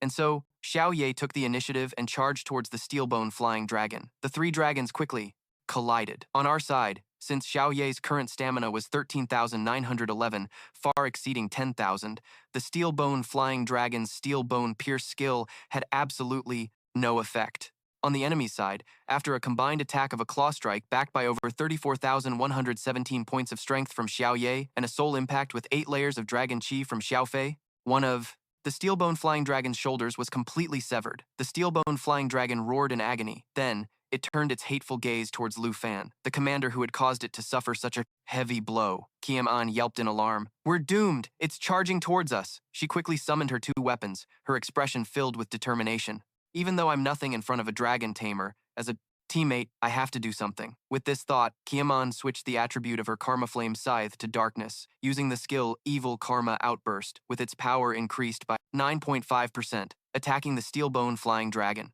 However, due to the effect of the Steelbone Armor skill, Kiem An's attack dealt no damage whatsoever to the Steelbone Flying Dragon. This caused her to cry out in disappointment. My attack has no effect on it, Lu Fan. Lu Fan turned to look at Kiem An and said with a smile, It's okay, I appreciate your desire to help your teammate. At that very moment, behind him, the Steelbone Flying Dragon's mouth opened wide, about to swallow him whole. Kiem An screamed in terror, Watch out! Only then did Lu Fan turn around, weapon in hand. Shouted, Xiao Fei, support me now. Following the command, Xiao Fei immediately left Xiao Ye and flew over to cling onto Lu Fan, the whole process not even taking a second. Then, Lu Fan slashed towards the wyvern's wide mouth, sending the crippled monster to meet its ancestors. The system announced that the Black Dragon had reached level 20 and acquired the new skill, Intimidation. Lu Fan spoke up. Job's done, so Xiao Ye has also reached level 20. Jianying had already reached level 25. She looked at the 2 bickering dragon pets and said, Xiao Fei is only level 15 and is already this strong, so a level 20 Xiao Ye should be able to one-shot a bone-crushing wyvern, right? I can't even imagine it. Lu Fan smiled in response. Xiao Ye doesn't even consider these bone-crushing wyverns a threat. Let's keep moving. Hearing that, Jianying suddenly let out a laugh, making Lu Fan ask suspiciously, What is it? I suddenly remembered something Tao Zi once said. With that, Jianying imitated the voice of Tao Xiaoman. With such a powerful dragon, even a chained-up puppy by your side could still dominate everything. Hearing this, Lu Fan burst out laughing. You know how to joke too? That doesn't sound like you, at all. Jianying explained. It's probably because I've been with you guys for a while now. I also feel like I'm not the same as before. It's clear you're much more talkative now, and that's a good thing. From the first time I met you, I thought your voice was very nice. Hearing Lu Fan say that, Jianying suddenly blushed and shyly asked, My voice is nice? Lu Fan smiled and replied, Yeah, of course. You're also really cute. Has no one ever told you these things before? Jianying's face turned even redder as she said, No, I don't talk to others much, and I don't have any friends. At all. Lu Fan smiled and said, Let's not talk about these sad things. Let's keep going. Okay. Replying softly, Jianying lowered her head and followed behind Lu Fan. Meanwhile, behind the 2 of them, Xiao Ye and Xiao Fei were still hissing at each other. Lu Fan shouted in annoyance, You 2, knock it off! At the same time, inside the nest at the top of the divine tree, large cocoons lay motionless, and in the center, a blue egg suddenly trembled slightly at this moment. Back to Lu Fan's group, they were now walking and chatting. Jianying happily boasted, After defeating the bone-crushing wyvern, I also reached level 25. Lu Fan asked curiously, "So you've unlocked a new weapon?" Jian Ying summoned her new weapon and introduced it. "Yeah, Manhwa, a weapon with the agility attribute, and its skill is pretty good too. Unfortunately, it's still only level 1, so it's not very powerful." Manhwa, quality, perfect. Weapon level 1. Class dependency. Swordmaster Heavenly Sword Dance Fall splits into 1,000 Wanhua blades, each with attack power equal to 10% of the original. After dealing damage, the area will revert to its original state, Lu Fan said with a smile. "That's how it is for now, but wait until it reaches level 25. It'll definitely be amazing." Hearing this, Jian Ying thought to herself, even if all my swords reach level 25, would their total damage even equal a single blow? From Xiao Ye, the pressure of partying with Lu Fan is the fear of being compared to him. Letting out a sigh, Jian Ying spoke up. "If anyone else said that, I would definitely believe them." Lu Fan laughed and asked, "Why don't you believe me when I say it? Once Wanhua levels up, with this sword alone, there won't be many people at the Longdu Academy who can fight you." Jian Ying didn't dwell on this issue any longer. She pointed towards the two little dragons ahead and said with a smile, "All right, let's hurry. Look, Xiao Ye is already far ahead." So, the group continued on their way, but after walking just a short distance, they discovered a spot with several corpses. Lu Fan said suspiciously, "The camp of the explorers who came here before." Jian Ying glanced at the condition of the bodies and speculated, "It looks like they've been dead for quite a while." Lu Fan and Jian Ying went over to examine the corpses. They were all combat classes and had died at different times. Could there be a monster ambushing people here? Thinking of this, Lu Fan put on a serious expression, drew his weapon, and cautiously scanned the surroundings. Warning, Jian Ying, there's a high chance this place is occupied by a monster. Stay alert. At that very moment, in the bushes above their heads, a monster was slowly crawling out along a tree trunk. "You mean, this is a trap?" Jian Ying asked as she moved towards Lu Fan. It was this very action that inadvertently caused the monster's pounce aimed at her to miss. Hearing the noise, both Jian Ying and Lu Fan quickly turned around and saw the monster's form, a bronze wyvern. Level 60. Nightmare level boss. Bronze-plated armor. Greatly increases the defense of an allied target. Defensive barrier. Reduces attack power by 100%.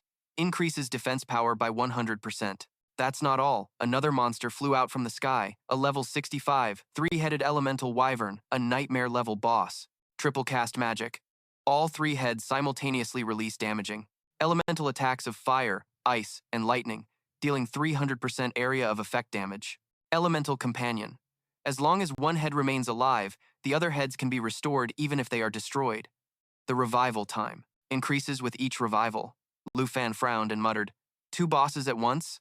Jian Ying also said worriedly, "They're a group that ambushes people in this area." At that moment, the three-headed elemental wyvern opened its mouths in unison, beginning to use its triple cast magic. Seeing this, Xiao Ye immediately flew up and attacked the middle head. It successfully interrupted that head from gathering an elemental orb of lightning, but failed to deal any damage to it. Seeing this, Jian Ying quickly said, "After being buffed with bronze-plated armor by the bronze wyvern, its defense has increased dramatically.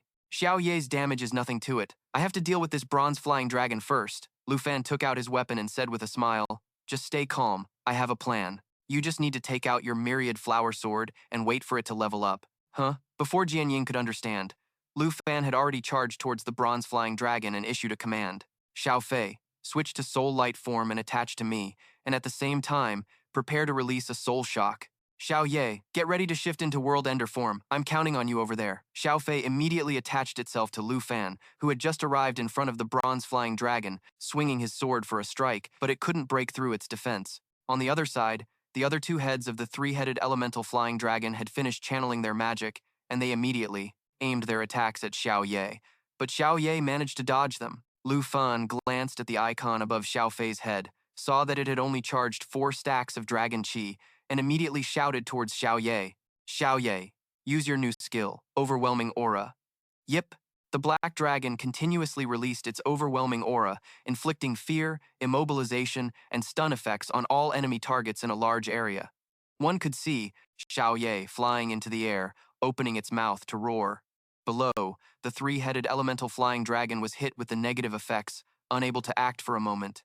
Jian Ying covered her ears in pain, exclaiming, "Xiao Ye's aura, I can't believe a control skill could cause such powerful vibrations. My head, hang in there, Jian Ying, it's almost over." After a word of encouragement, Lu Fan noticed that Xiao Fei had charged 12 stacks of dragon chi, so he ordered it to use Soul Shock on the bronze flying dragon, while he himself charged up and landed a Dragon Fang strike, successfully killing the boss. Next, Lu Fan quickly shouted towards Xiao Ye, "The bronze armor is gone. Xiao Ye, attack!" Xiao Ye immediately flew down, pinning the three-headed elemental flying dragon and smashed the middle head with its paw. The powerful slam made the ground shake. Lu Fan quickly reached out to support the stumbling Jianying. "Be careful, Xiao Ye is getting too carried away again." Then he saw Xiao Fei fly over to join Xiao Ye in the fun, and quickly instructed it.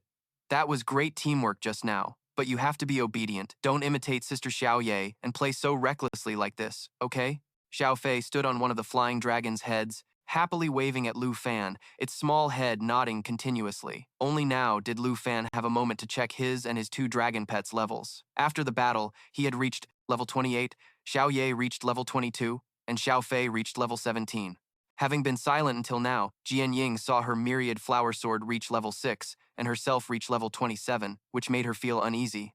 I was no help at all again. Traveling with Lu Fan, my title as the genius of Yunbei seems so useless. Lu Fan suddenly patted Jian Ying's shoulder and said, "That three-headed dragon has to have all three heads defeated at once, to be finished. Let's just let Xiao Ye play a little longer. We can take this chance to explore the entire camp." Jian Ying replied, "Okay." Walking ahead, Lu Fan frowned at the system panel, lost in thought about something. When night fell, Jian Ying brought a plate of food out of the tent. "Lu Fan, this is the food Sister Han prepared. Let's eat a little first." But Jian Ying couldn't find a trace of Lu Fan anywhere. This made her feel a sense of loss, thinking to herself, "It seems Lu Fan has realized that I'm just a burden." Meanwhile, Lu Fan had followed the god-tier map provided by the system and went to the Divine Tree Peak alone. To prevent the system's secret from being revealed, Lu Fan could only apologize to Jian Ying in his heart.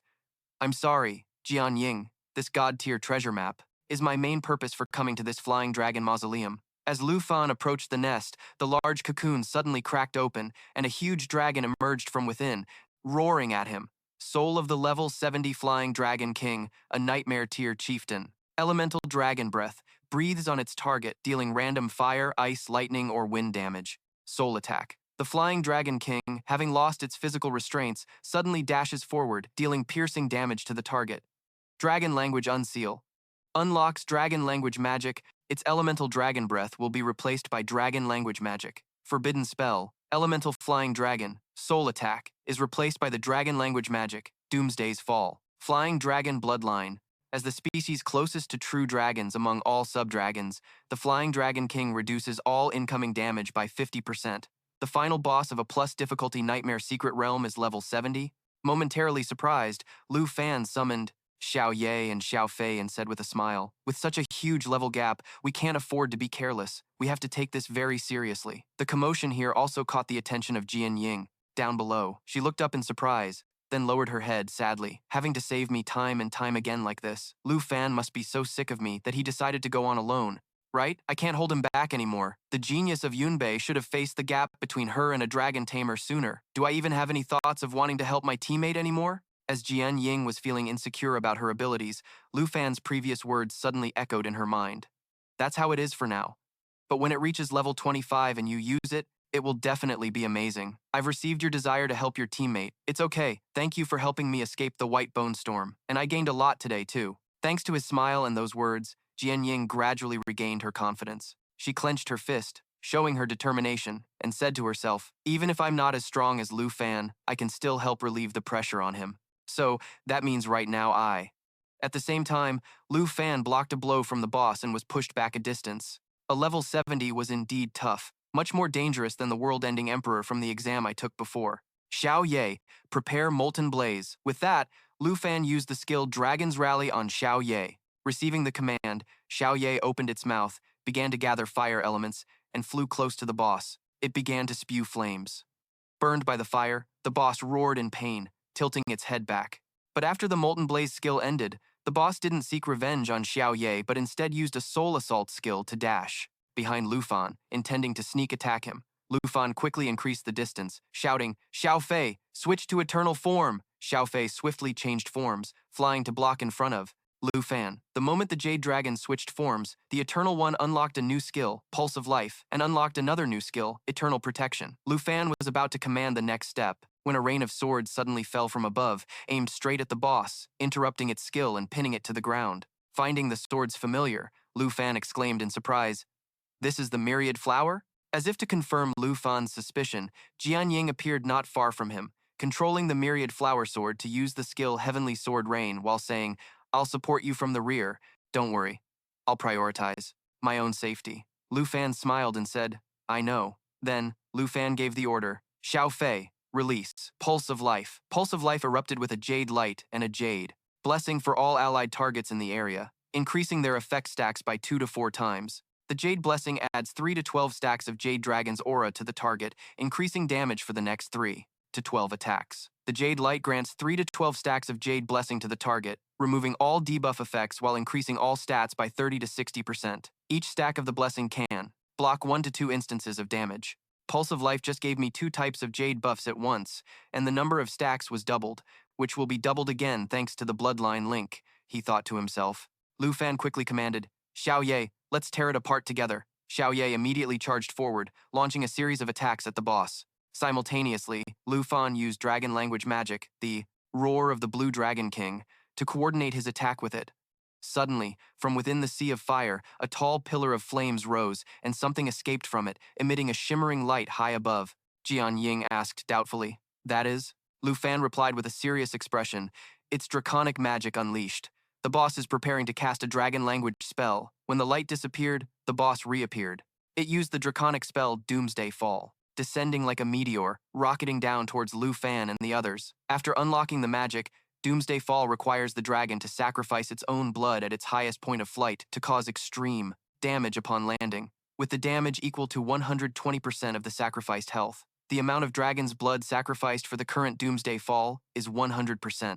Lu Fan realized the boss intended to take them all down with it, so he quickly shouted, Xiao Fei. A second later, a massive explosion erupted, with smoke and fire engulfing the entire peak of the divine tree. After everything quieted down, a faint, green light could be vaguely seen through the ash. As the dust gradually settled, a green protective dome appeared, and inside it were Lu Fan and his group. Eternal Protection creates a protective shield, sheltering all targets beneath the shield.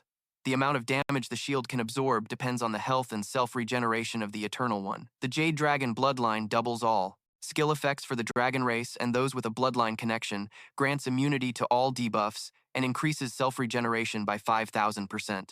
As for the boss, after that suicide attack, it had become experience points for Lu Fan's party. Jian Ying leveled up to level 28, the Myriad Flower Sword leveled up to level 10, Xiao Ye leveled up to level 23, Lu Fan leveled up to level 29, and Xiao Fei leveled up to level 18. At this moment, Lu Fan asked with concern, Jian Ying, are you okay? Jian Ying smiled and replied, Luckily, Xiao Fei saved us. I really thought I was a goner for a second there. Lu Fan agreed, patting Xiao Fei's head in praise. Yeah, Xiao Fei's eternal protection saved us all, thanks to her super high self-regeneration. Seeing Lu Fan only praise Xiao Fei and not her, Xiao Ye was unhappy and let out a huff. Lu Fan quickly added, Of course, we also won thanks to Xiao Ye's super high damage. A moment later, Jian Ying remarked with a sigh, I always felt that battles for those in their 20s and 30s were just child's play, but just now, I experienced what it feels like to face death. Lu Fan nodded and said, That's right, this is also the first time I fought a level 70 boss. I didn't expect we'd almost be taken down with it. It was truly an eye-opening experience. Then, Lu Fan scratched his head and stammered an explanation. Jian Ying, I didn't mean to abandon you. Actually, I was looking for something, but I didn't expect to run into a boss. Jian Ying smiled back. It's okay. You're not the type of person to abandon a teammate, because I remember what you once told me. Now, I'll return those words to you. You're very strong, but I'll never let you fight alone. After successfully clearing the SSS Plus rank Secret Realm, Lu Fan's party's reward was a treasure chest. Lu Fan opened the chest and saw 3 items inside. Soul Wing of the Flying Dragon. Legendary, level requirement. Level 60. Agility plus 356. Strength plus 291. Spirit plus 246. Stamina plus 234. Soar High grants the user the ability to fly and increases flight speed. If the user has dragon language magic, they will receive Draconic Magic Unleashed, and after using it, they will receive a one-time substitute for high-level dragon language magic. Lu Fan thought to himself, a legendary grade item that grants flight and also unlocks dragon language magic. This means I can also cast Falling Doomsday. However, upon reflection, Lu Fan felt a bit of regret. This was true flight, Not just gliding. No one could do that except for a few special classes. It's a shame I'm not a high enough level to use it. Epic Dragon Saddle. Pet equipment. Level requirement, level 30. Race requirement, Dragon Race, high-flying sub-dragon race. After equipping it, this pet can be used as a mount. In this state, all attributes of the rider and the pet will resonate with each other. Normal attacks will be imbued with draconic energy, dealing ranged damage. Lu Fan mused, a dragon pet that becomes a mount. As soon as Xiao Ye reaches level 30, I can become a dragon rider in the national trial. Dragon Calling Bone Flute, epic. A consumable item. Effect, upon use, it can summon the soul of the twin Wyvern King. The Wyvern King's level will be equal to the user's, with a total of 3 uses. Lu Fan thought to himself, this is amazing, but it's a shame that it has a limited number of uses. Just as Lu Fan stored the 3 items, he heard Sword Shadow call out, Lu Fan, are you done with the rewards? Quick, look at Xiao Fei. What's wrong with her? Lu Fan ran over and saw Xiao Fei casting the Spring of Life skill on her own. Spring of Life channels the essence of life to all friendly targets, helping to restore health continuously. Watching streams of green light flow into the divine tree, Sword Shadow asked in amazement, is she trying to heal this giant tree? Lu Fan speculated that Spring of Life could only be used on friendly targets. Could this Wyvern God Tree be a living ally? At that moment, several vines sprouted from the God Tree, rapidly extending towards Lu Fan. They intertwined with each other, growing up to his knees before forming a bud. When the bud opened, Lu Fan saw a seed inside, and it seemed to want him to take it. Lu Fan reached out to accept it, and inspected it. Seed of the Wyvern, a quest item. Ever since it was seized by the claws of the deep abyss devouring demon dragon, the Wyvern God Tree has been slowly losing its divine power. Now, a hero has appeared, who can save the withering divine tree. If this person can defeat the deep abyss devouring demon dragon and dip this seed in its blood as proof, they will surely be acknowledged by the Dragon of Life, the source of all creation and the master of the Wyvern God Tree. Sword Shadow asked curiously, did a hidden quest get triggered? Lu Fan replied, it seems Xiao Fei can communicate with the divine tree. This is the quest item. He pondered internally. According to the quest item's description, I have to defeat a dragon king called the Deep Abyss Devouring Demon Dragon. The Dragon King tier is far more terrifying than Nightmare difficulty, and will likely have a level in the triple digits. This is a quest without a time limit, so I can wait until I'm level 60 for my 3rd job advancement, or even level 90 for my 4th, before tackling it. Putting that aside for the moment, Lu Fan turned to praise Xiao Fei. Great job. If it wasn't for you, we never would have known about this hidden quest to heal the divine tree. Xiao Fei chirped happily. Oh, wait a minute. As he spoke, Lu Fan took out the dragon calling bone flute and asked, hey Xiao Fei, can you eat this? In response, 3 pairs of confused eyes stared at him. Lu Fan knew.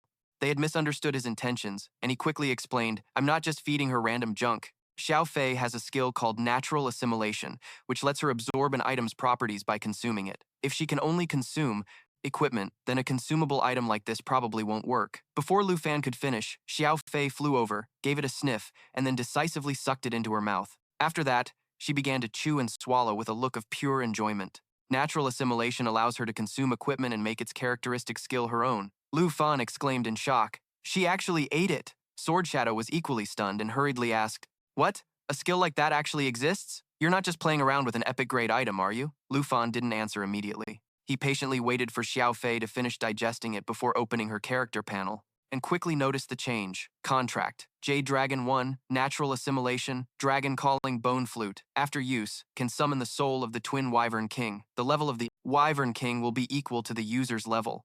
Lu Fan cheered. Excellent. Now Xiao Fei can summon 2 Wyvern Kings.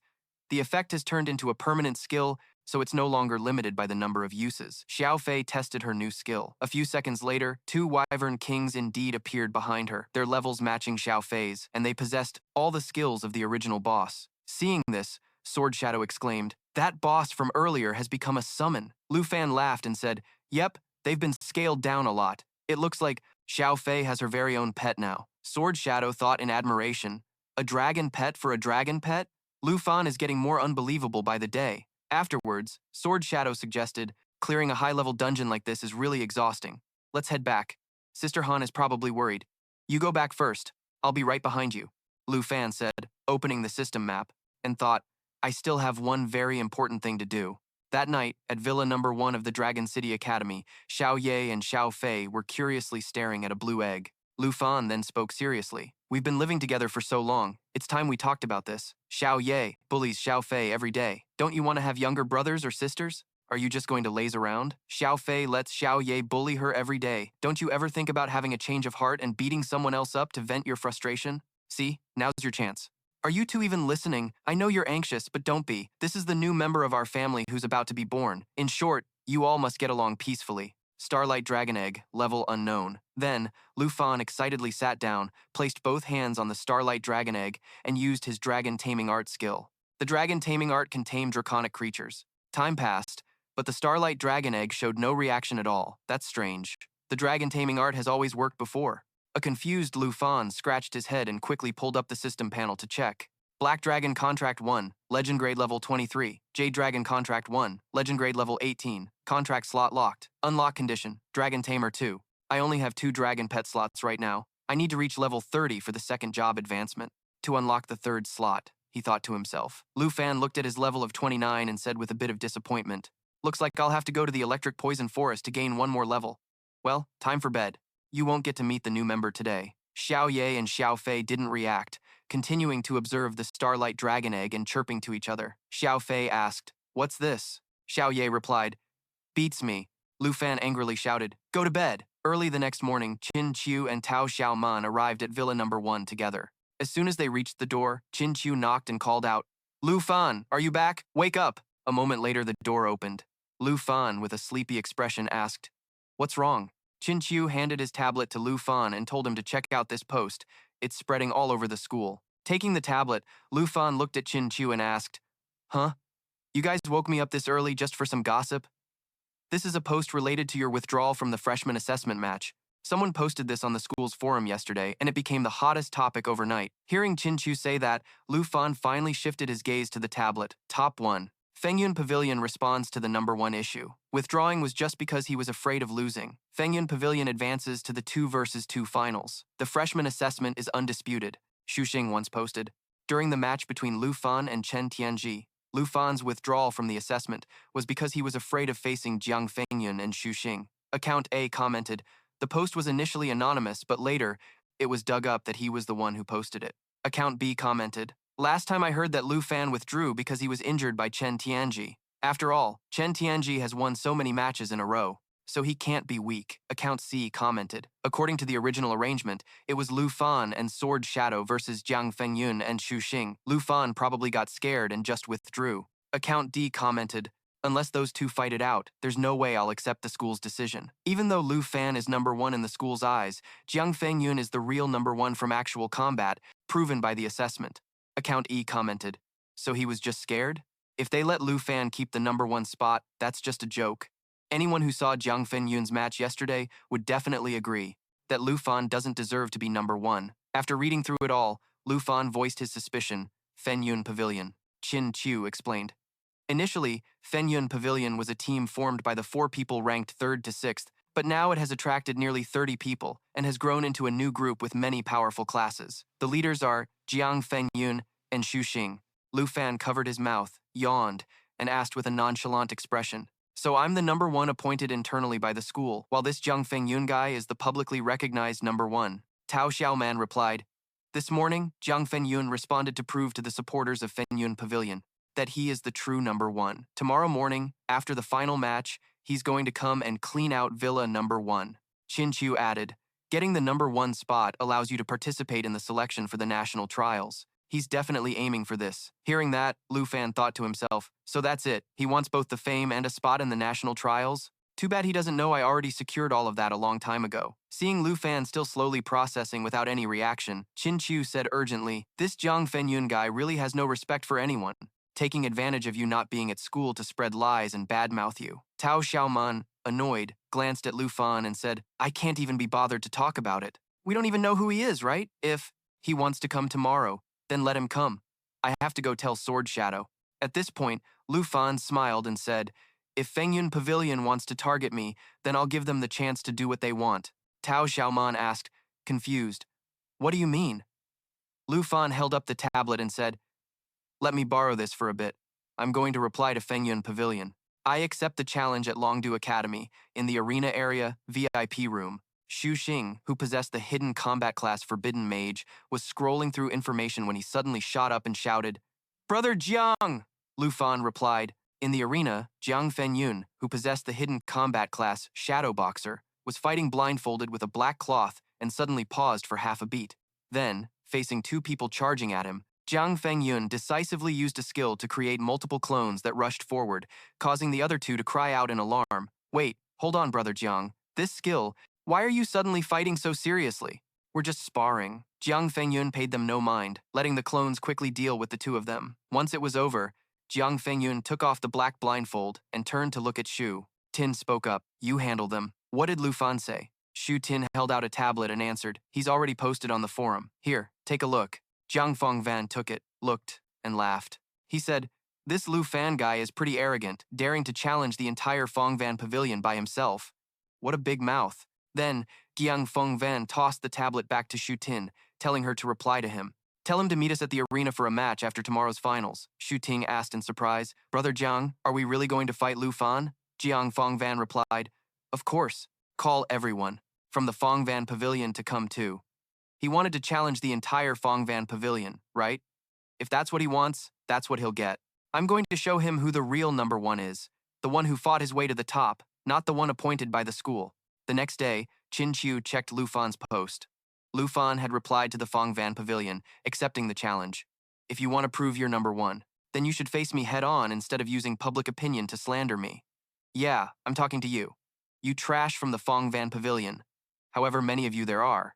Just bring it on. Let's have a real showdown after the freshman assessment." In the comments section, the keyboard warriors were going wild again. "Whoa, Lu Fan fired back. Let them fight." The Fengvan pavilion has replied. "This is some juicy drama. Did they get under Lu Fan's skin?" What was the reply? "A duel tomorrow at the arena after the finals to see who's number one?" Haha, the entire Fengvan pavilion is showing up. This is going to be good. Seeing the comments, Qin Qiu exclaimed in surprise. "Oh, Jiang Fengvan accepted the challenge." Tao Xiaoman asked, "I heard Jiang Fengvan has a match today, in the semifinals. Do you want to go watch?" Lu Fan replied. "Honestly, I have no interest in Jiang Fengvan's abilities. We'd be better off going to the secret realm hall to level up."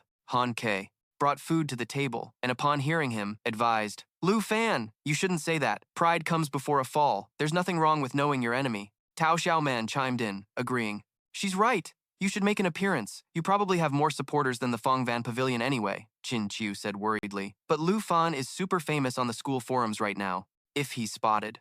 Scouting Jiang Fengvan, it'll cause a stir," Han Ke said cheerfully. "Then we'll just go in disguise." Lu Fan's face went blank. He had nothing to say. A while later, somewhere in the stands, Tao Xiaoman turned to Qin Qiu and asked, "The next match is Jiang Fengvan's, right?" Qin Qiu replied, "Yeah, I think so." A lot of people came to see the Fengvan pavilion. Sitting in the row ahead, Han Ke turned to Lu Fan, who was decked out in a hoodie, baseball cap, oversized sunglasses, and a face mask, and asked with a grin, "So, what do you think of your auntie's disguise? Guaranteed you won't be spotted, huh?" Lu Fan didn't say a word. The semi-final match of this year's freshman assessment is about to begin. Will the two teams please enter the arena? As the announcement rang out, Lu Fan suddenly got up from his seat. Han Ke asked in confusion, "Lu Fan, where are you going? The match hasn't even started yet. This match isn't interesting at all. I'm going to take a walk. Just call me when you're done." After saying that, Lu Fan left. Meanwhile, in the seats ahead, Zhao Shengming glanced back, watching Lu Fan's retreating figure with a pensive look. He recalled his earlier conversation with the headmaster. Back then, Zhao Shengming had walked up to the door of a room, knocked, and called out, "Headmaster, I was wondering if you're aware of the recent posts on the school forum about the conflict between Lu Fan and Jiang Fengvan." The door remained closed as the headmaster's voice echoed from inside. "Ah, Zhao Shengming, just let Guhan handle these petty freshman fights. You don't need to bring them to my attention." Zhao Shengming frowned and said, "Given Lu Fan's power, I recommend the school intervene and put a stop to this fight. I'm concerned that if things proceed, he won't know how to hold back. After all, Chen Tianji is still in the infirmary recovering from his fight with Lu Fan." The headmaster replied, "Vice headmaster, your concern is misplaced. Instead of worrying about this, you should be more concerned that in 1 month, a special envoy from Longdu will arrive to determine if Lu Fan is eligible for the national trials." Zhao Shengming asked in shock. "In 1 month? That's so soon," the headmaster said. "The national trials were moved up, so the envoy's arrival was moved up too. How is Lu Fan's progress?" Zhao Shengming reported, "Currently, Lu Fan is on the verge of his second job advancement. You can rest easy, headmaster. I've heard about the Longdu envoy. Even though Qian Xiong is an arrogant man, he won't cause any trouble when it comes to official business. Your intelligence is rather outdated, Vice Headmaster. The special envoy isn't Qian Xiong anymore. The current envoy from Longdu is Ruan Cheng Feng. The moment he heard that name, Zhao Shengming's expression instantly changed. He thought with a sense of dread, Ruan Cheng Feng. Brother Qin mentioned that name when he told me the story about Lu Fan and Jin Zhou. It seems the whole affair between Lu Fan and Jin Zhou cost Ruan Changfeng his job. That means Ruan Changfeng must hold a serious grudge against Lu Fan. The headmaster's voice continued. He once held a very high rank, and now, he's been repeatedly demoted to the position of a mere special envoy. How very interesting. Why have you gone silent? Zhao Shengming was startled back to reality, and he quickly bowed toward the door, saying, My apologies. Headmaster, if he's the envoy with the authority to evaluate candidates for the national trials, I fear Lu Fan is in for a very difficult time.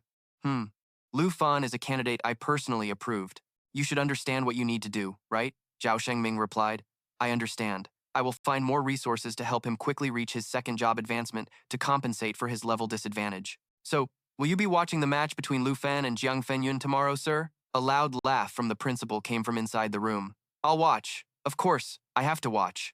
How could I miss something so interesting? Returning to the present, at the Longdu Academy's arena area, in a point-based room, suddenly, someone was sent flying out of the room, causing the surrounding people to start gossiping. How many people have been defeated already? A 100-point arena shouldn't be this intense, right? It must be a second job advancement user who lowered their points to farm others. This can't possibly be a level 29 arena. At this moment, the person who was just sent flying got back up and loudly warned everyone not to enter this room, that no one could win. Someone asked, Hey, who's the owner of this room? Do you know? The defeated person replied,